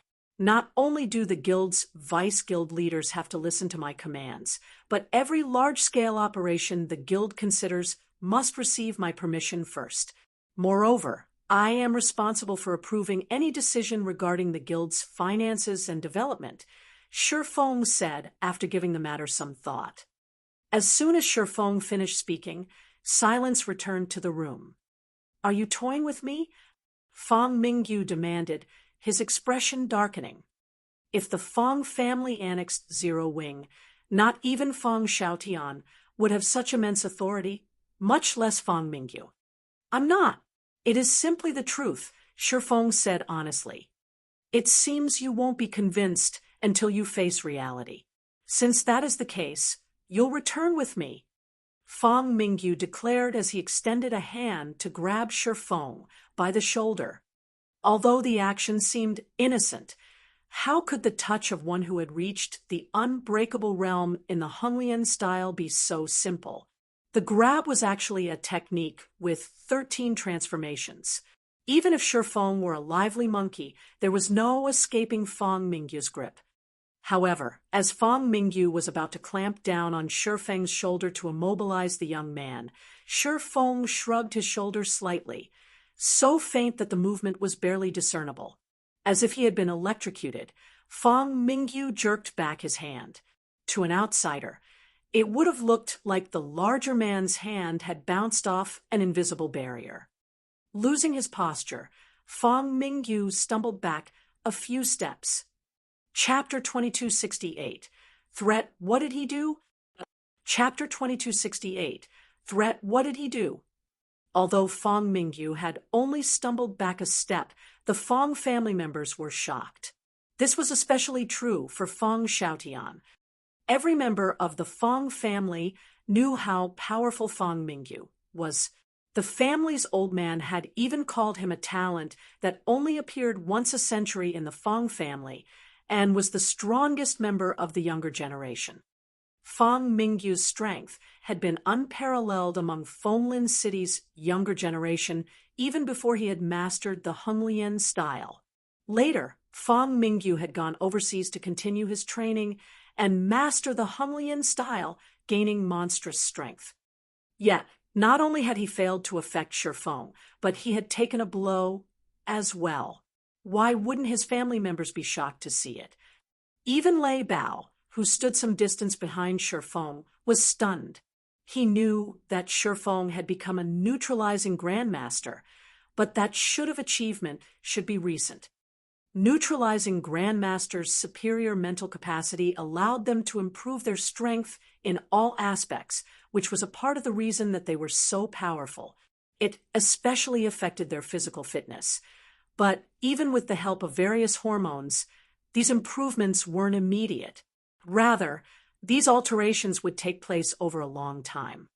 Fang Mingyu, on the other hand, had already reached the Henglian style's unbreakable realm. Physically, he was a humanoid monster. Even some of the weaker grandmasters wouldn't be a match for his raw power, not to mention Shifeng, who had so recently become a grandmaster. And yet, contrary to Lei Bao's expectations, Shifeng had won a direct confrontation. It was simply unbelievable.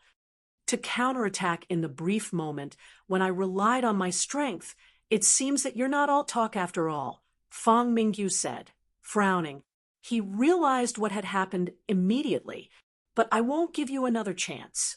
Fang Mingyu's fist shot toward Shifeng in a straight, simple punch. It was even cleaner and more straightforward than a textbook punch. However, this simplicity was precisely the reason that not even a neutralizing grandmaster would find a gap to take advantage of. Lei Bao couldn't help but flinch.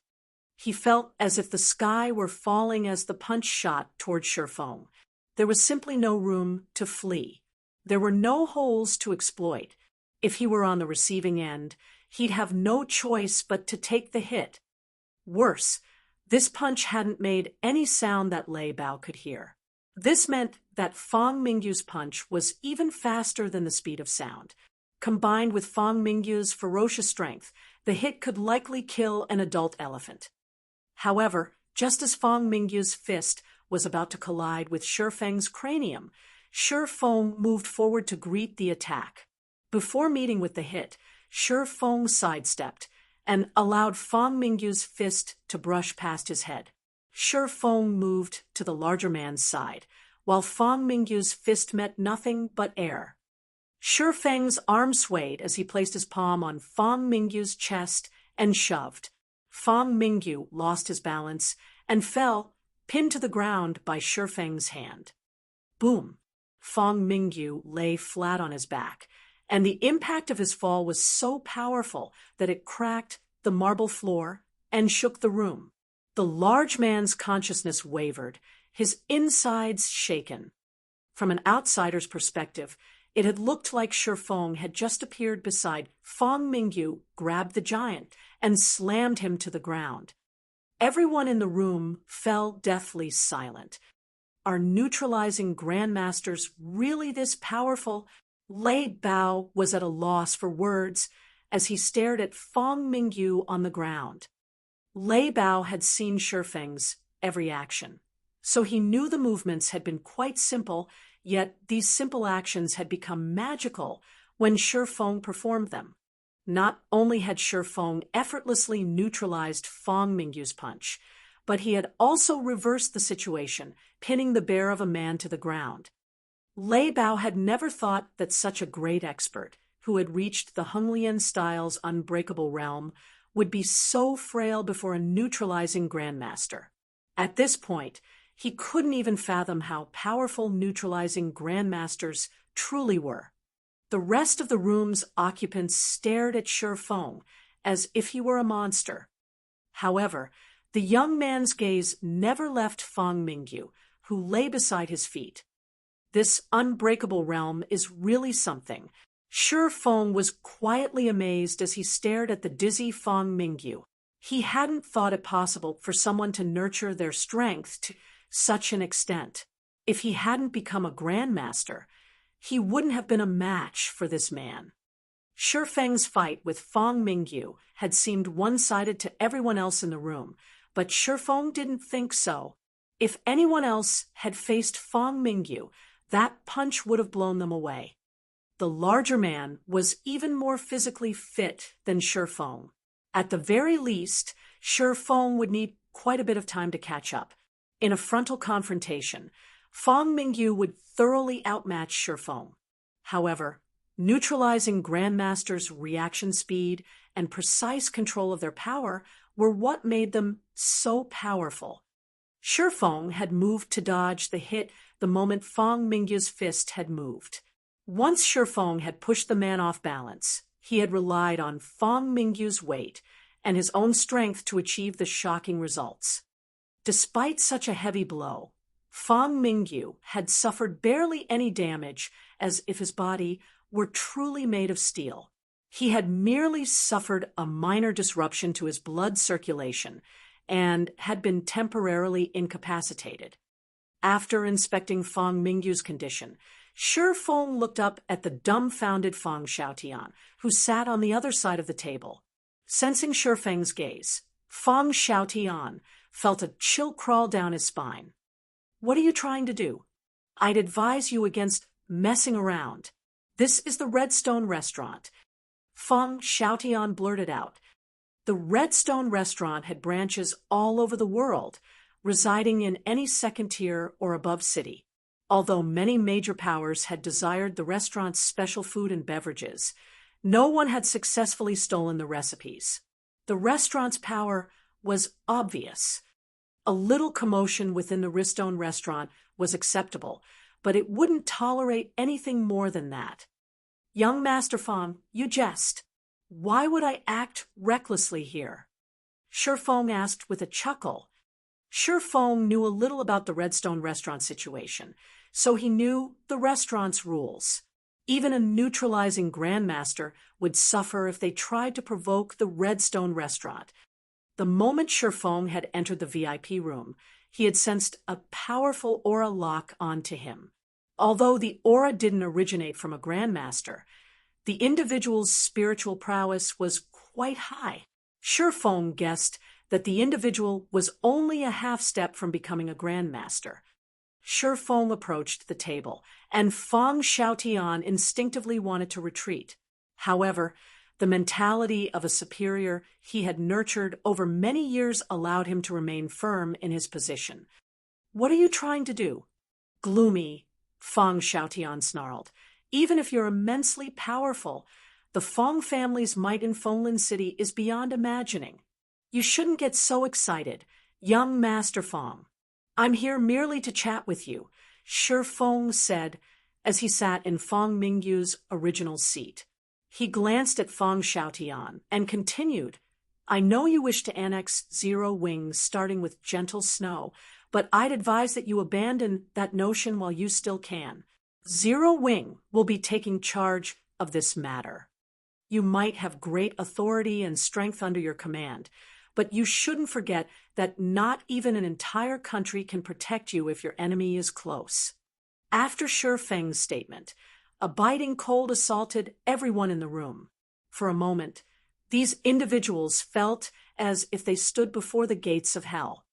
After 2 seconds of this cold, it vanished as if it had never happened. However, Feng Xiaoyan's back was drenched in sweat, and by the time he snapped out of his gaze, Shi Feng had stood and left the room. Chapter 2269, Silver Membership. Chapter 2269, Silver Membership. When they realized Shi Feng was leaving, Lei Bao and Xiao Yu followed after him. "Are we really going to leave just like that?" Xiao Yu worriedly asked Shi Feng. "I doubt those brothers will let this matter rest so easily." "They definitely won't let this matter rest, but I merely came to greet them and ensure that they understand how useless little tricks are against us," Shi Feng nonchalantly explained. "Moreover, I think that many people will realize that they shouldn't casually provoke Zero Wing after today's display. Even if the Feng family's influence is extensive, they'll have to evaluate the risk properly." Realization dawned on Xiao Yu as he listened to Shi Feng. Although it was true that the Feng family had an iron grip on Fenglin City, the Feng family had to rely on others to complete many tasks. Now that Shi Feng had shown that he could suppress Feng Mingyu, the strongest member of the Feng family's younger generation, the Feng family's prestige would take a blow, while the event would bolster Zero Wing's reputation. This, in turn, would warn many of Fenglin City's various major powers against provoking Zero Wing, and they'd hold back before following Feng family's orders. In fact, they might even refuse to target Zero Wing. One had to consider their own position before acting on someone else's behalf, after all. While the Feng family ruled Fenglin City, everyone would follow the family's wishes, but when another power, one just as strong as the Feng family, rose, the general populace would hesitate before leaning on one side or the other. "We need to accelerate our development and bolster Zero Wing's internal member count. The Heavens Rumble Training Center has to open more branches as quickly as possible to increase our recruitment rate," Shi Feng announced. "At the same time, we'll buy some of the latest God's Domain combat facilities and open a virtual combat platform in the training center. We'll also need to organize a reward system." God's Domain's influence in the real world had been even greater than that of the fighting industry in Shi Feng's previous life. In fact, not a single industry in the world had been able to compete with the game's influence. Meanwhile, virtual combat platforms played a massive role in God's Domain's power in the real world. God's Domain had replaced fighting competitions in the past, becoming the most popular activity across the globe. At this point, God's Domain's influence had grown intensely in the real world. One would almost always overhear conversations about the game as they walked the city streets. School students even began to introduce themselves with their in-game IDs and levels in God's Domain. Since the virtual combat platforms hadn't gained much popularity yet, he had to set one up in Fenglin City as soon as possible. Shi Feng hadn't done so yet because Zero Wing had simply lacked the ability to. The timing hadn't been right either. However, as more competitions were held in God's Domain, in-game combat would become increasingly popular. It was now time to secure a virtual combat platform. Setting up new branches in Fenglin City and purchasing the facilities you mentioned will cost a significant amount of money. With our current finances, I'm afraid, Xiao Yu agreed with Shi Feng's idea, but Heaven's Rumble could barely make ends meet. Moreover, Zero Wing wasn't having a particularly good time in God's Domain. Although Xiao Yu was mainly responsible for managing the training center, he frequently discussed finances with Liang Jing, so he knew quite a lot about Zero Wing's situation. Currently, Zero Wing possessed the gold mine, known as Stone Forest Town. However, as Zero Wing had been purchasing large quantities of materials and the guild had been rapidly expanding, its expenditures had been rising. The guild had also constructed new towns in many locations. Most importantly, Other guild towns had begun to appear in the bottomless abyss.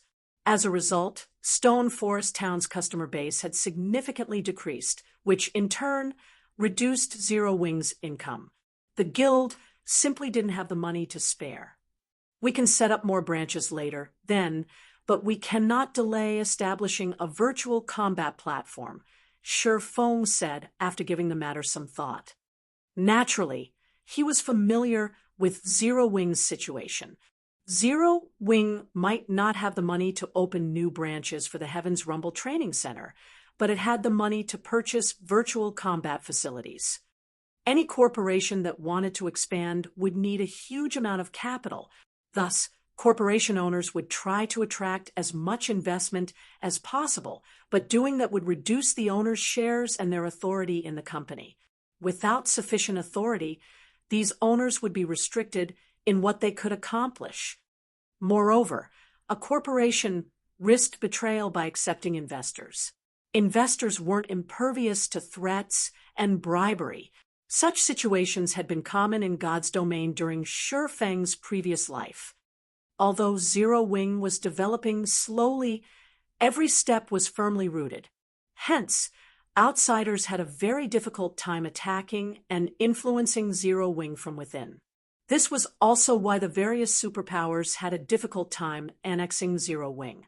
If these superpowers targeted any other guild, they'd quickly devour it. I understand, Xiaoyu said, nodding. I'll contact the vendors later. As Shi Feng and his companions reached the restaurant's first floor, they were greeted by a middle-aged man and two youngsters. The middle-aged man looked to be around 50 and wore black martial artist robes. Although he did not look physically strong, one would notice how steady his steps were if they watched him carefully. However, due to his faint aura, an ordinary expert might dismiss the man as a harmless, middle-aged uncle. To Shi Feng, however, this man's aura was as deep as the great ocean. He was certain that this was the same aura that had locked onto during his conversation with Feng Xiaotian. The young man and woman behind him looked to be in their early 20s. The woman was curvy and graceful, while the man was as robust as a leopard. He was also handsome enough to earn a modeling job. Both youngsters wore the Redstone Restaurant's uniform, and their auras were comparable to a national fighter's. Hello, Mr. Shi Feng. I am this restaurant's manager, Huang, and the middle-aged man said, smiling as he introduced himself. Xiaoyu, who stood beside Shi Feng, was shocked. Not even the Feng family could afford to provoke the Redstone Restaurant, and the various branches' managers were mysterious, rarely showing themselves in public. Xiaoyu had never expected Fenglin City's branch manager to introduce himself to them. May I know what business you have with me, Manager Huang? Shi Feng asked. Mr. Shi Feng, you are currently one of the most famous individuals in Fenglin City, and our Redstone restaurant wishes to befriend you. Here is our restaurant's silver membership card. If you choose to dine at our restaurant in the future, you will receive a 10% discount on all purchases, Huang explained as he revealed a silver card, presenting it to Shi Feng. Silver membership. Xiaoyu's eyes nearly fell out of their sockets when he heard Huang's words. Despite relying on his connection with Hanifeng, Xiaoyu had only acquired a normal membership card. Moreover, he had to pay an annual membership fee of 2 million credits. Silver members, on the other hand, weren't required to pay a membership fee. Even in Fenglin City, very few people possessed a Redstone restaurant silver membership card. Thanks. After glancing at the membership card, Shi Feng slid it away and left the restaurant without another word. The only thing he wanted to do right now was to re-enter God's domain. After today's events, he was determined to return from the Tower of Four Gods as soon as possible. As Shi Feng's group left the Redstone restaurant, the young man and woman behind Huang spoke up. That guy doesn't know how to appreciate a favor. He just left after receiving the card. He didn't even bother with any light conversation. The young woman grumbled. He's likely been frightened off. He just slapped the Fong family in the face, and they won't let him get away with it. He might be considering leaving Fonglin City as soon as he's able, the young man commented, snickering. That's right. The Fong family is guarded by a neutralizing grandmaster like Old Man Fong. Who would dare provoke the Fong family? The old man won't be able to ignore the slight, the young woman said, admiration brightening her features as she spoke of neutralizing grandmasters. It seems you two need more training. You have no business discussing this, Huang'an said, shaking his head. Why is that instructor? The young woman asked. Rather than replying, however, Huang'an waited until Shifeng disappeared before he continued. I suspect that Shifeng might be a neutralizing grandmaster. Chapter 2270, Second Floor's Effect. Chapter 2270, Second Floor's Effect. With his business in the Redstone restaurant complete, Shifeng quickly returned to Zero Wing's main headquarters, instructing his people to work on improving their Tier 2 skills and spells completion rates. He also reserved some advanced combat rooms for the guild's core members in Zero Wing's various battle arenas. The advanced combat rooms might not be as effective as the Tower of Four Gods, but they were better than nothing. Meanwhile, Xiaoyu began to organize the purchases to set up the virtual combat platform for the Heavens Rumble Training Center.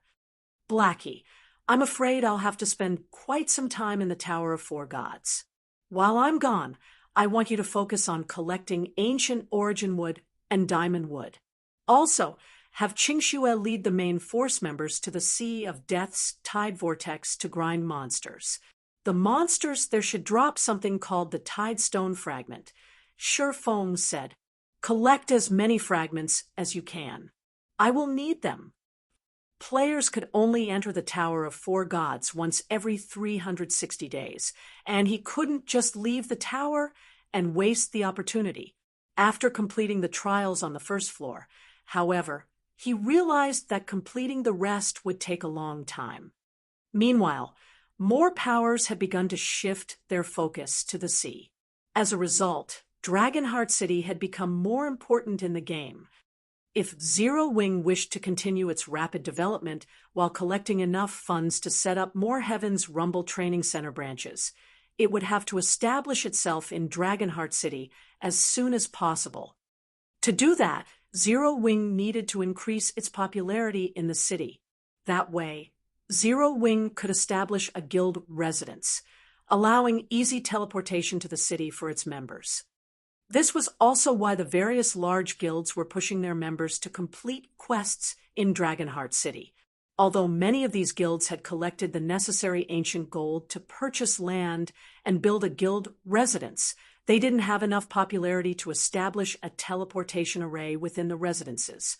As a result, their established guild residences could only serve as a resting place for guild members, nothing more.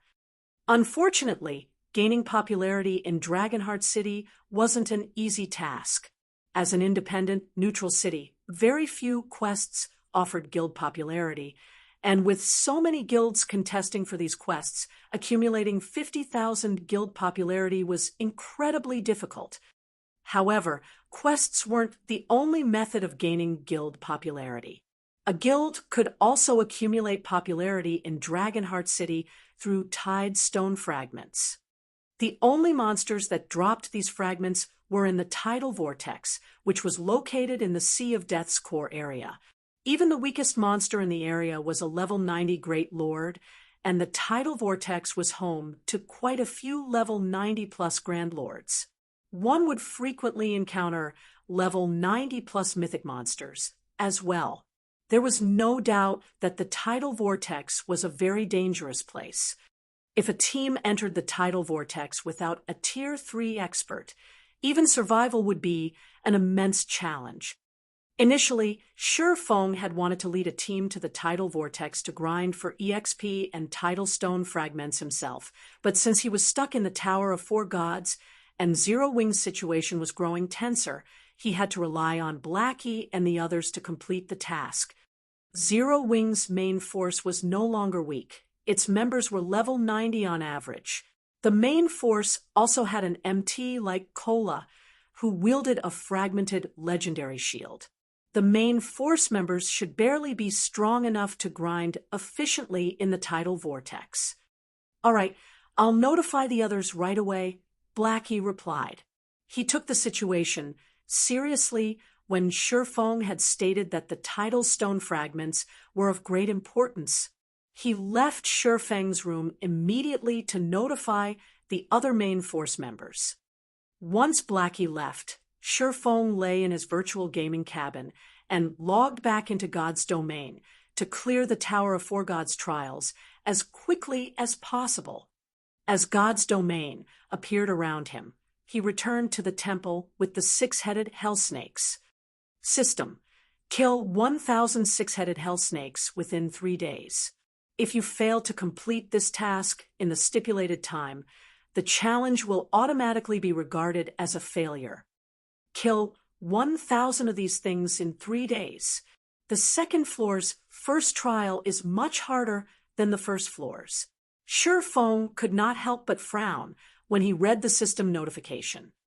Although the first floor's first trial had required him to slay 1,500 twin-headed netherfire wolves, the wolves had been ordinary lords. These six-headed hell snakes, on the other hand, were bloodline creatures. Not only did the hell snakes have far more HP, but they also had special bloodline abilities. Killing these monsters would be far more difficult than killing the netherfire wolves, and the six-headed hell snakes roamed the temple in groups of 2 or 3. Even a refinement realm expert of the same level would struggle to kill all 1,000 hell snakes in 3 days. Once the brief invulnerability buff he received for logging back in faded, Shifeng wasted no time as he charged toward a group of 2 six-headed hell snakes. Sure enough, the six-headed hell snakes were far more challenging than the twin-headed netherfire wolves. The moment the 2 hell snakes noticed Shifeng, all 12 heads attacked the swordsman with perfect coordination. Such a well-coordinated attack could likely kill an ordinary Tier 2 expert. To Shifeng, however, the hell snake's attacks lacked finesse. He responded by unsheathing Killing Ray, countering the 2 hell snakes' asterisk attacks with his own. Secret technique: lightning flash. When the attacks collided, sparks flashed between them. Both six-headed hell snakes were thrown back as a series of damages exceeding minus 90,000 appeared above their heads. What high defense, Shifeng thought as he looked at the 2 monsters. Killing Ray had only left a white mark on the hell snake's asterisk scales, failing to cut through. The hell snake's defense could practically rival a Grand Lord's. Could this be their special ability?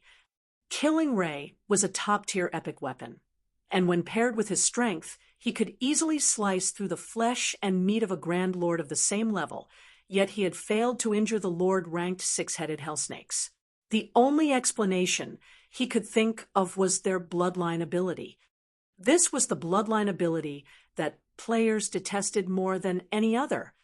Players' damage in God's domain depended on their basic attributes, as well as any injuries they inflicted on monsters.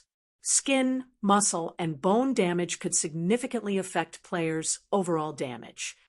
This was why players constantly sought high-quality weapons later in the game. Even without incredibly high basic attributes, players could rely on sufficiently powerful weapons to deal even more damage than players with high attributes and weaker weapons. Fortunately, Shifeng found lightning slash easier to execute here than on the first floor. Moreover, he had consumed 20% less concentration. Before Shifeng could test the second floor's effects, the 2 six-headed hell snakes had launched another round of attacks. Suddenly, inspiration struck as Shifeng instinctively executed Lightning Flash. This time, instead of 14 slashes, Shifeng struck the 2 hell snakes with 15 slashes. Lightning Flash's power instantly increased. Not only did Shifeng's counterattack repel all 12 heads, but it also left a bone-deep gash in each head the injuries slightly affecting the Hellsnake's combat power. At the same time, damages of over -100,000 appeared above each head. The technique already possesses such great destructive power. With just 15 slashes, Shifeng was stunned, staring at the injured Hellsnakes. However, Shifeng instantly felt the aftereffects. Not only had his entire body gone numb, but he had also lost nearly half of his maximum concentration. Fortunately, the numbness lasted less than a second, and Shifeng was able to defend himself against the Hellsnake's next attacks. The 15-lightning flash's side effects were far more severe than Shifeng had expected, but that didn't stop Shifeng from using the technique. Once he had recovered enough concentration, he used the technique again to familiarize himself with the improved version. After roughly 8 minutes, Shifeng slew the 2 6-headed Hellsnakes. The instant the 2 Hellsnakes died, Shifeng felt a trace of their bloodlines flow into his body, granting him 1 point of bloodline power. At the same time, the 2 Hellsnakes dropped a shining, crimson stone that radiated a strange, alluring energy. Chapter 2271, Tower of 4 Gods' Secrets. Chapter 2271, Tower of 4 Gods' Secrets. As more time passed, the strange energy the Crimson Stone radiated became so dense that even Shifeng could feel it affect him from 5 yards away. He felt his bloodlust rise and rage fill his mind. What is this thing? Despite being inactive, it has such a powerful mental influence on those around it. Shifeng stared at the Crimson Stone in shock. Eternal energy filled the Tower of 4 Gods, allowing players to maintain ideal mental clarity and focus. However, the strange energy this Crimson Stone radiated had the complete opposite effect. Shifeng picked up the stone to inspect it. The instant his fingers touched the Crimson Stone, however, his very soul shuddered. He felt, for a moment, as if he stood in a sea of blood and gore. Powerful, violent energy assaulted his body, weakening the eternal energy's effects. Contaminated soul fragment. Shifeng was dumbfounded after inspecting the stone. How is this possible? The Crimson Stone was a fragment of condensed souls. A soul was intangible in the real world and in God's domain. Trying to make a soul tangible was an excruciatingly difficult process. Normally, a soul could only take on a physical form with the help of divine items. Take the soul orb, a fragment of the treasure of illusion. For example, it could be used to absorb a portion of a player's soul, and use the collected souls to create soul water. The ancient gods' literature fragment could also absorb the souls of half-dead creatures to create soul essence. However, soul water and soul essence were significantly smaller items than this fist-sized Crimson Stone. Contaminated soul fragment, special item. This fragment is comprised of countless condensed and violent souls. It contains dense soul power and can be merged with any creature's soul to achieve ascension. However, doing so will subject the target to intensely oppressive effects. This fragment can only exist within the Tower of 4 Gods. It will disappear upon leaving the tower. It's no wonder why the Empire's founding emperor was so bloodthirsty. So, that was due to this thing. Realization dawned on Shifeng after reading the contaminated soul fragment's description. So, the opportunity everyone referred to was this stone. The Tower of 4 Gods had been responsible for the rise of countless powerhouses in God's domain, including the founders of empires. These individuals' powerful souls were a large part of the reason they had gained the strength to lord over a country. After all, souls were the root of everything, including players. If players' souls were extinguished, they'd have to start a new account if they wished to continue in God's domain. If players could strengthen their souls, they'd have an easier time mastering skills, spells, and combat techniques. Their physiques would improve as well. When one gained a new tier in God's domain, their soul ascended. If a person's soul ascended by other means, they'd improve in all aspects. And now, Feng learned that soul fragments, which could help one's soul forcibly ascend, dropped in the Tower of Four Gods.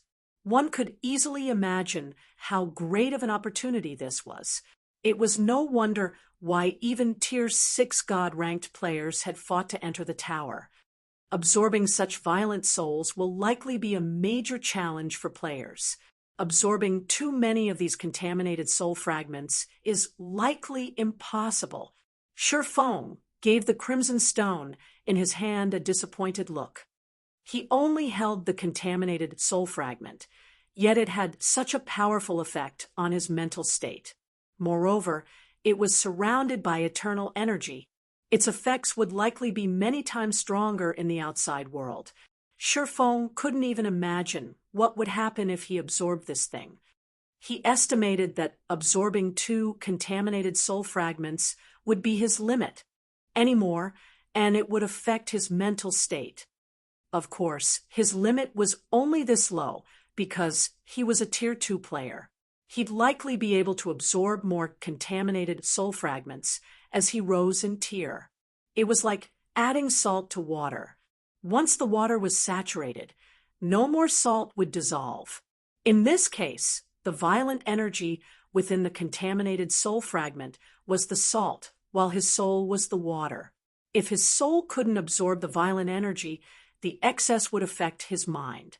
Suddenly, Feng had an idea. It was too risky to absorb the violent energy, but the Crimson Stone itself was condensed soul's essence. He might be able to absorb only the soul power within the fragment by relying on the Ancient Gods literature fragment. The Ancient Gods literature fragment's soul absorption skill absorbed soul power. The half-dead creatures only referred to monsters when their HPs hit 0. As the corpses disappeared, their physical bodies no longer protected their souls, and the souls could wander. In this state, the Ancient Gods literature fragment could then absorb the souls. The soul fragment was the condensed form of these wandering souls. Feng then pulled the Ancient Gods literature fragment from his bag to experiment. If his experiment failed, so be it. If it succeeded, however, he would hit the jackpot. The Ancient Gods literature fragment could, after all, strengthen a creature's soul without any side effects. He grew nervous as he used soul absorption on the contaminated soul fragment. The Ancient Gods literature fragment began to glow, and the violent energy within the contaminated soul fragment flared as if it were trying to resist the literature fragment's power. However, the literature fragment had been carefully crafted by an ancient god. How could violent souls possibly resist? The fist-sized Crimson Stone turned to dust in Feng's hand in less than 5 seconds, and Feng had acquired a single drop of soul essence. Wonderful! Feng rejoiced over the result. Condensing a soul essence was extremely difficult. First, he had to choose a monster that met the minimum level requirement. Soul absorption would not work on monsters that were a lower level than he was. Second, the target had to be sufficiently powerful. Great Lords were likely the lowest limit, considering that he hadn't reached level 90 when he had hunted the level 102 Great Lord-ranked skeleton generals. He guessed that not even souls from level 100 Great Lords would yield him any soul essence once he reached level 100. At the very minimum, he had to target level 100 Grand Lords. Moreover, soul absorption had a 6-hour cooldown. It wouldn't do him any good to grind one boss after another, and he didn't have the free time to hunt a powerful boss every 6 hours. However, he was currently stuck in the Tower of Four Gods and had nothing better to do. So he might as well use this opportunity to collect soul essence. Moreover, he couldn't take the contaminated soul fragments outside the Tower of Four Gods. It was wonderful news that he could use the ancient gods' literature fragment to convert the contaminated soul fragments into a form that he could take with him when he left. Following which, Shi Feng continued through the tower's trials, collecting bloodline power and stockpiling soul essence. Due to the generous EXP these monsters provided, he leveled even faster than he would grinding elsewhere. Fortunately, these trials, which would be challenging to normal Tier 2 players, were no problem for Shi Feng. His life within the Tower of Four Gods was actually quite relaxing. Once he cleared a floor, he rested for a day and returned to the real world to check up on Zero Wing's situation. However, once he reached the third floor, he found the trial to be a bit challenging. Not only were the third floor's monsters bloodline creatures, but they were also of a higher rank than those on the second floor. The first trial alone tasked Shi Feng with killing 900 High Lords of the same level. Even peak experts would need a long time to complete the task. Killing all 900 would be utterly impossible in 3 days. Shi Feng had only completed the task thanks to his superior basic attributes and the secret technique, Lightning Flash. During the third floor's second trial, Shi Feng had to face Great Lords, and he had to kill 300 of them in 3 days.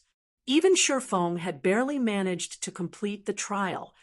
After killing the 300 Great Lords, Shi Feng had risen to level 99, only 1 level away from the level 100 threshold.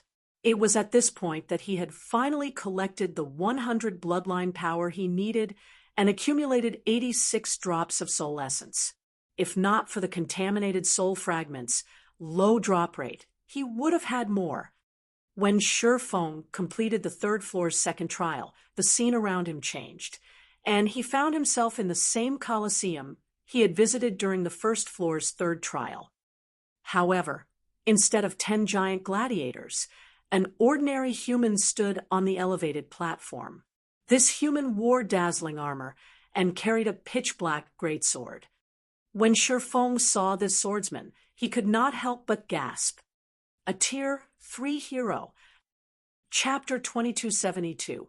Bloodline evolves the third floor's trial. Is this challenging? Chapter 2272. Bloodline evolves the third floor's trial. Is this challenging? Shi Feng was rendered speechless as he stared at the human swordsman standing in the center of the elevated platform. Crow Bison Blacksword Knight, Hero, Tier 3 Sword King, Level 99, HP 13, 000/13, 000/000. Practically every player in God's domain knew that NPCs were not to be provoked by this stage of the game, yet many were still unaware that there were even massive differences between NPCs. Take the NPC giants Shi Feng fought on the first floor, for example. They possessed powerful racial traits that granted them superior combat power.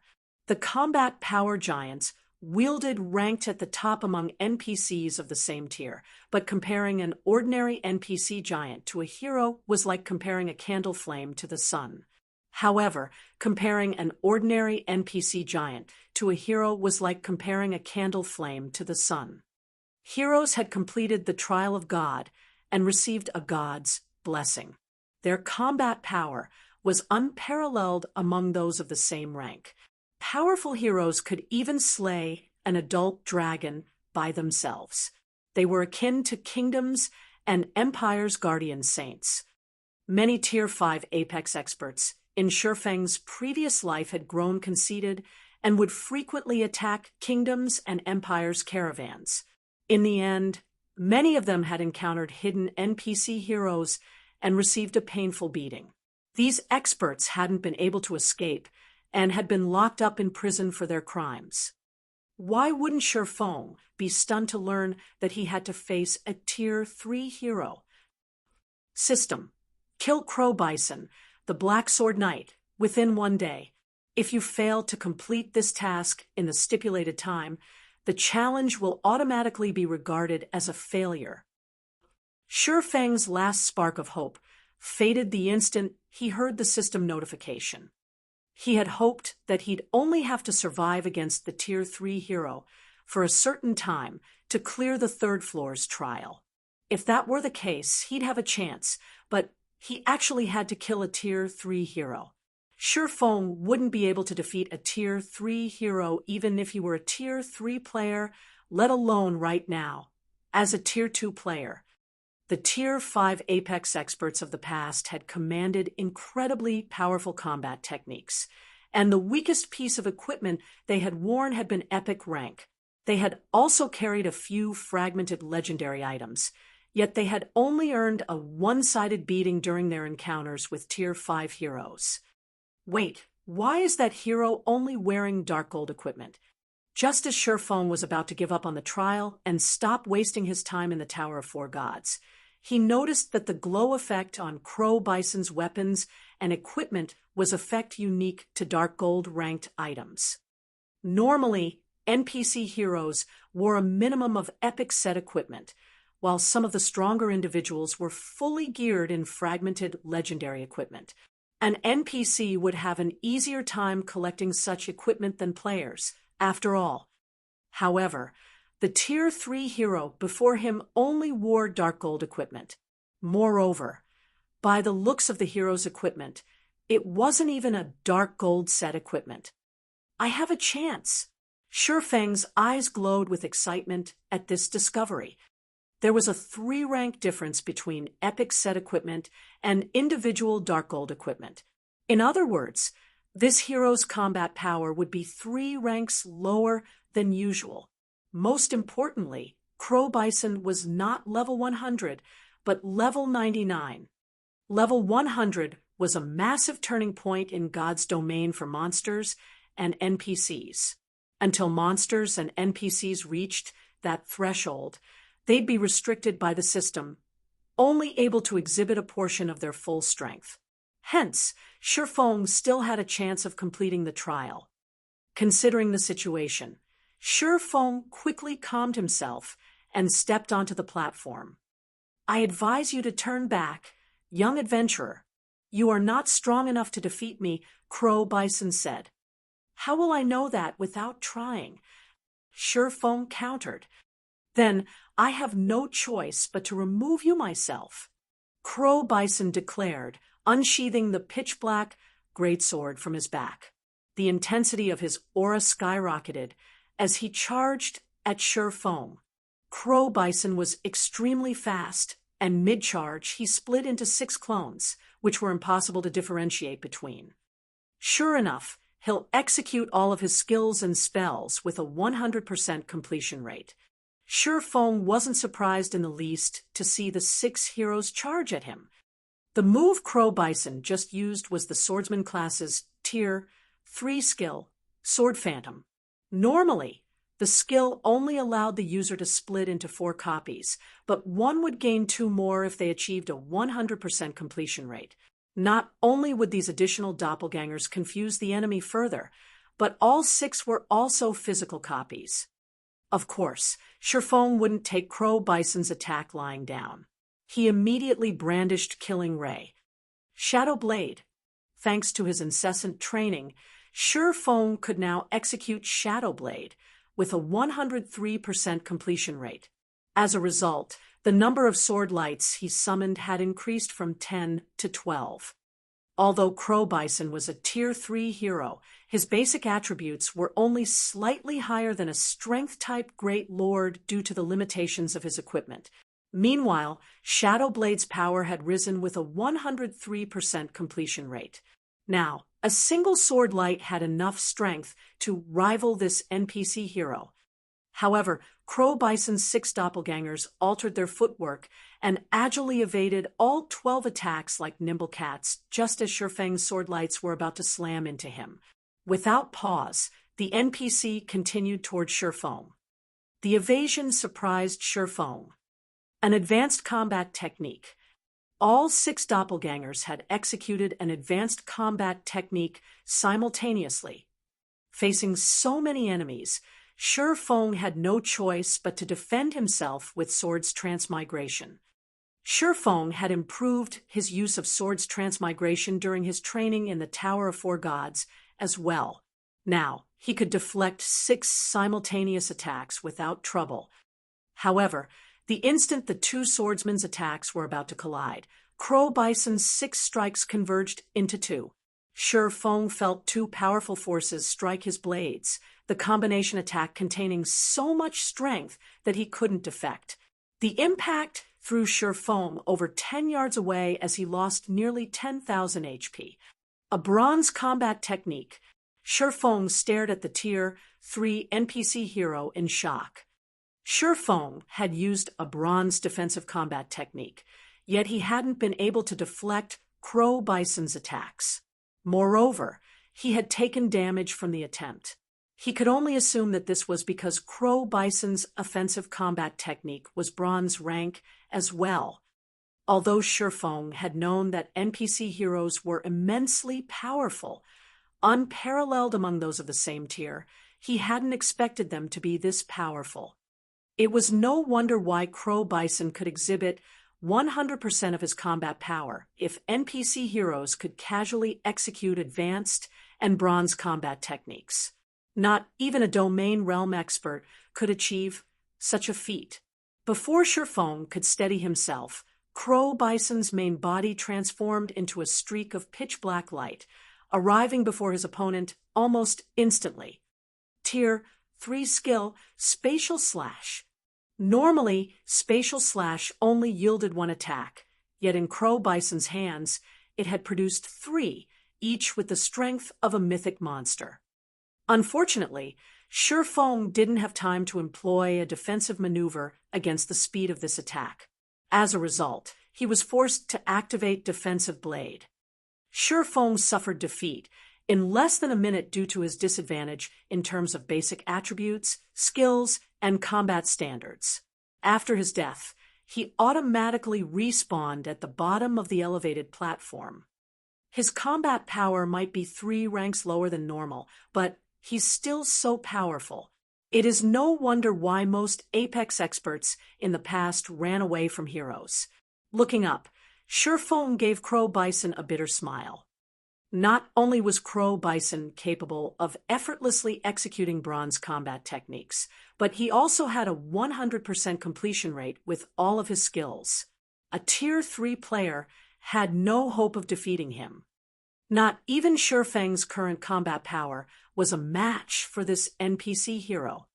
My combat power is still weaker than his, but I might have a chance of victory if I can gain a basic attribute advantage. After the first fight, Shifeng realized that the difference between their strength wasn't as large as he had assumed. His gaze shifted toward the Frost Iron Bloodline's attribute panel. The Frost Iron Bloodline has already increased my strength so drastically. If I can upgrade it to an advanced bloodline, my attributes should climb even higher. With little choice, Shifeng tapped on the Frost Iron Bloodline's attribute panel and chose to evolve it. Chapter 2273, Advanced Fused Bloodline. Chapter 2273, Advanced Fused Bloodline. As soon as Shifeng chose to evolve the Frost Iron Bloodline, the 100 bloodline power he had accumulated transformed into a purple and gold gas that flowed throughout Shifeng's body. As the gas spread throughout his body, Shifeng felt as if he were being burned alive. His heart, however, remained icy cold. At the same time, divine runes began to appear on his body. Initially, the divine runes seemed fragmented, but as the purple-gold gas fused with Shifeng, the divine runes completed. After 10 seconds or so, the gas had fused with Shifeng, and a set of complete divine runes had tattooed his body. His aura had changed slightly, as well. If Shifeng had felt like a mighty wolf before, he was now as imposing as a majestic lion. His strength had undergone a qualitative transformation. There's such a huge difference between the Frost Iron Bloodline's basic and advanced versions. Shifeng was a little surprised when he sensed the changes to his body. Frost Iron Bloodline, Fused Bloodline. increases players' compatibility with melee skills and reaction speed, mainly improves strength and agility, followed by endurance, vitality, and intelligence. Statistically, the Frost Iron bloodline had barely changed, yet Shurfeng could feel the difference in him quite clearly. Currently, he had massively improved in various aspects. His strength attribute was now only slightly lower than that of a Grand Lord of the same level, and his reaction speed had risen to rival what he had enjoyed in his previous life as a Tier 3 Sword King. Shurfeng immediately unsheathed Killing Ray and executed Shadow Blade. The moment he did, however, he was stunned. Before his transformation, he had been able to produce 12 sword lights with Shadow Blade, yet now he commanded 14 sword lights. His skill completion rate had climbed to 105%, 2% more than his previous limit, as well. The improvement was frightening. It was incredibly difficult to increase a skill completion rate by a single percent after reaching 100%. It was even more of a challenge than raising one's completion rate from 99% to 100%. After nearly 2 weeks in the Tower of Four Gods, he had only increased his Shadow Blade completion rate to 103%, and he still couldn't hit that rate reliably. And yet, Shurfeng had just achieved a 105% completion rate with Shadow Blade. Why wouldn't he be surprised? Moreover, every sword light was as powerful as a Grand Lord's attack. If he combined all 14, he could even severely injure a Grand Lord of the same level. Level 90-plus Grand Lords possessed very high defense, and their physical bodies were incredibly tough. Even a Berserker would have a hard time injuring a level 90-plus Grand Lord. At best, the Berserker's attack would leave a small scratch, not weakening the Grand Lord's combat power in the least. After examining the effects of evolving the Frost Iron bloodline, Shurfeng walked toward Crow Bison. He hadn't been a match for the NPC hero, since his basic attributes had been slightly weaker than his opponents. Crow Bison was a bona fide Tier 3 existence, and every one of his skills was at Tier 3. Shurfeng's reaction speed had also been slightly lower than Crow Bison's. However, the evolved Frost Iron bloodline gave Shurfeng a strength advantage, and he could now execute his skills with a 105% completion rate. In terms of raw power, Shurfeng's Tier 2 skills were in no way inferior to Crow Bison's Tier 3 skills. Shurfeng had also become Crow Bison's equal in terms of reaction speed. His chances of defeating the Tier 3 hero had definitely improved. "You still refuse to give up, young adventurer?" Crow Bison frowned as Shurfeng returned to the platform. "You are only Tier 2. The Tower of Four Gods' third-floor trial has been prepared for Tier 3 beings." "Of course, I refuse to give up. This is the third floor's final trial. Once I clear it, I'll have cleared the entire floor and receive the reward for doing so. Why would I give up?" Shurfeng replied. In the Tower of Four Gods, rewards were based on the number of floors the challenger had cleared, and the difference between clearing 2 floors and 3 was massive. To put it into perspective, it was akin to the difference between dark gold equipment and epic equipment. "Fine, then I have no choice but to send you back," Crow Bison said. Crow Bison's figure blurred immediately, and in the blink of an eye, he loomed above Shurfeng, swinging his pitch-black greatsword in a downward arch. As the greatsword descended, Crow Bison split into 3 identical copies. As a result, 3 attacks soared toward Shurfeng, converging toward a single point. The power of this attack tore apart space itself. It wasn't any weaker than a mythic monster's attack. Was he holding back? Shurfeng wondered, his expression darkening as he watched the incoming blade. Crow Bison had perfectly incorporated a combat technique and skill in this attack.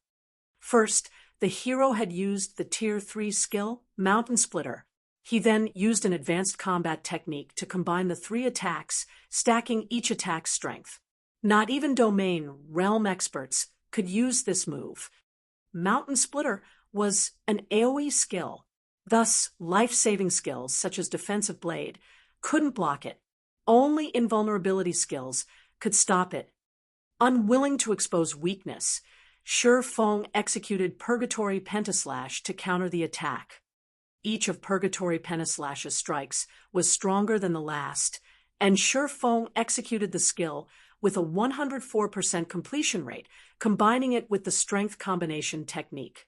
All 5 strikes merged perfectly as the cut through the convergence point of Crow Bison's 3 attacks. Boom! As the blades clashed, a massive explosion shook the arena. The resulting shockwave threw Crow Bison, who had been suspended in the air. Although Shi Feng hadn't taken damage, he had depleted a huge chunk of his concentration due to the difficulty of combining the skill and the combat technique, leaving him sluggish. If he hadn't evolved the Frost Iron bloodline to advance rank, pulling off that move would have been impossible. Fortunately, Shi Feng was currently in the Tower of 4 Gods, which was full of eternal energy. As a result, he had recovered a significant portion of the lost concentration before Crow Bison had even hit the ground. Just before the NPC hero landed, Shi Feng executed Wind Blade and charged forth. It wasn't easy to move while suspended in the air, leaving one vulnerable to attack. Naturally, Shi Feng wouldn't miss this opportunity. Achieving a 105% completion rate with Wind Blade, Shi Feng only needed an instant to cross the 20 or so yards between them. As soon as Shi Feng reached Crow Bison, he brandished Killing Ray and executed Lightning Flash. Since Lightning Flash was a combat technique, he didn't need any preparation time to use the attack. As Shi Feng swung Killing Ray, his attack felt smoother than ever before. Previously, Shi Feng hadn't been able to perform Lightning Flash's 16th slash, yet now 16 sword lights flew toward Crow Bison like an all-encompassing net, each carrying enough raw power to force a Grand Lord to stumble backward. Crow Bison had reacted very quickly and performed a defensive combat technique. Unfortunately for the NPC, Lightning Flash was a full offensive technique. Even with only 15 slashes, the technique had enough power to rival ordinary bronze combat techniques. Now that Shi Feng had performed the 16th slash, the hero could only nullify 5 of the sword lights when focusing on defense, and the remaining 11 attacks struck him squarely. Crow Bison immediately lost over 1 million HP. However, Crow Bison was not an easy opponent. The hero launched a counterattack the moment he landed, his black greatsword releasing an endless darkness that devoured all light around him. The NPC hero sent 9 slashes at Shi Feng, and like the darkness around him, the attacks surrounded Shi Feng. Even with his sharp senses, Shi Feng couldn't sense the attack's trajectories and had to rely on Sword's orbit to protect himself. Even with the technique, however, 2 of the attacks struck, dealing more than minus 100,000 damage. With a maximum HP at 630,000, Shi Feng could only afford to take 6 more of those hits. What an amazing move! Shocked, Shi Feng stared at Crow Bison. As a domain realm expert, he no longer had to rely on his sight to sense incoming attacks. However, Crow Bison's previous move robbed him of more than his vision. His other senses had significantly weakened as well. If he hadn't had the reaction speed of a Tier 3 player, he would have lost half of his HP from that attack. It seems this will be a battle of attrition. Shi Feng adjusted his approach and activated Twilight of the Gods and Twilight's Shadow. Since these abilities would lower his basic attributes, Shi Feng hadn't bothered to use them during the first fight with Crow Bison. Widening the gap between their basic attributes wouldn't help him defeat the Tier 3 hero. However, now that he had an edge with his strength, his doppelganger's 1 strength wouldn't be as high as Crow Bison, but the difference wouldn't be so vast. They could, more or less, contend with the hero. With the help of his doppelgangers, Feng focused on offense and traded blow for blow with Crow Bison. Crow Bison was just too powerful, however, and by the time he had finished off one doppelganger, Feng had only dealt a little over minus 800,000 damage in total. After another 2 minutes, the NPC hero still had 1/3 of his HP remaining. In contrast, Feng's HP was nearly at 0. At his current state, he'd only last 3 more moves against Crow Bison. It seems this is my limit. Looking at Crow Bison, Feng smiled and said, "Let's start the second round." He then activated the aura of Water's life domain, and he began to recover 20% of his HP each second. Unless Crow Bison could kill him in one hit, the hero couldn't defeat him while life domain was in effect. This was the final trump card Feng had saved throughout the fight. It would only last 30 seconds. After all, Feng charged at Crow Bison, repeatedly executing Lightning Flash and not giving the hero an opportunity to activate a skill. He rapidly shaved away the NPC's HP. But Crow Bison wasn't a fool either. He focused on his defense, slowing his HP loss. As Life Domain's 30-second duration was almost over, Crow Bison still had 7% of his HP remaining. Feng, however, adjusted his footwork as he activated Instant Strike, the Tier 2 taboo skill he had reserved. He gambled the last of his concentration to execute Lightning Flash. The massive attack speed boost Instant Strike provided allowed Feng to execute the combat technique perfectly. 17 sword lights flew toward Crow Bison with such speed that the Tier 3 hero had no time to defend himself while executing a bronze defensive combat technique. As a result, the combined power of the 17 sword lights slammed into Crow Bison, devouring the last of his HP. System, congratulations! You have defeated the hero, Crow Bison, and cleared the Tower of Four Gods' third-floor trial. Chapter 2274, Level 100 Restriction Removed. Chapter 2274, Level 100 Restriction Removed. The instant Crow Bison died, Feng's experience bar skyrocketed. He had already been very close to level 100, and in the end, his experience bar took less than 2 seconds to fill completely. Level 100. Suddenly, a faint purple glow enveloped Feng's body. The phenomenon wasn't like his previous level-ups, and as soon as the glow faded, invisible chains appeared around him. These chains then cracked and shattered, freeing Feng of his prior restrictions. "I've already reached level 100? Feng sighed, ruefully as he looked at his level. He both desired and detested level 100. Level 100 might not seem like much, but Feng understood that it was the greatest milestone in God's domain. The main God system didn't only release monsters and NPCs from their restrictions. Players would also undergo a qualitative transformation upon reaching level 100. Unfortunately, they'd also lose the main God system's protection. The invisible chains that bound players were a form of restriction and protection. Not only would players' basic attributes rise by a large margin, but their sensitivity and reactions would also reach 100%. Of course, this meant they would also fully experience the pain when receiving damage, and their mental exhaustion would begin to affect their physical bodies. What everyone knew of God's domain before level 100 was an illusion. It was a watered-down simulation that allowed players to adapt to the actual game. As players continued to level up, they'd experience fewer restrictions. And once they hit level 100, the restrictions would be completely removed, and God's domain's virtual world would truly begin to mimic reality.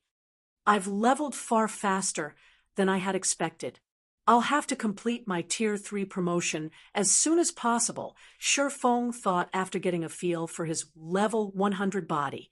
Although combat would be more of a struggle after level 100, the hazy sensation he had felt all this time had finally disappeared. He had regained the body he had been so familiar with during his previous life. While his virtual body had been under the main god system's protection, he hadn't been able to exhibit 100% of his strength. Hence, he hadn't been able to immerse himself in battle fully. That also meant that he hadn't lost much concentration when taking damage. That body hadn't felt like it had truly belonged to him, but now his concentration would decrease when he took damage. He could finally enjoy a true sense of realism. Although players gained massive improvements when they reached level 100, they would also be at their weakest in God's domain. Monsters and NPCs would be liberated when they reached level 100 as well. An ordinary level 100 Tier 2 expert wouldn't even be a match for a chieftain-ranked monster. In fact, the player would die the moment they entered a level 100 map. Even with a 6-man party, Tier 2 players had to be extremely careful in level 100+ maps. If players wanted to survive in level 100+ maps, they had to cross the Tier 3 threshold. Before Shifeng could grow accustomed to his new body, the scene around him blurred. This time, he was teleported to the top of a mountain. Ancient stone pillars decorated the area, and a large number of dragonkin roamed the mountain. Dragonkin looked a lot like humans, but they were covered in scales and draconic heads and rough, robust tails. These dragonkin were fully armed with weapons and armor, and they looked like an organized army guarding these ruins. Black-scaled dragonkin, bloodline creature, Great Lord, level 100, HP 120, 000, 000/120,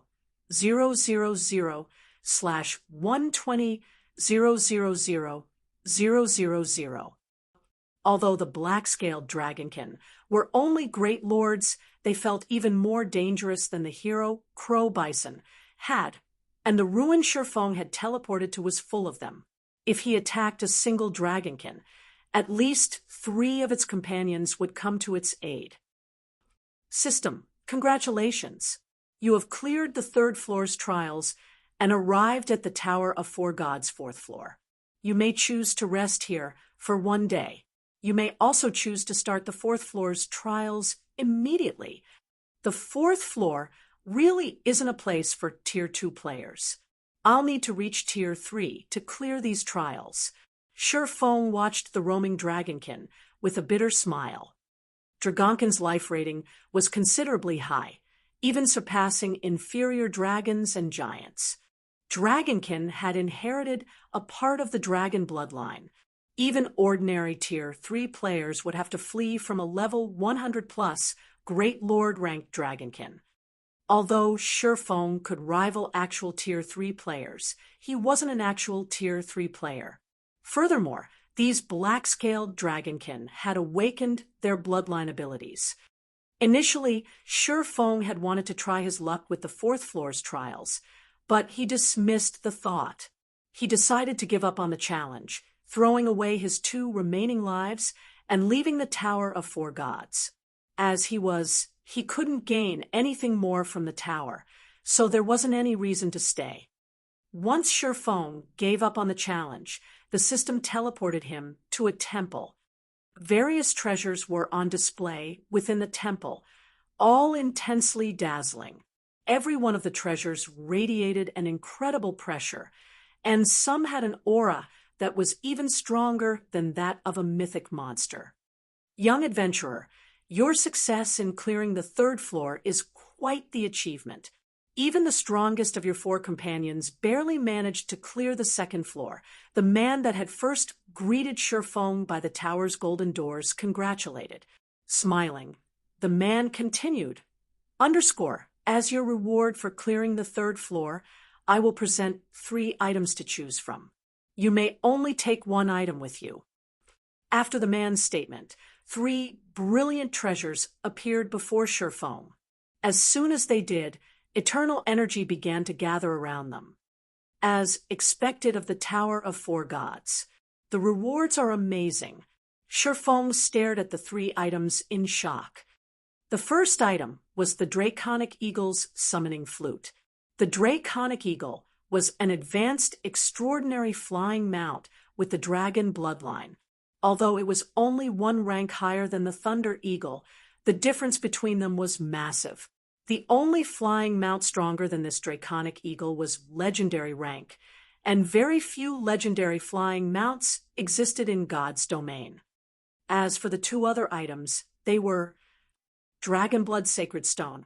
Consumable, has a 20% chance to upgrade a piece of epic equipment to fragmented legendary rank. There is a 50% chance that the Dragonblood Sacred Stone will mutate and strengthen the target equipment. Hero's Tome, special item. Sacrifice 50,000 magic crystals to summon a Tier 4 hero that is 20 levels higher than the user for 12 hours. Can only be used 3 times. Cooldown, 10 days. Although none of the items were fragmented legendary rank, they were no less valuable, and every one of them greatly tempted Sherfong. Upgrading an advanced extraordinary flying mount to Tier 4 would be a very simple task. On the other hand, he would have to invest a ton of resources in the Thunder Eagle to get it to Tier 4. The Dragonblood Sacred Stone's value went without saying. Even if it failed to upgrade the target epic equipment piece to the fragmented legendary rank, there was still a 50% chance for the piece would mutate. The Hero's Tome was also a priceless item. A bona fide Tier 4 hero would be many times stronger than ordinary mythic monsters. You have 10 minutes to decide. Then, you will be teleported to where you came from. Choose wisely, the majestic man said. I choose the Hero's Tome, Sherfong announced after giving the matter some thought. Although an advanced, extraordinary flying mount was immensely powerful, he would need to invest a lot of time to nurture it. Furthermore, that item wasn't entirely out of his reach. As he grew stronger, he was bound to encounter an opportunity to obtain one. As for the Dragonblood Sacred Stone, it only had a chance of granting him a piece of fragmented legendary equipment. It wasn't a guarantee. The Hero's Tome would be more helpful to him than the Draconic Eagle or Dragonblood Sacred Stone. He wouldn't be able to use external items during his Tier 3 promotion quest, but he could use a Tier 4 hero. In response, the majestic man waved a hand, and an ancient, dilapidated tome appeared in Sherfeng's grip. The sight of the book elated Sherfong. With this Hero's Tome, he was far more confident of completing the high-difficulty Tier 3 promotion quest, with Tier 3 being a major turning point in God's domain. His performance in the promotion quest would greatly affect his chances of reaching Tier 4 and 5 in the future. He could not afford to be careless. Since you've received your reward, you may leave now. The majestic man waved a hand again, and Sherfong transformed into a streak of light as he was evicted from the temple. Chapter 2275, Black Flame reappears. Chapter 2275, Black Flame reappears. After leaving the Tower of 4 Gods, Sherfong found himself on an island enveloped in death energy. Not only was the atmosphere chilling, but it also reduced Sherfeng's reaction speed, and level 90-plus Lord-ranked undead roamed all around him. The Buried Bones ruin? Looking around, Sherfong quickly recognized where he was. The system really knows how to teleport people. To think it would send me to such a dangerous location. The Buried Bones ruin was located in the Sea of Death's core area. Although the island wasn't as dangerous as the tidal vortex, it was still a risky place for current players. Ordinary level 90 experts would almost certainly die if they visited this place alone. Not only was flight unallowed in the Buried Bones ruin, but all means of teleportation were were also prohibited. Players had to rely on their own 2 feet to venture in and out of the ruin. Because of this, players had a difficult time escaping dangerous situations in the area. Only 20-man teams or greater would have any chance of exploring the ruin safely. However, Feng was powerful enough to come and go as he pleased. Once he had his bearings, Feng made his way to the Buried Bones Ruins entrance. Although the Buried Bones Ruin was a small, isolated island, it was unique. Docking on the island's shore was akin to entering a miniature world. The island wasn't any smaller than large-scale, grinding maps on the main continent. After over 20 minutes of running, Feng finally found the exit of the canyon that housed the Buried Bones Ruin. As he arrived, he encountered over 1,000 players crowding the exit. These players were split into 2 different teams. One only had 100 players, while the team that blocked the exit consisted of more than 1,000. These were high-level players, with the lowest among them at level 86, and quite a few at level 87. The weakest equipment they wore was level 85 Secret Silver rank. At this stage of the game, a guild would have to be first-rate at the very least to arm their experts with such high-quality equipment. Feng, however, was more surprised by their identities than their levels and items. The members of the 100-man team sported the Dragon Phoenix Pavilion's guild emblem, and the team's leader was none other than Phoenix Rain's trusted aide, Blue Phoenix.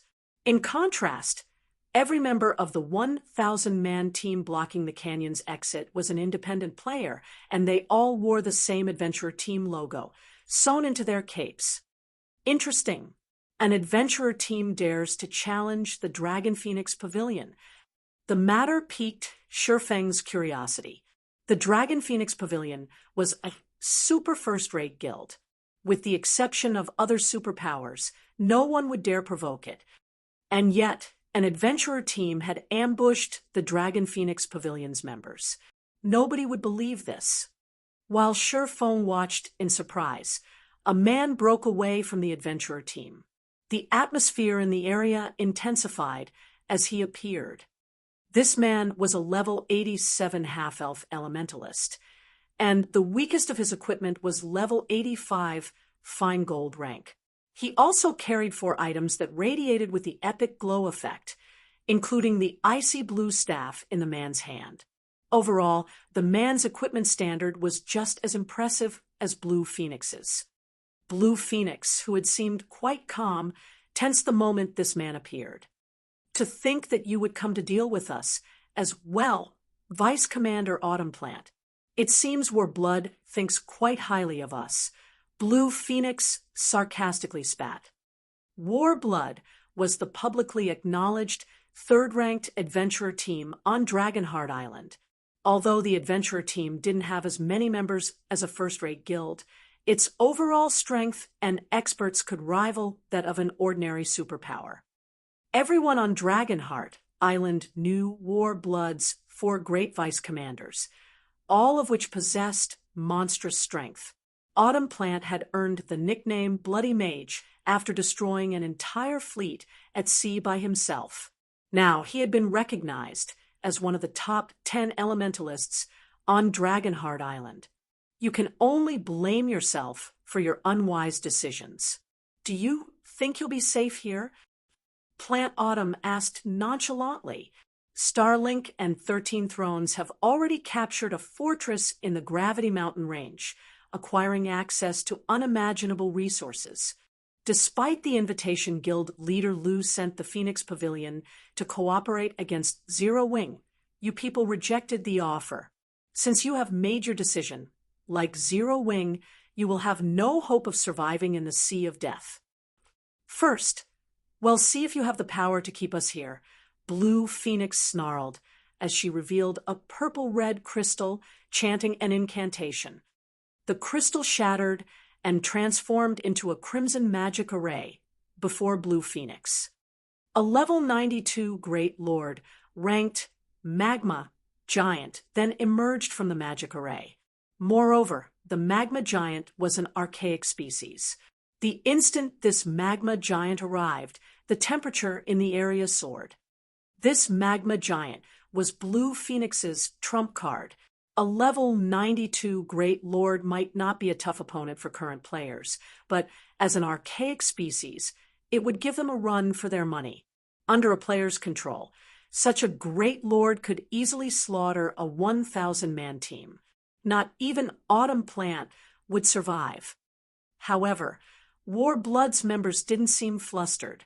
Rather, they all gave Blue Phoenix playful expressions. "Do you think we came here unprepared, Blue Phoenix?" Autumn Plant said, "I already knew about this summoning crystal of yours, but I suppose that since you've revealed your trump card, we should show you what we've prepared." As soon as Autumn Plant said so, 60 War Blood members each took a magic array scroll from their bags and activated it. Suddenly, a gigantic magic array appeared, enveloping the canyon's exit. A lightning bolt then struck the exit, shattering the ground before a colossal hand emerged. The hand belonged to a gigantic skeletal warrior that pulled itself free of the rubble. This skeletal warrior was fully geared in magical armor and wielded a two-handed battle axe. Eerie flames burned in its hallowed eye sockets. Hell's Guardian, Undead Grand Lord, Level 96, HP 150, 000, 000/150, 000, 000. A Grand Lord? Blue Phoenix's expression darkened when she saw the Hell's Guardian.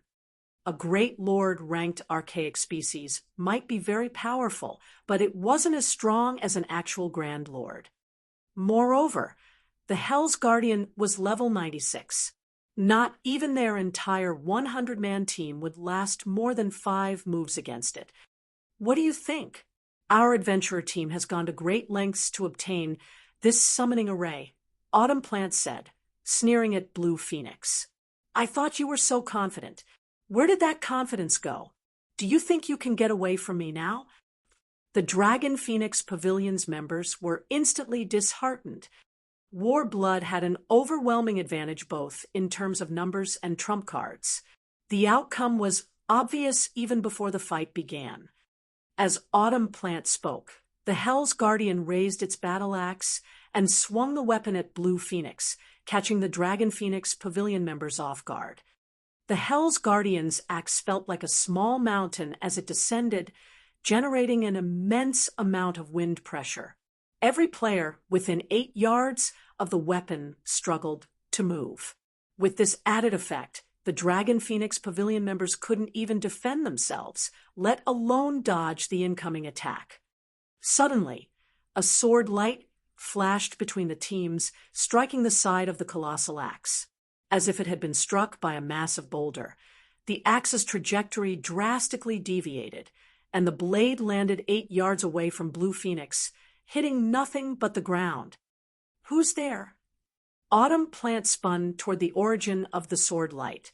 With a dark look, he growled, "Are you so desperate to die in the sea of death, daring to interfere with War Blood's matters?" A figure then emerged from the nearby forest, fully clad in pitch-black armor, and wielding a light blue sword surrounded by faint arcs of electricity. As this figure approached the battlefield, a deep voice reached everyone's ears. "I'm Zero Wings Black Flame." Chapter 2276, Difference Between Tier 3. Chapter 2276, Difference Between Tier 3. Upon hearing Shurfeng's words, everyone present could not help but gape at him in astonishment. Even Blue Phoenix was surprised. Guild Leader Black Flame? After Blue Phoenix confirmed that the person who had emerged from the forest was Shurfeng, her eyes filled with even greater shock. After the Storm Serpent King raid, Shurfeng had disappeared from the public eye. Despite launching a frantic manhunt, the various major powers of Dragonheart Island failed to find any traces of him even after searching relentlessly for 20 days. It was as if he had disappeared completely from God's domain. This situation had caused quite the commotion in the game. Due to this situation, many had rumored that Shifeng had hidden himself out of fear of retaliation by the various superpowers. Gossip was that he had stopped logging into the game completely. It was even bruited about that a superpower had secretly taken action against Shifeng in the real world already. She never thought that Shifeng would actually appear in this place. So, it is Guild Leader Black Flame. When Autumn Plant saw Shifeng approaching the battlefield, he revealed an excited expression. Guild Leader Black Flame, the Sea of Death's various major powers have constantly been searching for you these days. I never thought you would be here in the Buried Bones ruin. I really am fortunate today. Before Autumn Plant had even finished speaking, for level 87 players standing behind him suddenly moved to surround Shifeng. Guild Leader Black Flame, be careful. They're Warblood's 4 naval generals. They all possess a naval legacy and can form a natural battle array. Blue Phoenix warned hurriedly. Every one of the 4 naval generals was a team leader-level individual in Warblood. Unlike other adventurer teams, those capable of becoming team leaders in Warblood were either peak experts or players strong enough to rival peak experts. Among them, the 4 naval generals were veteran team leaders of Warblood, all bona fide peak experts. Moreover, all 4 of them possessed naval legacies. Out at sea, they could contend against even domain realm experts. Meanwhile, under circumstances where they were further strengthened by a battle array, even domain realm experts would fall to them quickly. Too late, Autumn Plant said, smirking. He had deliberately spoken so much and so slowly before in order to buy the 4 naval generals time to activate the legacy battle array they possessed. In the next moment, the 4 naval generals appeared at Shifeng's 4 corners, a dark blue magic array forming beneath each of them. Suddenly, a dark blue pillar rose into the air, creating a battle array with a 300-yard radius. Immediately after, the intensity of the 4 naval generals' auras burgeoned. Their physical appearances started transforming as well. After just 3 short seconds, all 4 of them had become 6-meter-tall giants lavished with mysterious dark blue runes. The Sea Giant Legacy? Shifeng concluded as he looked at the 4 naval generals. Although the Sea Giant Legacy was not a peak legacy, it was still a very rare advanced legacy, which had been very famous in Shifeng's previous life. Upon activating the Sea Giant Hidden Class's Legacy Battle Array, players would transform into a Sea Giant and have their life rating increased until it was only slightly inferior to that of archaic species. If the battlefield was out at sea, a Tier 2 Sea Giant would even be capable of fighting an ordinary Tier 3 player. At this moment, Shifeng more or less understood why Warblood ranked 3rd among the numerous adventurer teams on Dragonheart Island, and that its naval strength could rival even that of superpowers. Warblood daring to send a team to target Blue Phoenix was also natural. With such strength, Phoenix Rain's faction alone was no match for Warblood. Phoenix Rain would have to become the Dragon Phoenix Pavilion's great pavilion master and unite the entire pavilion to be able to contend with the adventurer team. I never thought that you would know about this Sea Giant Legacy, Guild Leader Black Flame. You really are a knowledgeable person. Autumn Plant was slightly surprised when he heard Shifeng's words.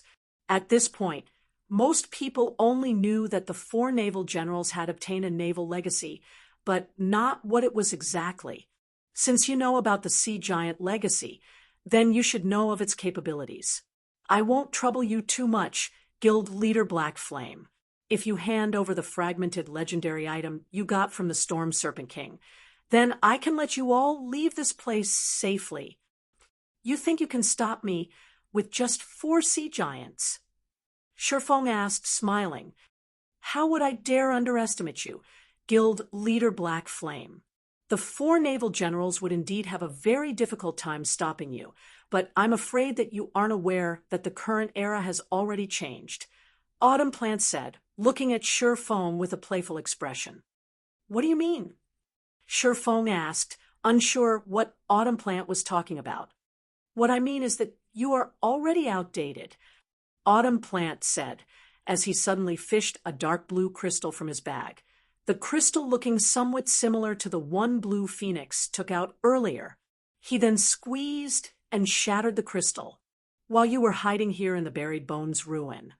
Starlink led the various major powers to capture the Gravity Mountain Range's Gravity Temple and secured the ancient civilization's strength. In the next moment, a threefold magic array formed on Autumn Plant, then rapidly absorbed the surrounding mana and condensed it on him. As a result, the intensity of Autumn Plant's aura skyrocketed. His aura became so strong that it even surpassed the 4 naval generals, and now stifled those who were bathed in it. Not good. That's a deification crystal. Blue Phoenix revealed a look of despair when she saw Autumn Plant's transformation. That's right. This deification crystal is the ancient civilization's power. Autumn Plant stated proudly as he looked at Sure Fong. Thanks to the deification crystal's power, I am now a bona fide Tier 3 player. Do you think you can still escape me? After saying so, Autumn Plant raised his staff and cast a spell. Suddenly, a twofold magic array appeared in the sky, enveloping a 50-yard radius. Immediately, Sure Fong, Blue Phoenix, and the other members of the Dragon Phoenix Pavilion felt intense pressure assaulting their bodies. At the same time, their basic attributes also decreased by 20% and movement speed by 30%. Tier 3 Legacy Spell, Oceanic Sky Domain. Domain skills and spells were incredibly powerful. A domain spell might not seem very powerful at Tier 2, but after reaching the Tier 3 standard, it would allow a magical class's combat power to undergo a qualitative transformation. Moreover, players would no longer have to stand still while channeling the domain, and could move around freely.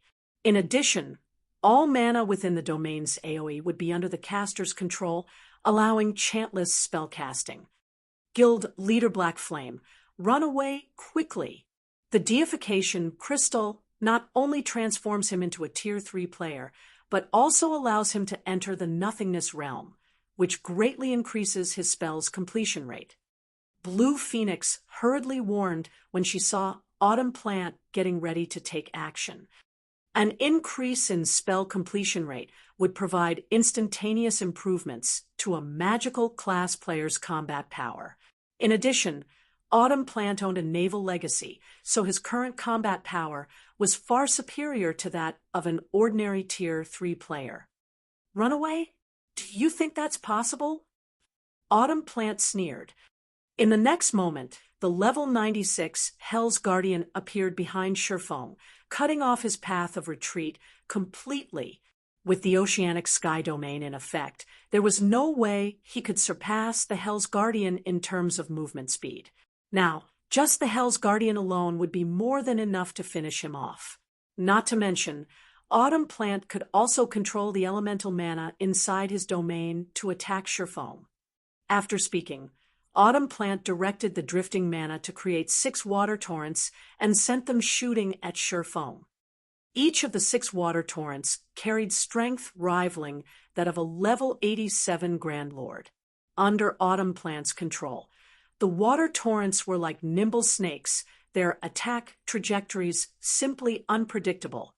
If these 6 water torrents coordinated with the Hell's Guardian, killing a domain realm expert would be a piece of cake. Moreover, the 4 naval generals were still patiently waiting for an opportunity to strike at Sure Fong from the sidelines. So long as Sure Fong suffered an attack and revealed an opening in his defense, they would immediately move in to deal him a fatal blow. However, even when the Hell's Guardian's battle axe and the 6 water torrents were about to devour Sure Fong, he did not activate a life-saving skill, contrary to everyone's expectations. Instead, He simply unsheathed the Twilight Blade and started brandishing it together with Killing Ray. Swords Transmigration. After the arduous training in the Tower of Four Gods, Shi Feng had further perfected and simplified Swords Transmigration.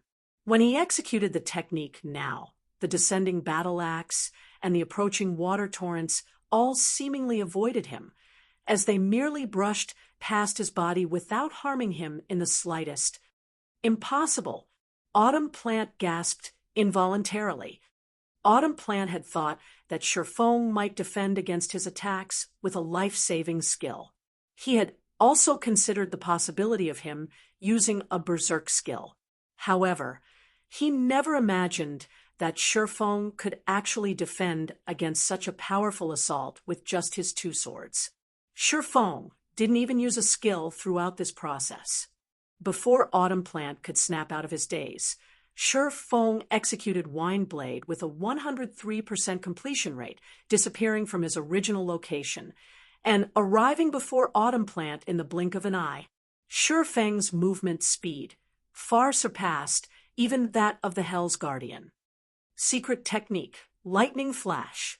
In the next moment, an all-encompassing net of sword lights flew toward Autumn Plant.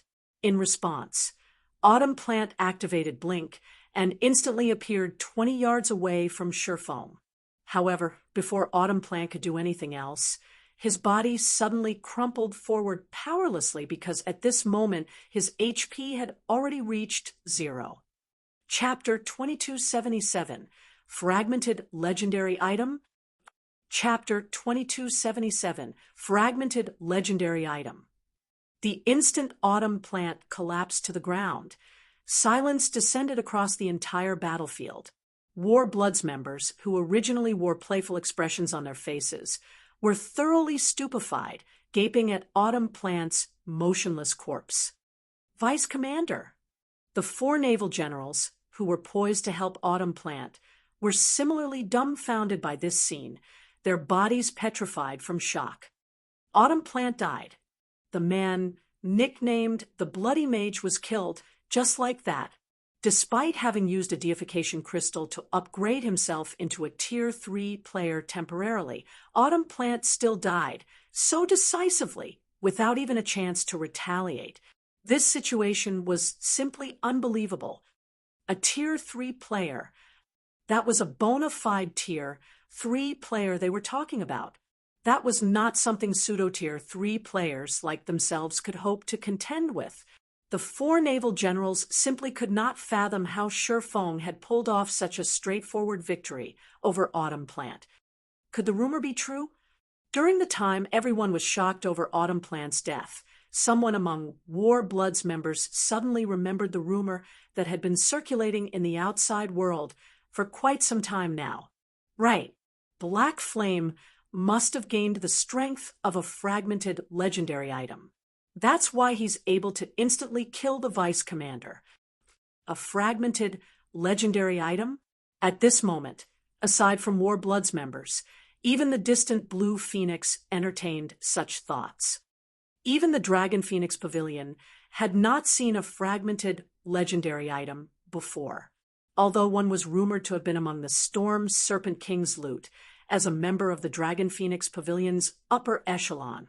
She knew that this remained only a rumor. After all, even now, she had not heard of any superpower obtaining a fragmented legendary item.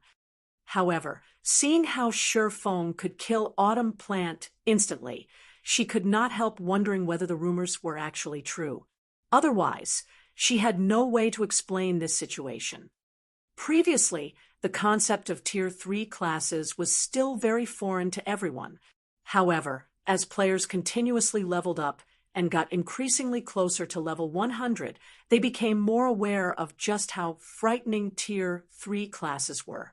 A Tier 3 class was something mere Tier 2 classes could not hope to compete against, standing already on a whole different level. Meanwhile, even being fully geared in epic equipment was not sufficient for one to cross the divide, while still Tier 2. The only possibility of doing so was by relying on the rumored fragmented legendary items.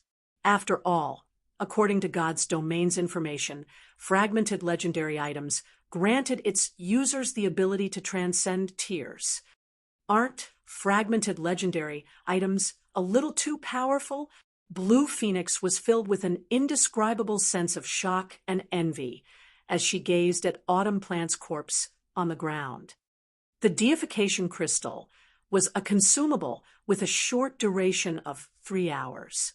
Obtaining even one such crystal was incredibly difficult. A fragmented legendary item, on the other hand, could be used forever. Most importantly, fragmented legendary items could actually grant a Tier 2 player combat power superior to even ordinary Tier 3 players. Suddenly, aside from Blue Phoenix, everyone else present started eyeing Sure Feng with a different type of gaze. Rather than fear and awe, they looked at him with admiration and envy instead. It seems I've shown off too much. Sure Feng quickly picked up the sudden change in the atmosphere and could not help revealing a bitter smile at this situation. Originally, he had thought to shock War Bloods members by instantly killing their vice commander. He never thought that his actions would give rise to a misunderstanding. Part of the reason why Sure Feng could kill Autumn Plant was indeed because he possessed fragmented legendary items. However, a larger part of the reason for this was his having reached level 100 already. With all of his restrictions removed, his reaction speed naturally surpassed Autumn Plant's, who was only a level 87 player and still had his body restricted. If Autumn Plant had been level 100 as well, then Sure Feng would not have had such an easy time killing the Elementalist. At the very least, Autumn Plant would have evaded his lightning flash. Disregarding the envious gazes he was receiving, Sure Feng turned to the 4 naval generals, who were similarly looking at him with a trace of greed in their eyes. "What? You still want to continue?" Sure Feng asked, smirking. Sure Feng's words were spoken very calmly. However, an invisible killing intent suddenly spread across the entire battlefield. Upon sensing this killing intent, the 4 naval generals shuddered involuntarily, the greed in their eyes instantly disappearing without a trace as they realized that their lives and deaths now lay in Sure Feng's hands. "No, we'll retreat. We'll retreat immediately," the 4 naval generals said hurriedly. Shortly after, all of War Blood's members disappeared from the Buried Bones ruin, leaving behind only Blue Phoenix and the other Dragon Phoenix Pavilion members. Guild Leader Black Flame, even if you let them leave now, I'm afraid the War Blood Adventurer team will not let this matter rest. Moreover, War Blood will definitely spread the news about your fragmented legendary item. At that time, Blue Phoenix said worriedly after Sure Feng allowed War Blood's members to leave with their lives. Previously, everyone was still dubious about the rumor of Sure Feng owning a fragmented legendary item. Even so, the various major powers and experts of dark forces had put in quite a lot of effort to search for Sure Feng. Now that the rumor was verified, countless powers and experts would definitely go crazy. If news about it is going to spread, so be it. Even if I kill them, the news will still be spread. Why should I waste my time killing them? When the time comes, anyone who wishes to take action against me can try as much as they want, Sure Feng said, chuckling. He paid no heed to this matter at all. "Right, why are you grinding here? This place is very dangerous for players of your level." Sure Feng's words rendered Blue Phoenix speechless. Although he was indeed frighteningly strong, he was still susceptible to ambushes and assassinations. Even the guild leader of a super guild would lose his life at some point if so many powers and experts targeted him. She never thought that Sure Feng would actually treat this matter so lightly. Although fragmented legendary items had a low probability of dropping, and Sure Feng surely wouldn't lose his after dying just once or twice, he was bound to lose his fragmented legendary item. Eventually, the more he got killed. Not to mention, There were many tools in God's domain that could be used to increase the death penalty of players. However, Blue Phoenix could only sigh in regard to this situation. After all, this was Shifeng's problem. It was not her place to tell him how he should handle it. We are here for a quest. Originally, Big Sis Rain had already secured an advantage in the Dragon Phoenix Pavilion. However, due to Nine Dragons Emperor's close relationship with Starlink, he received a large number of resources from Starlink as support. Now, his side is prospering on Dragonheart Island, while we can only run to this dangerous place. Recently, Nine Dragons Emperor even worked with Lu Xinglua to secure an ancient civilization's ruin in the Gravity Mountain Range. A short while ago, Nine Dragons Emperor suddenly called for an emergency elders meeting on Dragonheart Island. By the looks of it, he plans on taking action against Big Sis Rain. After receiving news about this, I tried to hurry back to Dragonheart Island, but ran into War Bloods members as you saw just now, Blue Phoenix explained helplessly. It seems Nine Dragons Emperor plans on snatching the position of Great Pavilion Master. Shifeng said. I think so as well. In a slightly anxious tone, Blue Phoenix continued. Guild Leader Black Flame, I need to return as quickly as possible. I won't be able to continue chatting with you. No, I'll go with you, Shifeng said, shaking his head. Upon hearing Shifeng's words, Blue Phoenix simply nodded in agreement. After all, he represented Zero Wing. Having him present would undoubtedly give Phoenix Rain more authority at the meeting, following which Shifeng led Blue Phoenix to the canyon's exit and summoned the Thunder Eagle, the appearance of the flying mount filling the Dragon Phoenix Pavilion's members with envy. Let's go, Shifeng said, as he hopped onto the Thunder Eagle's back. He planned on bringing Blue Phoenix back to Dragonheart Island first. As for the other Dragon Phoenix Pavilion members, they would have to slowly sail back to the island on their ships. While Shifeng was flying toward Dragonheart Island, news of his appearance in the Buried Bones ruin, as well as his possession of a fragmented legendary item, spread rapidly throughout the Sea of Death. For a time, the entire Sea of Death was in an uproar. Chapter 2278, Shocking Dragonheart City. Chapter 2278, Shocking Dragonheart City. Dragonheart Island, Dragonheart City. The streets of the city were currently full of traffic, especially at the city's port. Ship after ship could be seen docking at the port and offloading numerous carts of cargo into the city. Most of the merchandise being transported into Dragonheart City belonged to players, aside from a portion belonging to NPCs. Meanwhile, of the player merchandise transported, a large majority consisted of the various neutral races' specialty products, such as Thunderwood, Primordial Magic Stone, and Magic Steel, items that could not be stored in a player's bag space. Every one of these items was something the various major powers needed. Thunderwood was the main material needed to produce advanced speedboats and even bronze speedboats.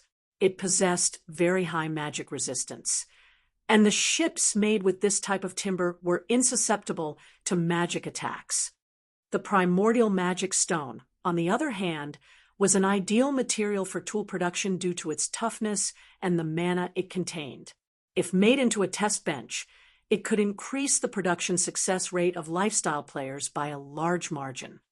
As for Magic Steel, it could be used to strengthen ship cannons. Cannons strengthened by magic steel could enhance their cannonballs with mana, significantly increasing the cannonball's power and attack speed. Due to the properties of these rare items, they were in high demand among players, yet they were all very difficult to procure in human kingdoms and empires. However, since Dragonheart City was a neutral trade city, many neutral races would ship their specialty products here to sell and earn ancient coins to exchange for other resources. Moreover, the appearance of an ancient civilization in the Gravity Mountain Range was attracting an increasingly larger number of neutral players to Dragonheart City. This situation served to boost the city's prosperity, allowing Dragonheart City to cast even imperial capitals in the shade. During the time everyone was busy traveling in and out of Dragonheart City's port, a figure suddenly popped into view on the horizon. In the next few moments, this figure could be seen approaching Dragonheart City. After just 8 short seconds, a gigantic eagle with a wingspan of 20 meters appeared before everyone. Faint, blue arcs of electricity crackled around this giant eagle's body. The frightening aura the bird gave off plunged the horse carriages moving about at the port into chaos. Players that were below level 70 even felt an intense, stifling pressure on their bodies. For a time, the entire port went into an uproar. Crap, that's a flying mount. A flying mount is actually this powerful. Doesn't that eagle look like Black Flame's mount? What? Black Flame actually came to Dragonheart Island. Is he tired of living? As the giant eagle descended before Dragonheart City's entrance, everyone quickly recognized the eagle's identity. A heated discussion immediately broke out as they looked at the black-armored man riding the giant eagle. Nowadays, everybody operating in the Sea of Death knew Black Flame's name.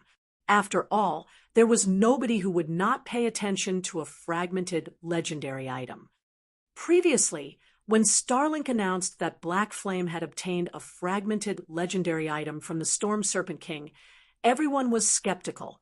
However, after news of Black Flame's performance in the Buried Bones ruin spread, people changed their minds. This situation ignited a burning desire in countless players.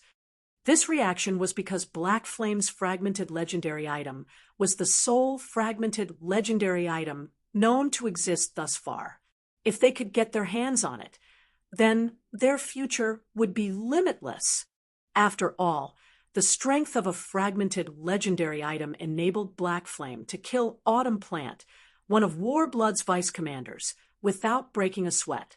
At that time, Autumn Plant had even used a deification crystal to forcibly upgrade himself into a bona fide Tier 3 player. One could easily imagine how much improvement a fragmented legendary item provided players. Due to this reason, every expert and power operating in the Sea of Death was frantically searching for Shurfeng's whereabouts. Hence, his arrival in Dragonheart Island was no different from him walking straight into the tiger's den. While Dragonheart Island's security level might surpass that of Imperial capitals and rival even that of Blackwing City, it did not stop players from tracking Shurfeng's movements. After all, there were many tracking magic in God's domain that would not alarm NPCs. Then, so long as Shurfeng dared leave the safe zones of God's domain, he would face endless pursuit and ambush. After Shurfeng alighted from the Thunder Eagle, the various major powers members at the port quickly relayed this information to their superiors. What? Black Flame actually appeared in Dragonheart City. Keep an eye on him. I'll send experts to track him right away. Do not let him get away, no matter what. That fragmented legendary item is mine. Upon receiving news of Shurfeng's arrival in Dragonheart City, the various major powers promptly dispatched all their expert trackers to Dragonheart City. Some powers even canceled set plans in order to head over to Dragonheart City immediately. Guild leader Black Flame, are you really fine with this? Blue Phoenix asked worriedly as she looked at Shurfeng. From the moment she alighted from the Thunder Eagle, she already sensed several hundred players staring at Shurfeng. Despite not being the focus of this attention, she still could not help but feel her scalp tingle. Moreover, this was only the beginning. There would definitely be more people keeping track of Shurfeng's movements later. Relax. Right now, the most they can do is stare at me, Shurfeng said, utterly unperturbed by this situation. Letting out a chuckle, he set off into Dragonheart City. During his previous life, all known owners of fragmented legendary items had frequently received such stares, so this kind of trouble right now was only natural. Not to mention, he was currently the only person known to own a fragmented legendary item. This was also the reason why he constantly reminded Fire Dance and the others to keep their fragmented legendary items secret. If it were before he had reached level 100, the exposure of this secret of his would indeed have brought him a lot of trouble.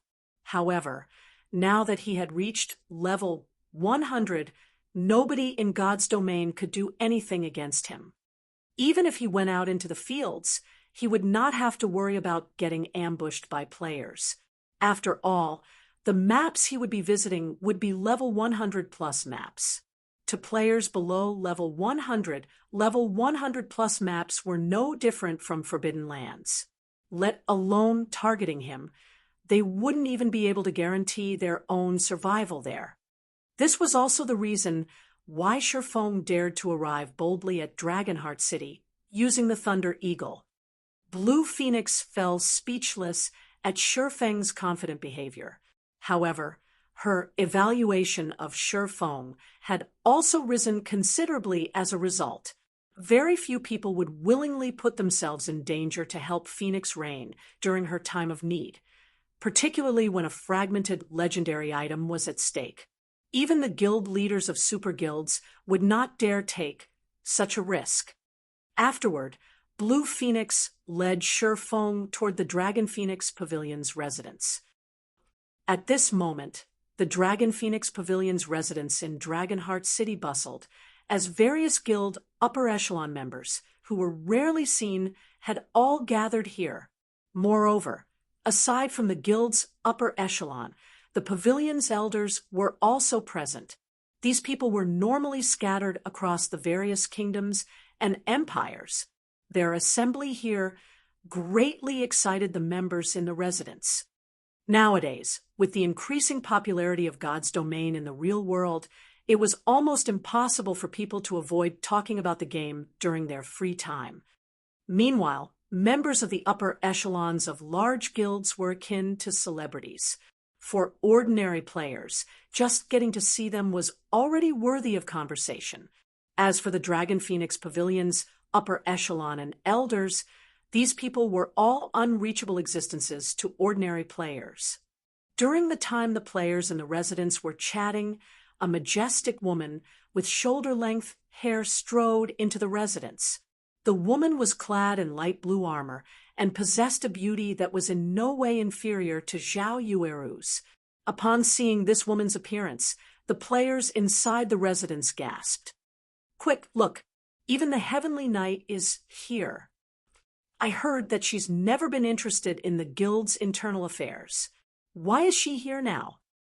At this moment, aside from the Dragon Phoenix Pavilion's normal members, even the pavilion's upper echelon was surprised by this majestic woman's arrival. The reason for their reactions was this beauty's extraordinary status in the Dragon Phoenix Pavilion. Titled as the Heavenly Knight by the Secret Pavilion, Windy Moon was originally Phoenix Reign's greatest competitor for the position of Phoenix Pavilion Master.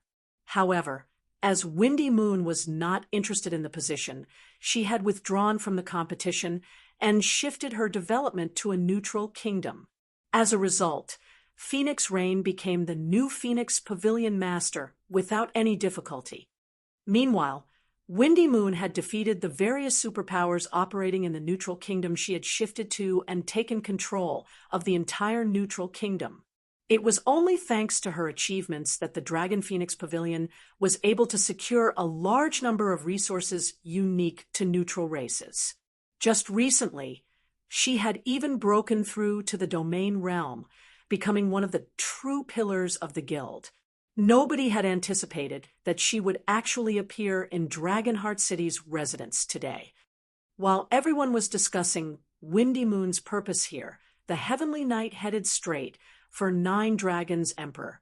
Seeing this situation further amplified everyone's shock. 9 Dragons, I hope you stick to your word. I'll let you know the consequences otherwise. Windy Moon said coldly as she approached 9 Dragons Emperor. Of course, 9 Dragons Emperor said, chuckling. He then gestured to the 2 men beside him. Let me introduce you. This person here is Starling's guild leader, Lu Xinglua. This other person here is the War Blood Adventure Team's commander, Blood Oath. I believe you should be able to rest assured with this. So that's the case. No wonder you are so confident. After Windy Moon sent a glance at Lu Xinglua and Blood Oath, she did not say anything more. With Windy Moon's arrival, the Dragon Phoenix Pavilion upper echelon present could not help but start to pity Phoenix Rain, although the normal members of the guild were unaware of the purpose of today's meeting.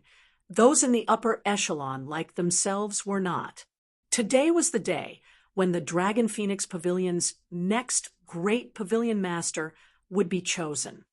Now, however, not only did Nine Dragons Emperor have the support of two superpowers, but even Windy Moon was standing on his side. Even if Kurong, the current great pavilion master, personally favored Phoenix Rain over Nine Dragons Emperor, he was most likely powerless to do anything about the situation. While the members of the Dragon Phoenix Pavilion's upper echelon were having a quiet discussion among themselves, a commotion suddenly occurred at the entrance of the Dragon Phoenix Pavilion's residence. In the next moment, a man and a woman came into sight, walking toward the residence. Meanwhile, following behind this man and woman were actually several thousand other players. All of these players eyed the pair like ravenous wolves. Moreover, these players were all relatively powerful experts. Some of them were even refinement realm experts. Upon seeing this crowd of experts, even the Dragon Phoenix Pavilion's top brass got goosebumps. Meanwhile, as these experts strode increasingly closer to the residence, many of the Dragon Phoenix Pavilion's members recognized the pair walking at the forefront. Black Flame. This man and woman were none other than Shifeng and Blue Phoenix. What? Zero Wings Black Flame is here. He actually dares to show his face here. Chapter 2279, Shocking Everyone with One Sentence. Chapter 2279, Shocking Everyone with One Sentence. Shifeng's arrival caused an uproar in the Dragon Phoenix Pavilion's residence, as every player discussed his arrival. Black Flame's gone insane. He actually dares to show up here. If so many people stared at me like this, I wouldn't even have the courage to get near Dragonheart City.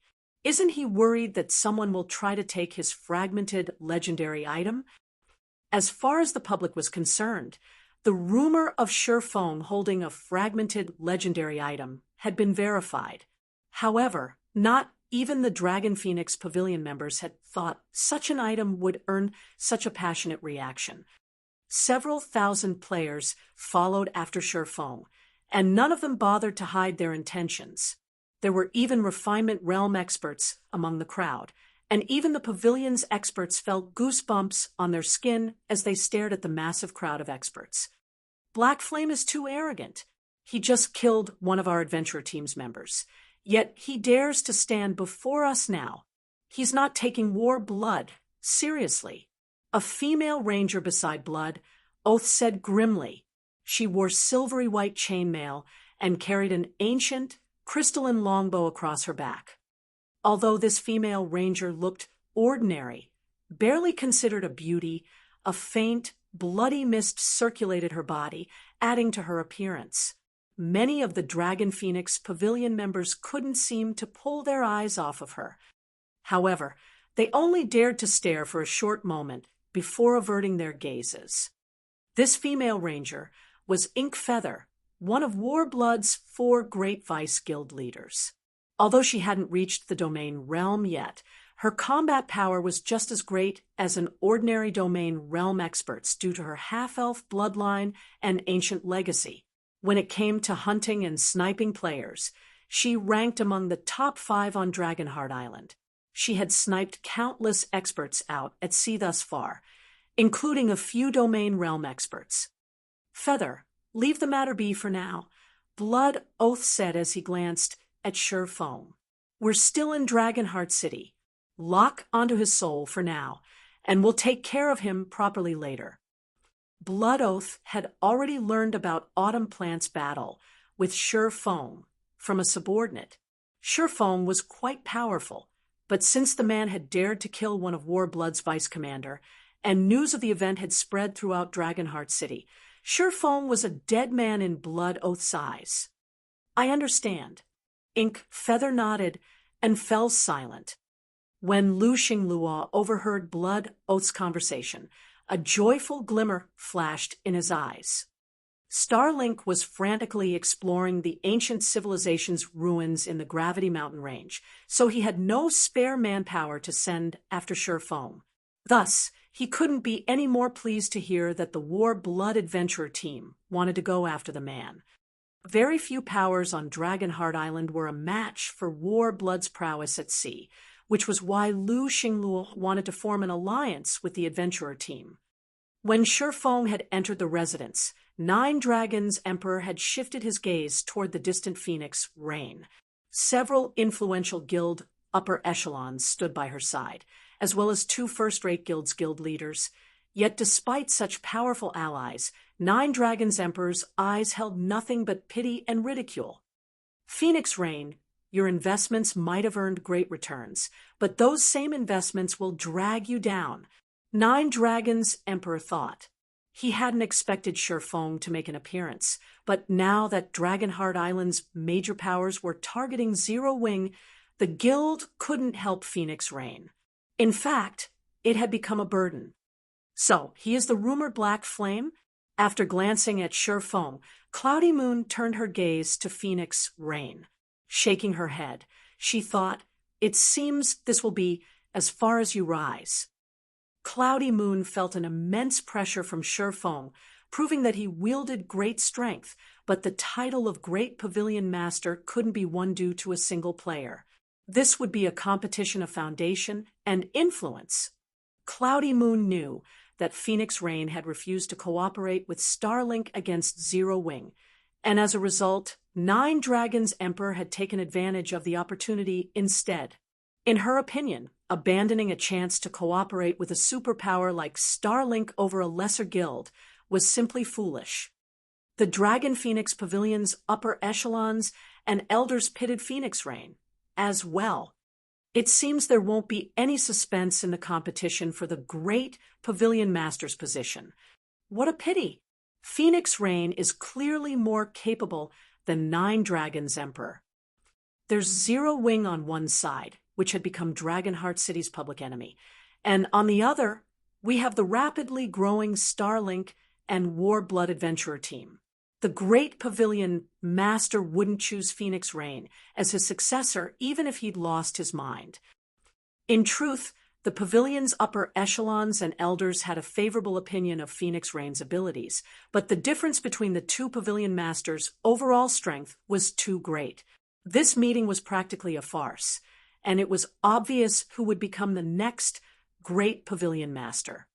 While everyone discussed the matter in hushed tones, Shi Feng arrived before Phoenix Rain. I've really caused you some trouble this time, Guild Leader Black Flame. Phoenix Rain was both ecstatic and grateful to see Shi Feng here. Shi Feng had taken a huge risk to show up here to support her. Not everyone would have the mental fortitude to do so, especially after obtaining a fragmented legendary item. A fragmented legendary item would be immensely helpful when exploring high-level maps and completing high-ranked quests. It could even help one complete their Tier 3 promotion quest. Losing a fragmented legendary item would be a huge setback for both Shi Feng and Zero Wing's development. Nonsense. You've helped Zero Wing plenty of times, Phoenix Pavilion Master. Now that you are fighting for the Great Pavilion Master's position, I had to come, Shi Feng said. If not for the capital and assistance Phoenix Rain had provided early on, Zero Wing wouldn't have become the guild it was today. Thank you for your support, Guild Leader Black Flame. The meeting will begin soon, so we should head inside. Phoenix Rain said, as she gave Shi Feng a grateful look. However, she had already abandoned any hope of winning this competition and the position. She was merely putting up her final struggle. Phoenix Rain then led Shifeng and her other supporters into the Dragon Phoenix Pavilion's guild hall, and the pavilion's elders and upper echelons followed shortly after. The Dragon Phoenix Pavilion's guild hall in Dragonheart City was a 4-story tall advanced guild hall. It might not be a match for the pavilion's other guild halls in the various NPC cities, but in Dragonheart City, it was quite extravagant. Very few first-rate guilds could afford a guild residence on Dragonheart Island, much less an advanced guild hall. By the time Phoenix Rain and her entourage entered the top-floor meeting room, several hundred players had already taken their places inside. The lowest-level player here was level 87 and fully geared in level 85 fine gold equipment. Every one of the players in the room was a refinement realm or above expert as well, and quite a few of them were peak experts in 2 or 3 pieces of epic equipment. The sight was a testament to how powerful the Dragon Phoenix Pavilion's foundations were. Phoenix Rain and 9 Dragons Emperor's supporters had split the room, sitting on opposite sides. After a short moment, the doors that connected this meeting room to a lounge next door opened, and an elderly man entered the meeting room.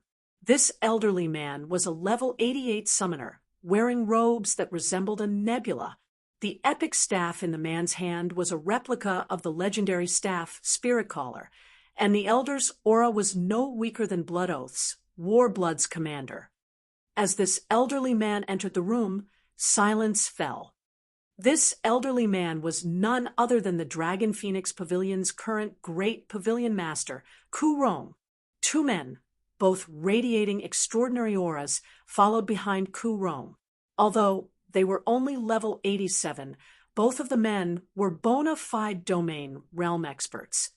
As Ku Rong lowered himself in the seat of honor, the 2 men guarded his sides. The guild upper echelons and elders didn't dare to speak or display any of their usual arrogance, merely waiting for Ku Rong to speak.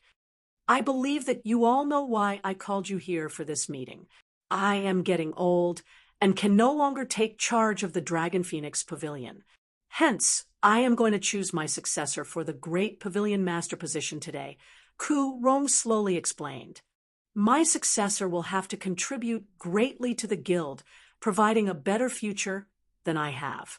You all know this. Hence, I recommend 9 Dragons Emperor to be my successor. If there are no objections, we will consider this matter settled. None of the guild upper echelons or elders seemed surprised by Ku Rong's decision, and 9 Dragons Emperor revealed an ecstatic expression. He had waited for this moment for a long time. Suddenly, however, a low voice filled the meeting room. I have an objection. Although the words hadn't been very loud, a deathly silence had followed them, enveloping the meeting room as everyone turned toward their origin. When everyone saw who had spoken, they were shocked. The person that had objected to the decision was Black Flame. Chapter 2280, Qualification? Chapter 2280, Qualification. With Shifeng's statement, silence descended over the meeting room. Nobody had expected Shifeng to stand up and object to the Great Pavilion Master's decision. Blue Phoenix and the other guild upper echelons by Phoenix Rain's side were particularly surprised, and the blood drained from their faces. In contrast, 9 Dragon Emperor's supporters couldn't help but grin. It's over. Blue Phoenix stared at Shifeng, speechless.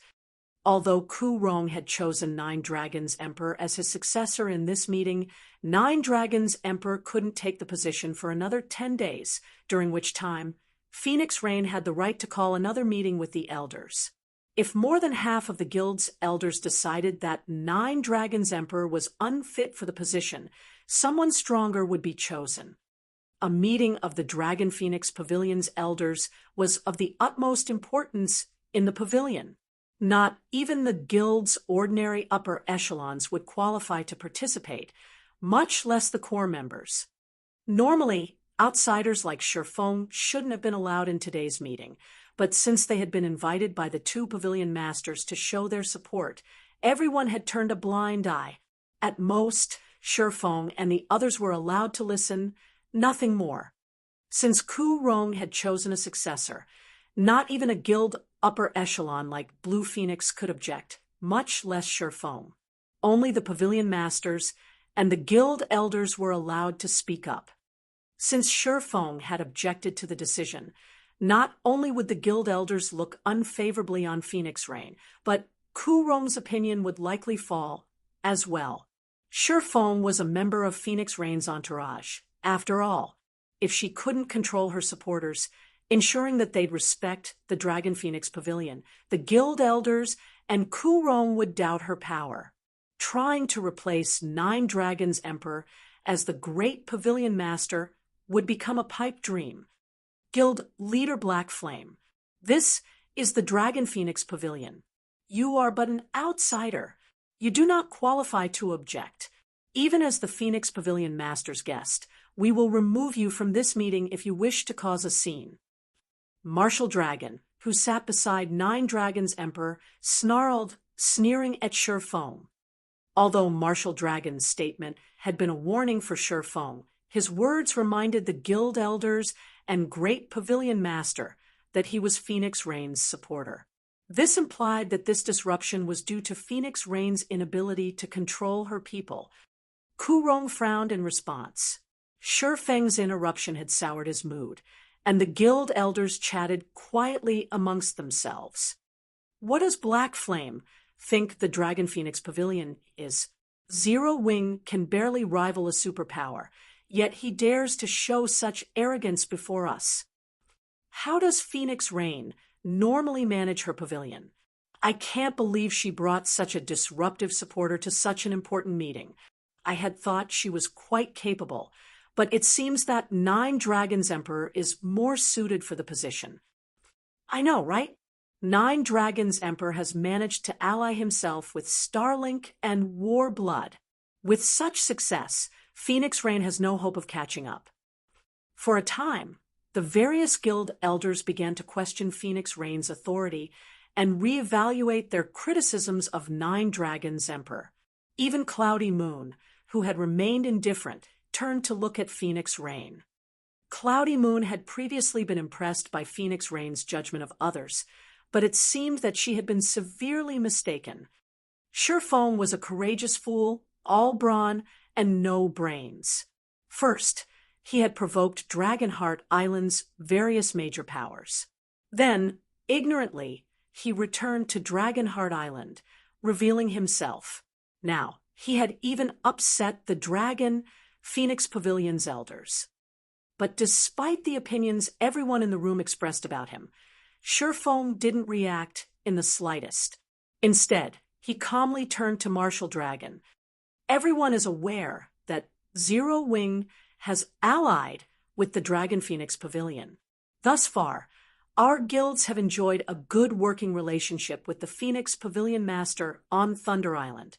Why can't Zero Wing object, since it is uncomfortable with the proposed successor? Shifeng asked, chuckling. If he is to become the great pavilion master, Zero Wing will have to reconsider selling the pavilion 100 bronze speedboats. As Shifeng finished speaking, the meeting room's occupants gasped. What? 100 bronze speedboats? Impossible. Even our guild doesn't have 100 bronze speedboats in total. The Dragon Phoenix Pavilion's members were flabbergasted by the idea of 100 bronze speedboats. Their reaction wasn't due to a lack of experience, but because Shifeng had mentioned such a frightening number. Although the various superpowers had constructed powerful fleets, they mostly consisted of advanced and ordinary speedboats. Most fleets had less than a handful of bronze speedboats. Even the superpowers' top fleets only had a dozen or so. Even Starlink and Warblood, organizations that had the most powerful naval forces in the Sea of Death, only had 30 or so bronze speedboats. Not even a super guild like 13 Thrones could form a force of nothing but bronze speedboats, much less Starlink. Superpowers needed to consider their average strength. They couldn't just assign all of their bronze speedboats to a single force, much less sell an entire fleet of such ships to another power. Only a lunatic would do something like that. Bronze speedboats were a power's main combatants at sea. The number of bronze speedboats a power owned determined how much influence it commanded, and the greater one's influence was at sea, the more naval resources they could obtain. Needless to say, they would also wield far greater authority. Ku Rong turned toward Phoenix Rain, and although he said nothing, his intentions were clear. He wanted to know what was going on. Why hadn't he been made aware of such a monumental deal before this meeting?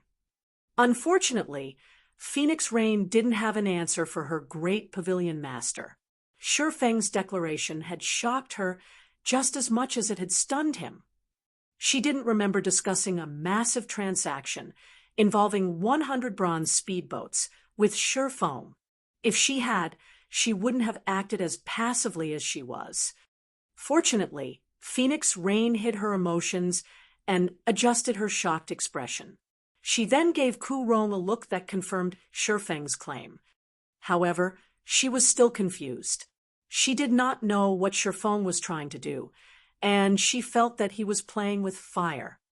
In contrast, Nine Dragons Emperor's expression had darkened. Impossible! There is no way Zero Wing can produce 100 bronze speedboats. Nine Dragons Emperor instinctively stood to deny Shifeng's words. If Zero Wing has so many bronze speedboats, it would have prospered on Dragonheart Island. Yet Zero Wing doesn't even have a guild residence in the city. That's right, guild leader Black Flame. This behavior is shameless. You spout lies just to prevent the Dragon Pavilion Master from becoming the Great Pavilion Master, Lu Xinglua added. Everyone in the room agreed with Nine Dragons Emperor's statement. If Zero Wing had so many bronze speedboats under its command, it would have become an overlord in the Sea of Death. Is that so? Shifeng asked, flashing Nine Dragons Emperor and Lu Xinglua a confident look. He then pulled an ancient, dilapidated tome from his bag, sharing its details on the meeting room's holographic screen. What is this, then? When the room's occupants saw the information displayed, they were dumbfounded. It was the design for the bronze-ranked storm speedboat. May I know if I qualify to object? Now, Shifeng asked as he surveyed the people in the room. Chapter 2281, Going Too Far? Chapter 2281, Going Too Far. Shifeng's voice echoed throughout the quiet meeting room for a long time. No one dared to question or complain about his presence. Even Nine Dragons Emperor, who had wanted to silence the man, couldn't find the strength to open his mouth. While Shifeng might not have 100 bronze speedboats right now, he could produce them without a problem with the bronze speedboat design in his hand. Even if securing the necessary materials were a challenge, crafting the bronze speedboats would be much easier than questing or grinding powerful field bosses for them. With the necessary materials, one was guaranteed to obtain a bronze speedboat. In comparison, quests that awarded bronze speedboats were extremely rare, and their drop rate from field bosses was abysmally low. To the Dragon Phoenix Pavilion, 100 bronze speedboats were immeasurably valuable.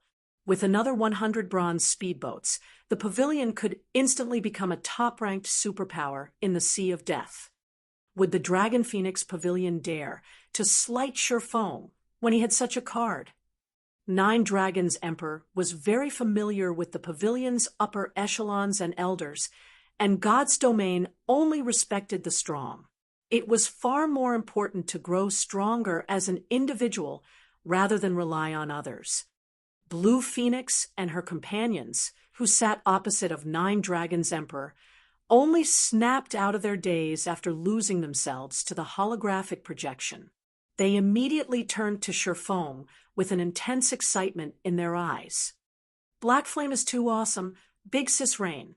Not even Starlink and Warblood support can help Nine Dragons Emperor now, Blue Phoenix whispered to Phoenix Rain. Blue Phoenix had never thought that Shifeng would have such an amazing trump card. The Storm speedboat design was a priceless treasure that could strongly influence the status quo in the Sea of Death.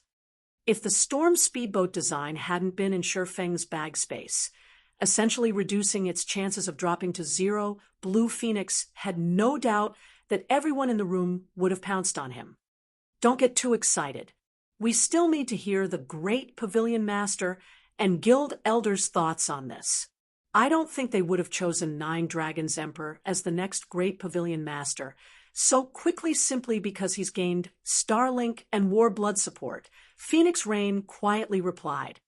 The Dragon Phoenix Pavilion wasn't as powerful as Starlink, and its naval strength was no match for Warblood. However, it was still a super first-rate guild. Moreover, the pavilion had been growing stronger recently. Hence, Nine Dragons Emperor's alliance with Starlink and Warblood wasn't that surprising. If the Dragon Phoenix Pavilion wanted to, it could easily form alliances with various super guilds, let alone these two organizations. Ku Rong knew that. Phoenix Rain could only assume that Nine Dragons Emperor had revealed some reason or item that forced Ku Rong to make such a hasty decision. There was also the fact that Cloudy Moon had joined them to show her support for Nine Dragons Emperor. Cloudy Moon had never cared about who would become the next great Pavilion Master. The decision simply wouldn't affect her standing in the pavilion, especially since she'd reached the domain realm. Her position in the guild was practically unshakable. But not even the great Pavilion Master can ignore how tempting 100 bronze speedboats are, right? Blue Phoenix said. Phoenix Rain's statement had helped her realize how peculiar this meeting was, but she couldn't help her excitement. Shifeng had clearly stated that if Ku Rong chose Nine Dragons Emperor as the next great Pavilion Master, the matter of the 100 bronze speedboats was moot. This was an opportunity for the Dragon Phoenix Pavilion to rise to the top out at sea. There was no way the offer wouldn't tempt Ku Rong. After the silence stretched on for a moment, Ku Rong, who hadn't said a word, finally spoke. Guild Leader Black Flame, as an invited guest, and the Dragon Phoenix Pavilion's ally, of course, you qualify to express your opinions in this meeting. Since Martial Dragon was unaware of our rules, I ask that you forgive him. Ku Rong stated, giving Shifeng a friendly smile. The guild elders and upper echelons stared at their great pavilion master in astonishment. None of them had thought that Ku Rong would admonish Martial Dragon. Martial Dragon was Nine Dragons Emperor's capable and trusted aide, as well as the commander of Nine Dragon Emperor's main force. He took care of the Heavenly Dragon Pavilion Master's normal affairs. As a domain realm expert, he was also a pillar of strength in the guild. Martial Dragon would know the Dragon Phoenix Pavilion's rules more intimately than most people in the guild. Ku Rong's statement only proved how much he valued the 100 bronze speedboats. I see, so he didn't know of the rules. If that's the case, I can understand. Revealing a faint smile, Shifeng turned to Martial Dragon and said, I 11 forgive him with an apology. Shifeng hadn't minded Martial Dragon's rudeness, but he wanted the Dragon Phoenix Pavilion's elders and upper echelons to understand what Zero Wing was. Otherwise, these people continue to take his guild lightly, and they wouldn't recognize the significance of Zero Wing's alliance with Phoenix Rain. Martial Dragon had just made himself the best tool to get this point across. Don't go overboard, Black Flame. Martial Dragon bellowed, as veins popped across his forehead. The room's temperature dropped several degrees as his cold-killing intent swept toward Shifeng. Martial Dragon commanded the War Dragon Legion, the Heavenly Dragon Pavilion's main force. He was also a domain realm expert. Only the Great Pavilion Master, the guild founders, and the two Pavilion Masters held a higher position than he did in the guild. a public apology to Shifeng would ruin his reputation in the Dragon Phoenix Pavilion. He would not be able to show his face in the guild ever again. Even the pavilion's guild elders and upper echelons thought that Shifeng was going a little overboard. The great pavilion master had taken a step back and acknowledged Shifeng's qualifications to express his opinion in this meeting, yet Shifeng refused to let the matter rest, pushing the envelope. Even Ku Rong's expression darkened slightly. Phoenix Rain wanted to advise Shifeng against this tactic. Since Ku Rong had recognized Zero Wing's position, this meeting would likely conclude without a victor. There was no need to arouse everyone's disgust and aversion. But Shifeng didn't give her the chance. Going too far? Shifeng could not help but chuckle, looking at Martial Dragon. His gaze turned cold as he said, "You know you've erred, yet you refuse to apologize. Do you think I, Black Flame, am a pushover?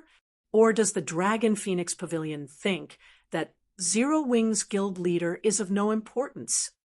Shifeng then released his horrific aura, which spread throughout the room as if some primordial beast had woken from its slumber. Everyone in the room felt an immense pressure bear down on them, resulting from the considerable difference in life rating and basic attributes. This pressure felt even more powerful than that of a grand lord of the same level. Some of the refinement realm experts even felt their legs tremble. Fortunately, everyone was currently seated. Otherwise, many of them would have caved in, collapsing. Furthermore, Shifeng exposed his true level for all to see. Level 100. When they saw the eye-catching number, the room's occupants felt as if a mountain had fallen on their heads. Chapter 2282, 2282 Insane. 2282 Insane. Level 100. How is this possible? Even the highest level player on Dragonheart Island is only level 89, and he only reached that level yesterday. How could Black Flame have already reached level 100? Since Shifeng had revealed his level, anyone who took a close look could see his statistics. Chaos tore through the meeting room as its occupants saw his level. All of these players were refinement realm experts or stronger, so they knew just how difficult it was to level up as one progressed in the game. At their levels, acquiring 2 or 3 levels more than ordinary experts was an amazing feat. They might have been able to earn 5 or 6 levels more than ordinary experts around level 50, but the gap would shrink as they leveled up. For example, current ordinary experts on Dragonheart Island had only reached level 85, while even these refinement realm experts were only 2 or 3 levels higher than that. And yet, they had just learned that Shifeng was more than 10 levels higher than they were. How is his level so high? The revelation even surprised Phoenix Rain. She knew that Shifeng was mysterious and powerful, but the fact that he had reached level 100 at this stage of the game was too much of a shock for her. The fact that Shifeng had reached level 100 when no one had even climbed to level 90 not only proved that his leveling speed was superior, but he was also far stronger as an individual. It was common knowledge that not all experts were high-level players, but all high-level players were undoubtedly experts. Ignoring all else, Shifeng's level meant that his basic attributes were far ahead of everyone else's. Moreover, as a level 100 player, he qualified to explore level 100 plus maps, which no one else could set foot in at this stage of the game. This meant that he could get his hands on resources that none of God's Domain's current powers even knew existed, giving Zero Wing a huge advantage. Ordinary powers might not have realized it yet, but the various superpowers knew that the higher level a map was, the more precious its resources would be. Some high-level maps even contained unimaginably powerful items. Take the ancient civilizations tools that players had recently discovered. For example, players had only encountered these tools after they had started to explore level 90 maps. In other words, Zero Wing could obtain resources that the various superpowers had no access to yet. Once he saw Shifeng's level and realized the implications of it, Martial Dragon, who had wanted to berate Shifeng further, kept his mouth shut. He only dared to glare at the swordsman, nothing more. The bronze speedboat designed Shifeng had revealed earlier would, at most, for the guild upper echelons and elders to forgive his transgressions and treat Zero Wing as a valuable asset. However, now that they knew Shifeng had reached level 100, they had no choice but to treat Zero Wing like an equal. At the very least, Zero Wing had the capital and strength to stand up to the various superpowers in the Sea of Death. A design was just that, after all. Mass-producing the Storm speedboat required an astronomical amount of precious resources, and obtaining these resources would be a challenge, even for the Dragon Phoenix Pavilion. However, Shifeng had the strength to do so. Including Zero Wing's already formidable naval strength, the guild would likely have an easier time collecting the necessary resources to mass-produce the Storm speedboats. Even without other powers' support, Zero Wing could produce 100 bronze speedboats, becoming one of the Sea of Death's apex overlords. Now that the various upper echelons and elders understood Zero Wing's status, they'd have to treat Shifeng and his guild seriously. How is this possible? How is his level so high? Nine Dragons Emperor was dazed when he saw Shifeng's level. He couldn't believe his eyes. Even Cloudy Moon, who sat beside the Heavenly Dragon Pavilion Master, stared at Shifeng in astonishment. Level 100. Phoenix Rain really knows how to take people by surprise.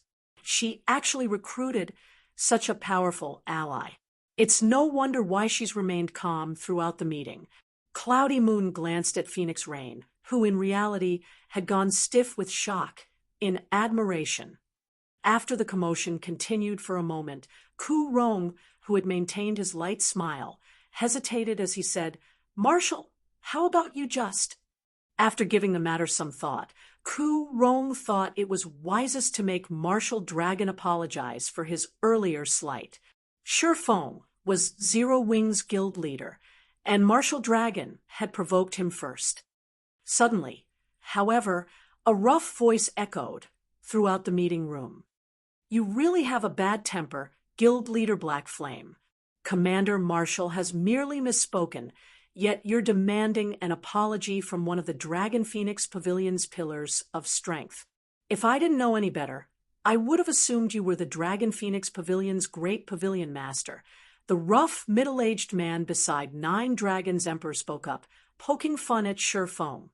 The Dragon Phoenix Pavilion's upper echelons and elders nodded in agreement. The Dragon Phoenix Pavilion was a super first-rate guild, and Marshal Dragon commanded one of its two main forces. He was a domain realm expert, a true pillar in the guild. Demanding a public apology was too much.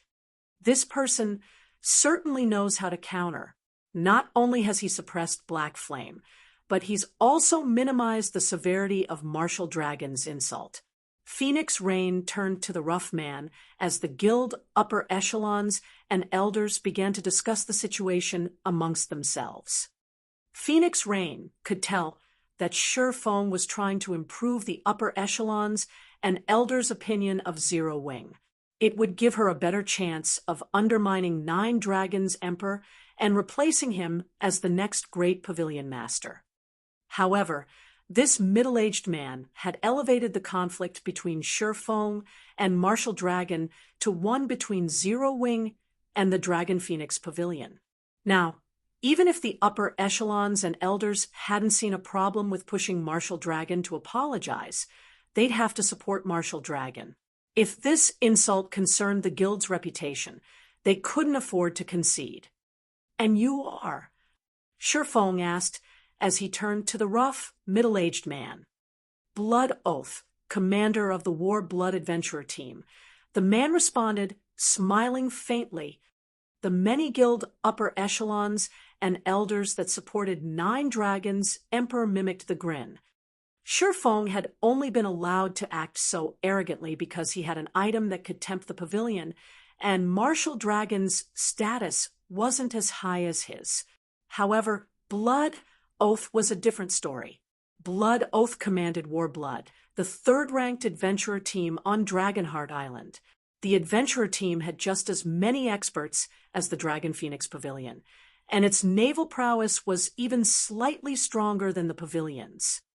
Even Ku Rong had to treat Blood Oath with respect, and now that he had spoken, Shi Feng could no longer suppress 9 Dragons Emperor's position. "So, you're Warblood's commander," Shi Feng said nonchalantly. "Your adventurer team ambushed Commander Blue Phoenix's people in the Buried Bones ruin, and nearly to her life.